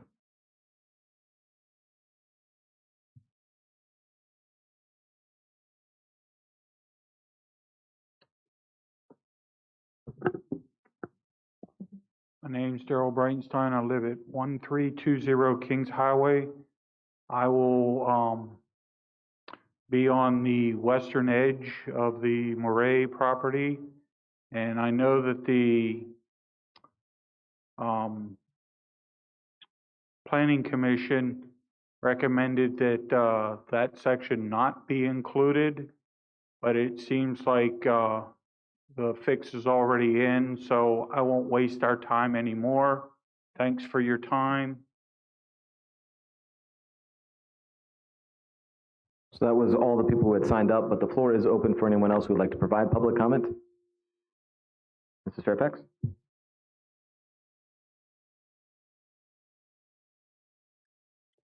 Debbie Fairfax, 623 Kings Highway. Could you ask the applicant's attorney to clarify how many data centers we're talking about?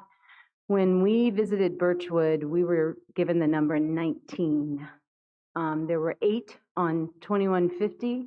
There were 6 on the Butzner property, and there were 5 on the Marie property. So could you ask him to clarify that?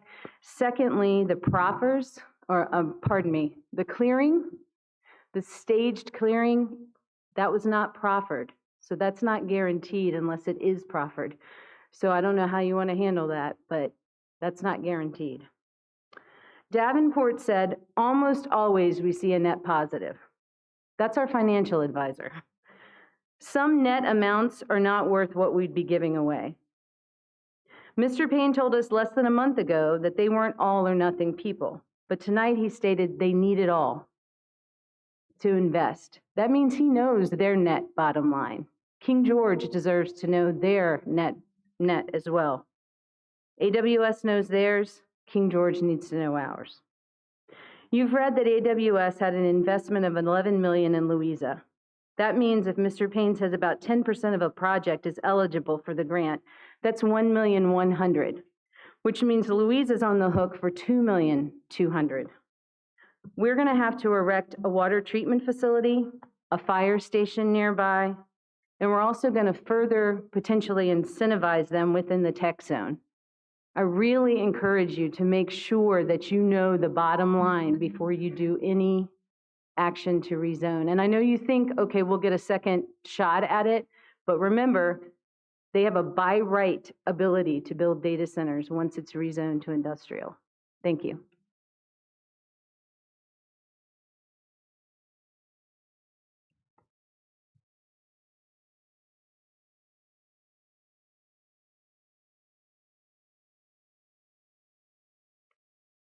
Kaylin Weeks, 584 Caledon Road. And I've just found out that apparently they're talking about putting 22 data centers off of Bloomsbury Road.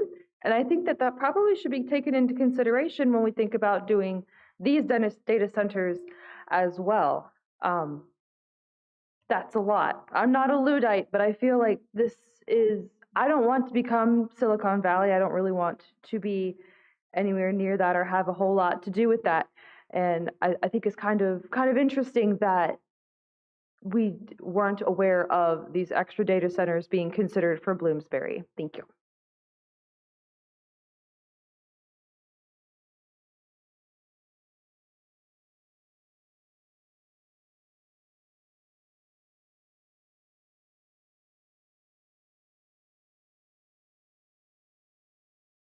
Brent Hunsinger, Friends of the Rappahannock.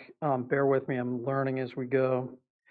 First of all, I did also want to get a clarification on if that the phased grading plan is a proffer or it is something they're promising to do that later on they could turn back around and not do. And I need to distinguish some of those things I'm talking about between the Birchwood staff and the Amazon kind of thing. The Birchwood staff has been amazing to work with. They've provided me with information. They've given us a tour. They're kind of part of the community. The same can't exactly be said for Amazon itself. So there should be a distinction there a little bit in my mind. So is the grading plan a proffer or is it not a proffer? I would assume it's not, because if it's a proffer, we'd have to be back here in 2 more weeks. So it's come to my attention, and we know that just so we're very clear, the DEQ VWP permit, which could not be found online, actually. I checked 3 different places, and Donna had to send it to me, which I thought was, they don't control that. It wasn't to be found on the state portals. The permit is for power generation, and it will need an amendment to change the beneficial uses from power generation to data centers and municipal use. Mr. Payne earlier, something that was new to me, whether he meant it or not, I don't know. But so we need to clarify whether they would try to amend that VW permit, not just for the beneficial use, but he also said the amounts of water. You cannot change the amounts of water through a changement of amendment for beneficial use. That would require a whole new JPA because you need to justify the amount of water that you are withdrawing from the river. So we need that clarification from him.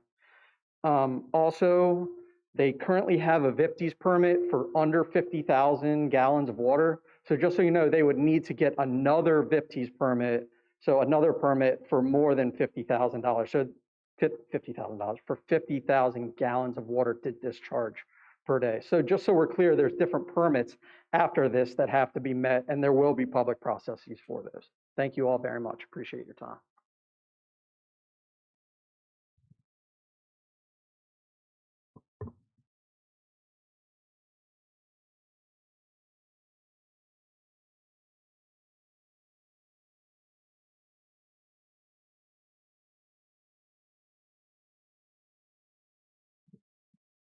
Todd Fairfax, 623 Kings Highway. Given this case is about rezoning the agricultural to industrial, please consider only the property owned by Birchwood now, 2150. Let's fully develop that. See what the 8 data centers turn into in terms of revenue, in terms of impact, in terms of noise, and then come back and do the other ones. Let's do the slow metered approach. It doesn't mean no. Amazon will still make the same amount of money in the 5 years that it takes to build out 2150 as they would otherwise. The county will still get their revenue as otherwise. Again, slow metered, please. Thank you.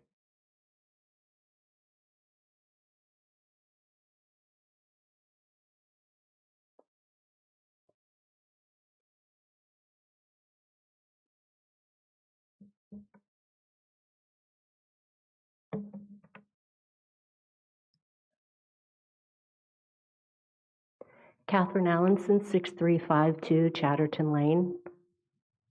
I'm up here because I'm just really concerned about the size. We keep saying data center. Data campus is so much different than a data center. And I understand the desire for businesses and the money that needs to come in. But it almost feels like we're talking apples to oranges here. I understand why Amazon wants all of this land. It makes ample sense for them to have this huge amount. It doesn't make sense for us to have such a large, gargantuan facility, whether it's nicely detailed or not. People have stood up here earlier and said it will change King George, and it certainly will. Once it's gone, folks. Take a look at what's happening up north. I've heard nothing good. Of course, the people want their jobs, but 90% of them don't even live here. I don't think people are opposed to data centers per se. I wrote you all that before. But a data center is a lot different than a 900-acre data campus. Please listen to what people have been saying, and especially the fact that the properties that are near the river are especially concerning. We went through this with the Planning Commission, and I know you don't have to listen to them, but that area is very fragile and sensitive, no matter whether they're going to be 500 foot back. You know how these things go with lots of rain or whatever, all the runoff. At least corral it, control it in a manageable spot. You know, north of Route 3, that's a huge area, but that's still, we just saw 8 data centers on just the Birchwood property alone. Now, we learned all about that money. 8 times a lot is a crap ton of money. How much do we need? That's the point we need to be asking ourselves. I don't think gargantuan is necessarily the best for us. Yes, it is for them, but not necessarily for us.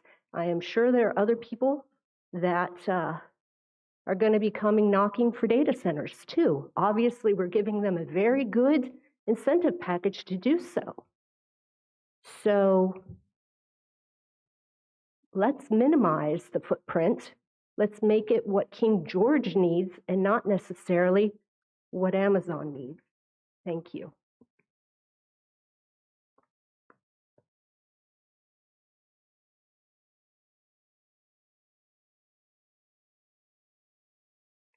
Mr. Dines, do you have anyone online?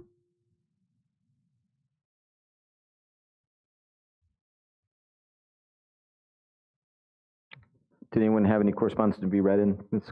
Bender, go ahead. So I got this email from Michael and Crystal Muth, who do live in my district in Shiloh. I just don't know their exact address. As our representative to the Board of Supervisors, we are writing to state that Michael and Crystal Muth are opposed to the proposed data center and any rezoning or other activities associated with the proposal. The cons outweigh the pros and would ultimately be a detriment to the county fiscally and environmentally, as well as violating the county's overall comprehensive plan. Did anyone else have any other comments to be read in? I believe Ms. Bender, you have one more, and we have two more that we can have read into. That's okay. We'll have two more public hearings, so we'll have that opportunity. Anyone else have any others, though? Okay. In that case, I will close the public hearing of 0904 for the conditional rezoning application and bring it back to the board. I will ask Mr. Payne if you'll come up. I believe there was a question. So I will just ask that question as well from, I believe it was Ms. Fairfax. Could you verify the number of data centers that are to be included? Yes, Mr. Chairman, thank you. Again, Charlie Payne representing the applicant. The total number of anticipated buildings are 19. There'll be 8 on the Birchwood site. I was using the baseline from your consultant initially about what the baseline is and what that total number would end up looking like. But on our plan, it's only 8 buildings on the Birchwood site. I have a second question for Mr. Payne, but I want to ask Ms. Lackey a quick question. Can I ask a clarifying question on one of the proffers? Yes, you may. Thank you. Mr. Payne, it's on the Historical Society one for the $150,000, and we saw the presentation of Mosley Architects today talking about, redesign, and I've always thought about, we have a new board coming on soon. I understand there's tweaks you could do to a proffer amendment to make sure that they get it for the benefit of the county. I'm just afraid that proffers you make, in honesty, to protect the historical assets, a new board could basically just use it to spend whatever they want to spend it. So is there a tweak that to make sure, if that's what it's truly for in your intent, that it goes to them to maybe help redesign their space in the redesigned courthouse? So I may have misunderstood you, but are we talking about the cultural resources proffer under proffer 4, environment, talking about? So one, the money donated to the King George Historical Society, or I don't remember the whole. It's $150,000. Yeah.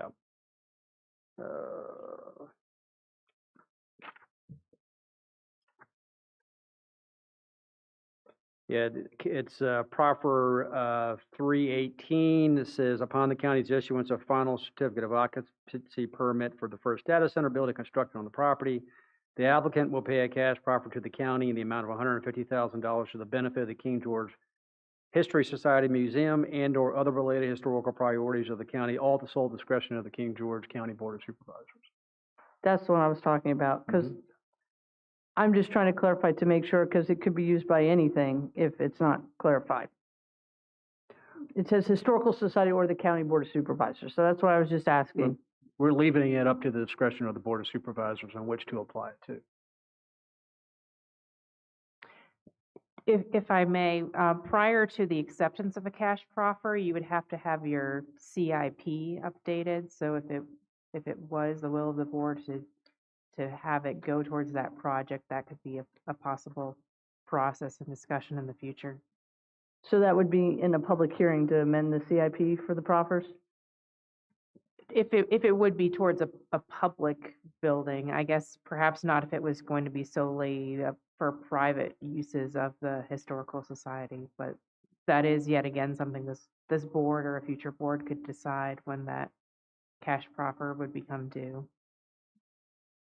And those cash proffers come right after the rezoning, correct? Just want to clarify. Cash proffer would come after the issuance of the first certificate of occupancy permit for the first data center building, So that would be in 18 months or so. roundabout. Right. And then the second question is on the grading. Mhm. So it was a great, nice plan presentation, good thought, but there's no proffer for it. So how do we know that that's going to, because it's just a picture on a screen at this moment. Well, what we've proffered is we'll have a phasing plan at each site plan stage. And that phasing plan will, as I had noted earlier, that phasing plan will outline what the process will be in regards to clearing and grading. So we're going to start north and then work our way to the west and then to the south. I'm not a lawyer, so I just want to make sure, but that picture isn't with the proffer. Can That's that be correct. put with the proffer? That was an exhibit of the what our plan is for grading purposes, for clearing purposes and development purposes of the project. But again, the proffer states that we will submit a phasing plan with each site plan in which the county will be playing a role in regards to the anticipated construction and schedule and the commencement of operations on the site. And then we also have a construction proffer that talks about prior to each site plan approval for each phase of development of the property, a construction mitigation plan will be drafted by the applicant and submitted to the county zoning administrator. Construction mitigation plan will address construction traffic, mitigation measures, et cetera. So at that point in time, the county staff will be playing a role in what that development phasing will be. So what I'm hearing is there will be a phasing plan, but it might not be that one. That's just a That's picture our in the PowerPoint. anticipated plan, that's correct. All right, thank you. Do we have any other questions for the applicant or any other discussion?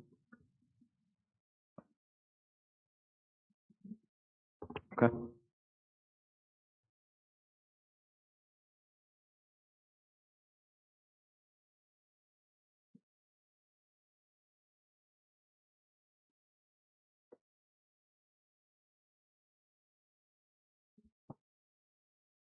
Mr. Chair, I have a motion. Sure.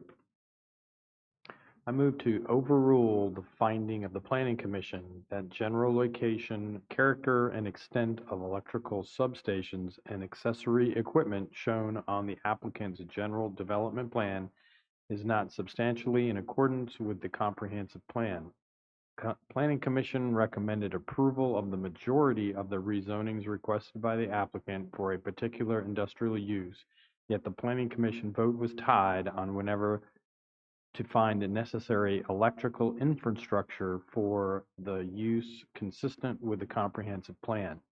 This determination is based on the land use considerations, including existing conditions on the subject properties or surrounding areas, including proximity to existing transmission lines, trends of growth, probable future requirements of the James Madison District, its inhabitants, and the county at large, include electrical requirements of data center campuses.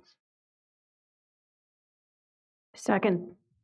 We have a motion properly seconded. Do we have any further discussion? Yes. Good. So what we've heard all night long is from people from King George saying, we need clarification, we need clarification, we need clarification, we need clarification. You heard it from me, I need clarification. But already one motion on the comp plan, you didn't listen to the people. I'm petrified you're not going to listen to the people again.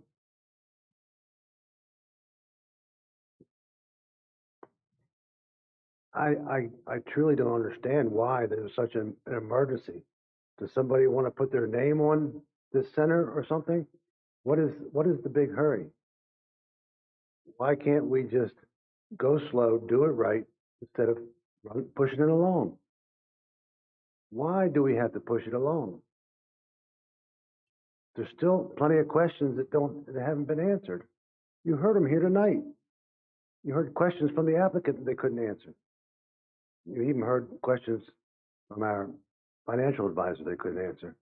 So why would? So our financial advisor can't answer it. So part of the MEI requires us to move into, if we were to join the MEI, move into a performance agreement. And that we don't have a performance agreement to bring before the board at this current time. And we haven't adopted any, obviously, because we haven't voted upon it. So performance agreement would be what would impact those revenues from a net perspective. If we move forward with rezoning, the only thing it could ever be is a data center. That we would receive the revenue from an industrial use for that land. So and if we do not move forward with if we do not actually find a way to move forward with working with Amazon on a performance agreement, either A, they could say, well, we'll come anyways and take the rates that are currently in place, or we find a way forward and provide a performance agreement, which obviously will go and take into consideration the impacts to the revenue that would be generated. And then that would be brought before the board, and then it would be brought before the public and voted upon. So I was still speaking, and you interrupted me, and it's obvious that you want to send this along, and you're now trying to convince me it's a good idea when it's not. Just telling you what the facts are. I'm telling you what the facts are, what I've heard, and I know that everybody can hear up here. So, I'm just trying to, have a passionate argument to you all to slow it down and do it right instead of just shoving it along. I know you all have questions. I know you do. I've heard them. Thank you. Mr. Granger, I just want to say one thing, because I've talked to a lot of people in the community and heard from a lot of people in the community, and very few of them want to rush. Many of them like the phase one idea if it has to, and it's the revenue. It's all about the revenue and the golden goose and every other word you can think of to let the money rain down. But everyone has said, please take your time. Please consider us. Please give us more information. And it does feel like we're rushing. And I know you can come up with your own narrative for the timeline of how long this has taken. But to the public, they have just seen it. And Mr. Payne even acknowledged last time that they should do it better next time and have more community input. And they have in Stafford and Spotsylvania. But our community feels like they've been left out of this decision. And so I just want that unknown in record. So we obviously see the way the vote is going, so just let it happen. But you have to understand the citizens are watching, and the citizens just want to be heard, and they feel they haven't been heard. Okay, we have a motion properly seconded. All in favor say aye. Aye. Aye. Any opposed? Nay. Nay. Chair votes aye, motion carries. Move on to 0905.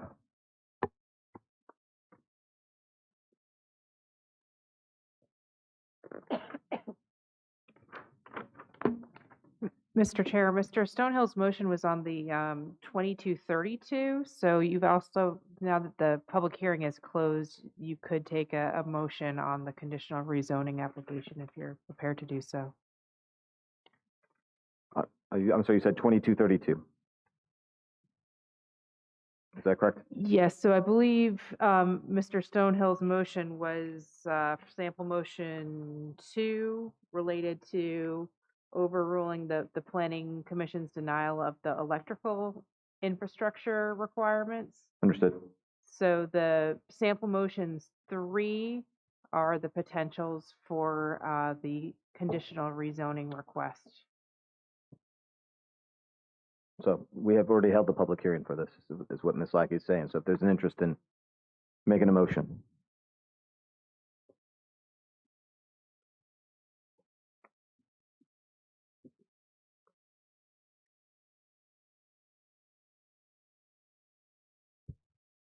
Mr. Chair, I have a motion. Sure.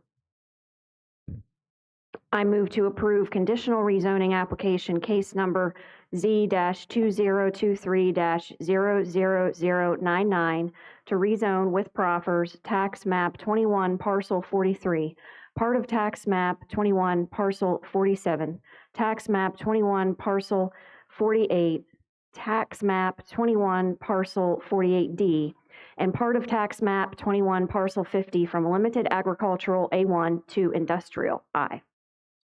This rezoning approval shall also include the request to rezone with proffers tax map 21 parcel 25, tax map 21 parcel 33, tax map 21 parcel 35, and tax map 21 parcel 44 from rural agricultural A2 to industrial I. This rezoning action does not include the portion of tax map 21 parcel 47 that is south of Route 3. The rezoning approval of tax map 41 parcel 48D to industrial is conditioned upon such parcel being combined with one or more industrial parcels by boundary line adjustment plat or re-subdivision of properties on a duly approved and recorded plat to meet a minimum lot size of 10 acres as required by King George County Zoning Ordinance Section 2.12.6A prior to commencing industrial use of the parcel. This recommendation is based on the land use considerations, including those stated in the staff report and consistency with the comprehensive plan as amended, and existing use and character of the subject properties or surrounding area, trends of growth, and probable future requirements of the James Madison District and county citizens to encourage compatible economic development activities that provide desirable employment and enlarge the tax base. Second. I have a motion properly second. I will make a friendly amendment. I believe I heard during the reading that you said the rezoning approval of tax map 41 parcel 48D, and it is the rezoning approval of tax map 21 parcel 48D. At least that's what I thought I heard. My apologies, tax map 21 parcel 48D. Okay.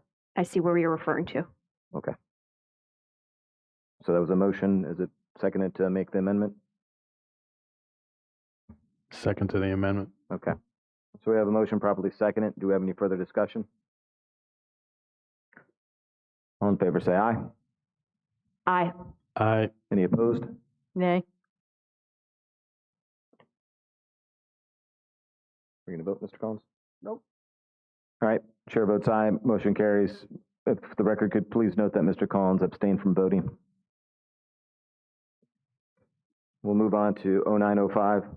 King George County Board of Supervisors will now hold a public hearing that has been properly advertised to receive public input regarding Proffer Amendment Application Case Z-2023-00101, request by Birchwood Power Partners to amend the proffer associated with rezoning 91-03-Z01 for limited industrial use. As the proffers have been amended subsequent to the advertisement of this public hearing, new advertisements of public hearing will be needed prior to action on the proffer statement as to the presently zoned industrial property. We've already been provided a staff report. We will be opening the floor for public comment. Public comment is limited to 3 minutes per speaker. In order to afford everyone an opportunity to speak, please state your name and address before you comment.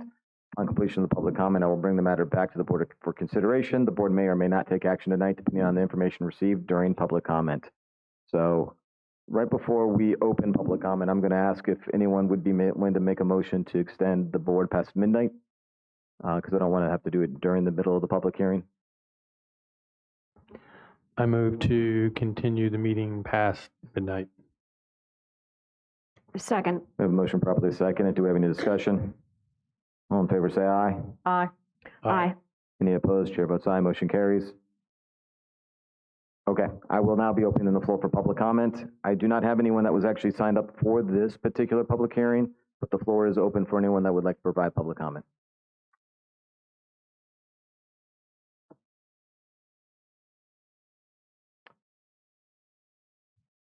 Mr. Dines, I think you showed me that there's no one online to provide public comment. Okay. Mrs. Binder, you had one to read in still? Yes, I still have this one. Thank you. To the King George Board of Supervisors, I have concerns I would like to call out that I don't think have garnered enough attention with the proposed data center industrial rezoning. While Amazon is planning on fully developing the land proposed for rezoning, it seems like they are only committing to only one data center at this time. If the entire proposed area is rezoned industrial, what is preventing another business or type of plant from being built? The bulk of this land could be sitting there rezoned as industrial for years before anything actually gets built on it, or it could result in something way more intrusive than a data center. While I understand the expected revenue from real estate and personal property tax is significant, data centers are exempt from sales and use tax in the state of Virginia until at least 2035, Why are King George businesses expected to keep paying sales and use tax while Amazon, who has an annual revenue of over $500 billion, is exempt? Assuming the rezoning gets approved and the total local revenue increases from $66 million to anywhere between $70 million to $155 million, what is the plan for the increase in county revenue? King George is already growing at a significant rate, resulting in higher property taxes with better schools and resources. I would expect this growth to increase and for King George to become less rural, resulting in even higher property taxes for residents. How are current residents protected from tax increases that occur as a result of this? Increases in revenue and population? Why is there no proposed financial plan for this economic impact from a county perspective? Why is there a rush in rezoning all the agricultural land if Amazon is only committing to one data center? Wouldn't it be more prudent to have them build the first committed data center in the Birchwood zone and understand the impact on the Rappahannock and neighborhoods first? Thank you for your time. Denise Maynard, 13551 Marmaduke Drive, King George, Dahlgren District. Thank you, Mrs. Binder. Okay, in that case, I will close the floor for public comment for this public hearing. Bring it back to the board for consideration. Just have one thing. We've all received a number of emails as well, and it seems like the only ones that are getting read are the ones that are opposed. So there's plenty of emails. They were not said, please read into the documents, but there's one right after another, all in favor of it. And only ones that are getting read out loud are the ones that are against it. Unfortunately, Mr. Collins has left us. I guess he's not returning for the evening. But we do hear and listen to everybody, as many people as that will talk to us and answer questions. And there are a few people that are here that are against this project. But I mean, I get stopped by countless people who are in favor of it. I mean, they don't come because they don't have a problem with it. They're actually in favor of this project. So I just want to make sure that their voices are also heard, because I just keep hearing these negative emails that are being read out loud here at our meeting, but we do get plenty of emails that are all in favor of it. So I just wanted to get that out there. I just want to clarify. I'm glad you guys get all the positive ones. I just had 3 that actually asked me personally to read them.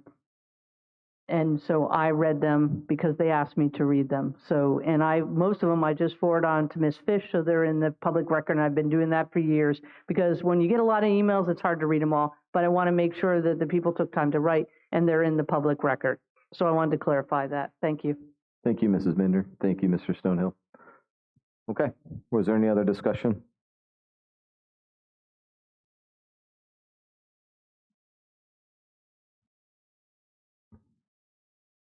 All right, Mr. Chair, I have a motion. I move to approve Proffer Amendment Application Case Number Z202300101 to amend the proffers associated with rezoning 91-03Z01 for tax map 21 parcel 50. This approval is based on the recommendation of staff and the Planning Commission and existing proffer language that limited the industrial use of the property to power production and switching and manufacturing aggregate on the portion of the property south of the rail spur, and provides for redevelopment of the property to a use consistent with priorities of the comprehensive plan. Second. We have a motion properly seconded. Do we have any further discussion? Yes, I do. Go ahead. Because you might be surprised. I might vote yes on this one because it makes sense. You're going to do all this. You got to rezone the actual Birchwood site. But I ask, and this is my plea to Birchwood and Amazon, I hope this rains money from the sky, and I hope you keep what you promised and spoke at the lectern. I hope that for our citizens of King George. And so that's my challenge to you guys, to make money rain from the sky. Thank you. Do we have any other discussion? All in favor say aye. Aye. Aye. Aye. Any opposed? Chair votes aye. Motion carries.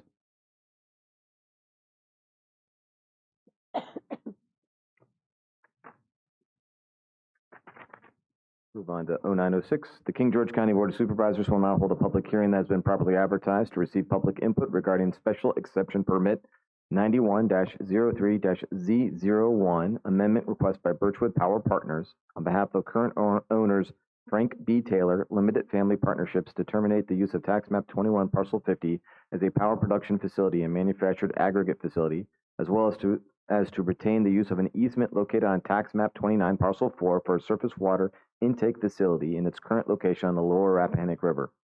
We've already had the staff report. I will be opening the floor for public comment. Public comment is limited to 3 minutes per speaker in order to afford everyone an opportunity to speak. Please state your name and address before you comment. Upon completion of public comment, I will bring the matter back to the board for consideration. The board may or may not take action tonight, depending on the information received during the public comment. I will start with my list, which I do not have anyone, so Ms. Fairfax.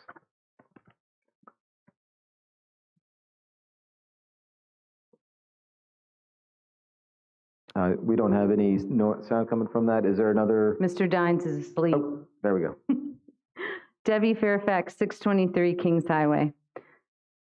I've made the commitment to you to keep advocating for a win-win situation, so I want to speak to this issue.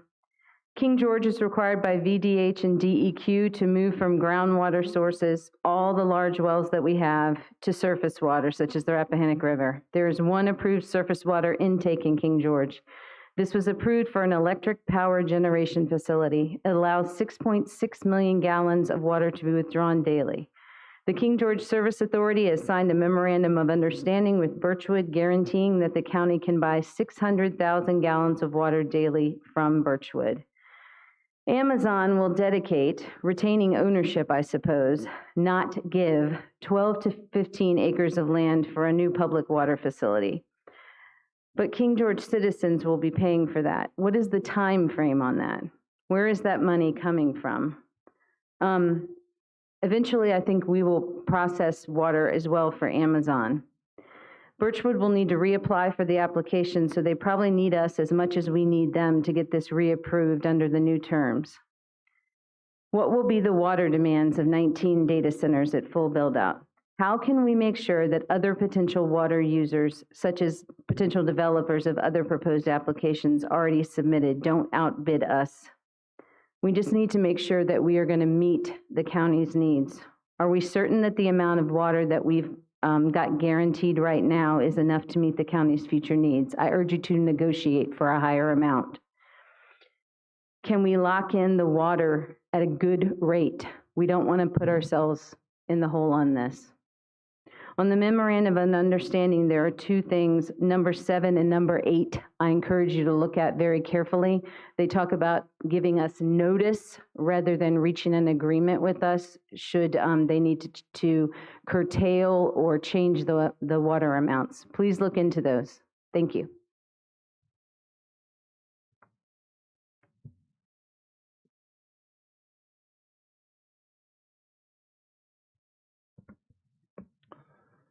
Todd Fairfax, 623 Kings Highway.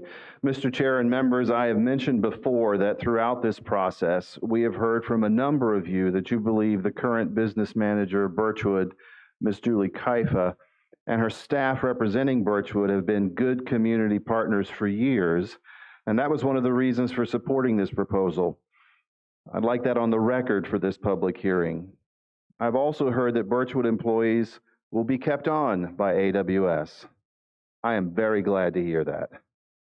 As I've mentioned before, AWS retaining the current Birchwood employees, even bringing back some employees who have had to leave Birchwood over the last few years, would be a significant gesture of good neighborliness.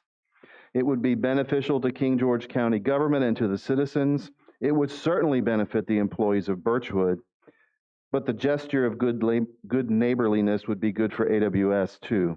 AWS would benefit because the Birchwood employees know the county, know the property, know all about the water intake, and have a good reputation, and have leveraged that good reputation throughout this application process. Frankly, Birchwood's good reputation in the community can only be a help to AWS's reputation over the entire life of this project.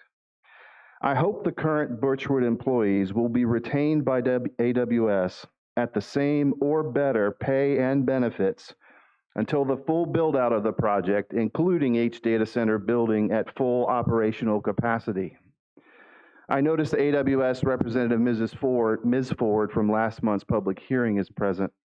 I think it would be good if the public hear from AWS tonight in this public hearing and before this board of their commitment for the long haul to the current and former Birchwood employees. Thank you.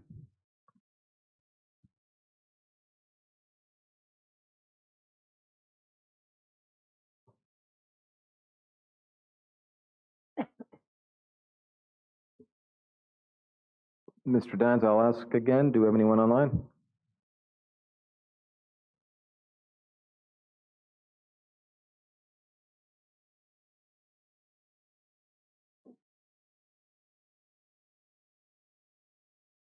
Maybe?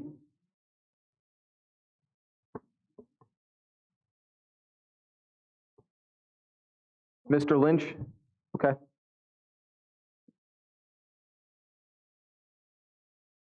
Mr. Lynch, if you have a comment, please feel free to go.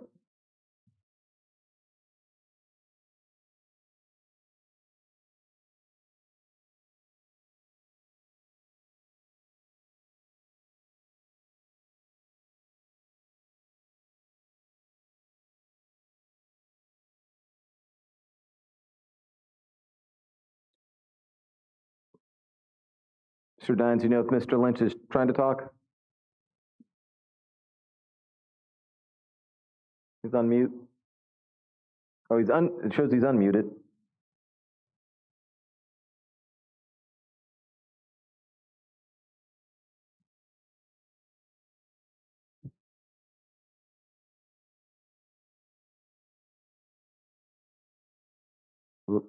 Okay. In that case, we will close public comment and we'll bring it back to the board. Oh, I'm sorry, before I do that, I apologize. Was there anyone that had anything to read in? No, I just have a question. Okay, so make sure, okay, public comments closed. Yes, you have a question. Thank you. Cinder. Mr. Payne, I don't know if Ms. Ford, correct? Did I get it right? To answer the question that Fairfax has brought up, and I have to ask that question because when I toured with Birchwood, I didn't realize that they had a wildlife designation, and they have a lot of good ideas on the Maury property to keep it and conserve it and actually make it better than it is now. So how do we know that Birchwood is going to stay operating the site? I've heard that you have an agreement, but they've done a really nice job as good citizens of the community and good partners. Can we be assured that they will stay around being good partners in the community? Because this is your first foray into our community. It is, that's true. Thank you very much, and thanks for your consideration. I would be remiss if I didn't commend the team at Birchwood for the support that they've provided to us. Having worked in any number of communities throughout the Southeast, I have to say that the team at Birchwood is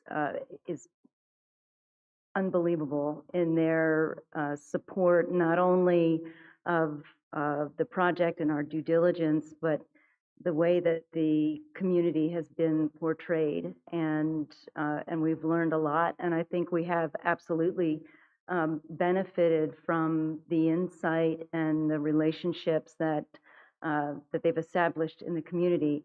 It's absolutely our intent to continue working with the team at Birchwood.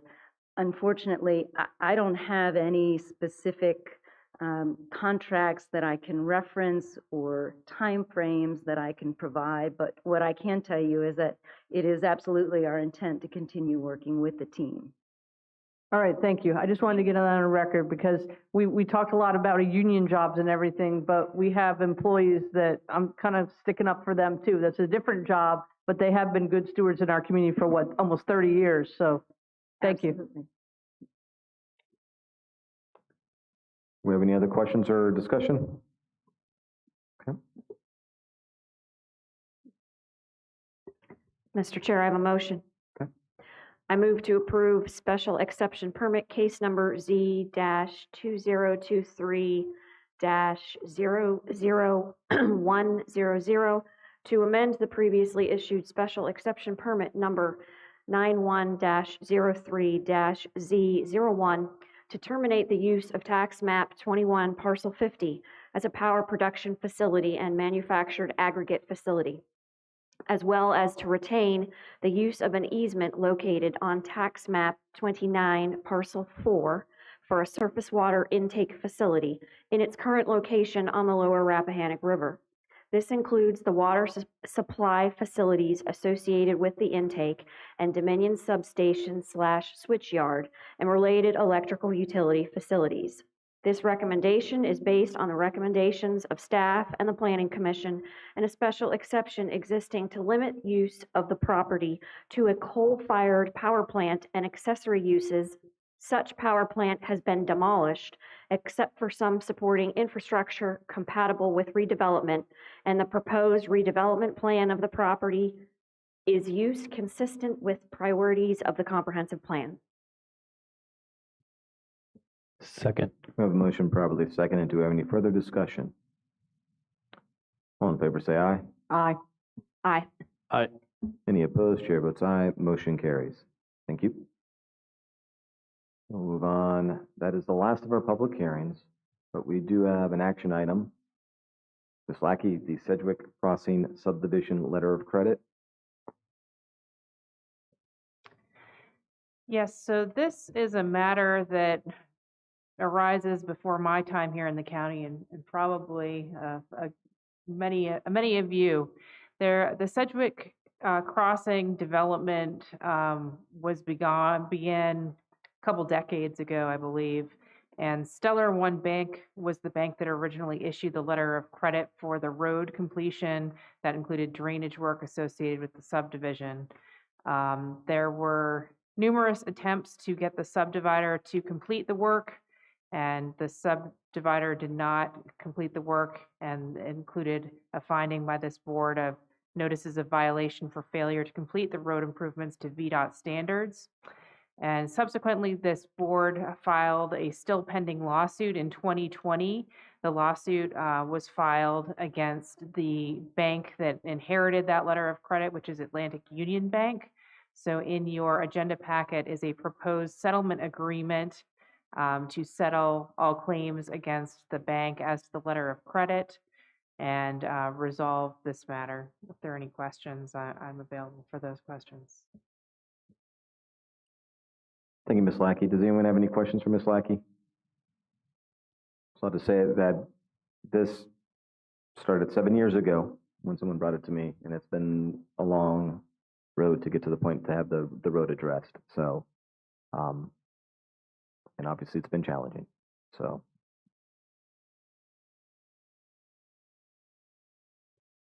Mr. Chair, I have a motion. Sure. I move to adopt the settlement agreement and release as presented. Second. We have a motion properly seconded. Do we have any further discussion? Let's put it to rest. That'd be nice. All in favor say aye. Aye. Aye. Aye. Any opposed? Chair votes aye. Motion carries. Thank you. Thank you, Mrs. Lackey. County Administrator's Report. Mr. Miller. Thank you, Mr. Chair. I'll be very quick. Okay. Yes, I understand. Well, you went past midnight, so I can talk for a while. Could you make sure you speak into the microphone? It's a little hard to hear. Just make sure it gets captured. Sorry. So you have your little agenda. I'm not going to go through the to-do list, but I just would point out a couple of things. The town hall for the economic development incentive ordinance that Mr. Minor is shepherding, that is scheduled for the 14th, next Thursday. And that is at 6:15 at UMW Dahlgren campus, and that's in room 148. And that has been advertised significantly on the website and the news bulletin. Also, you have a joint meeting scheduled with the Service Authority on the 21st at 6 p.m. in the boardroom. And then, of course, your next meeting is scheduled back in the boardroom 6:30 on the 19th, and we do, and there's our headliner. In addition to all the public hearings, we have Mr. Innes from All Points Broadband will be in attendance. So I just wanted to also just a couple of things that would merit some attention. and we'll get an after action on this eventually, but we're supposed to hear something kind of towards the end of September. But the Dahlgren Fire Station grant that Chief Moody and his team had put together, we were turned down on that. Very competitive process, and I think we were working with the folks in at the Dahlgren base as well on that, and but we were rejected. So we'll get you more information when that is available.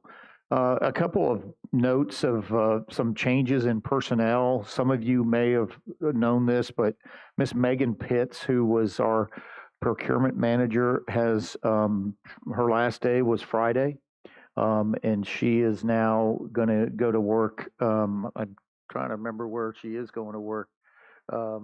She didn't want to tell us. I don't know if there were some things that were up, but I know it was a career advancement for her.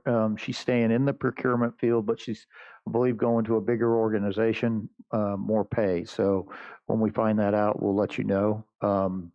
Also, there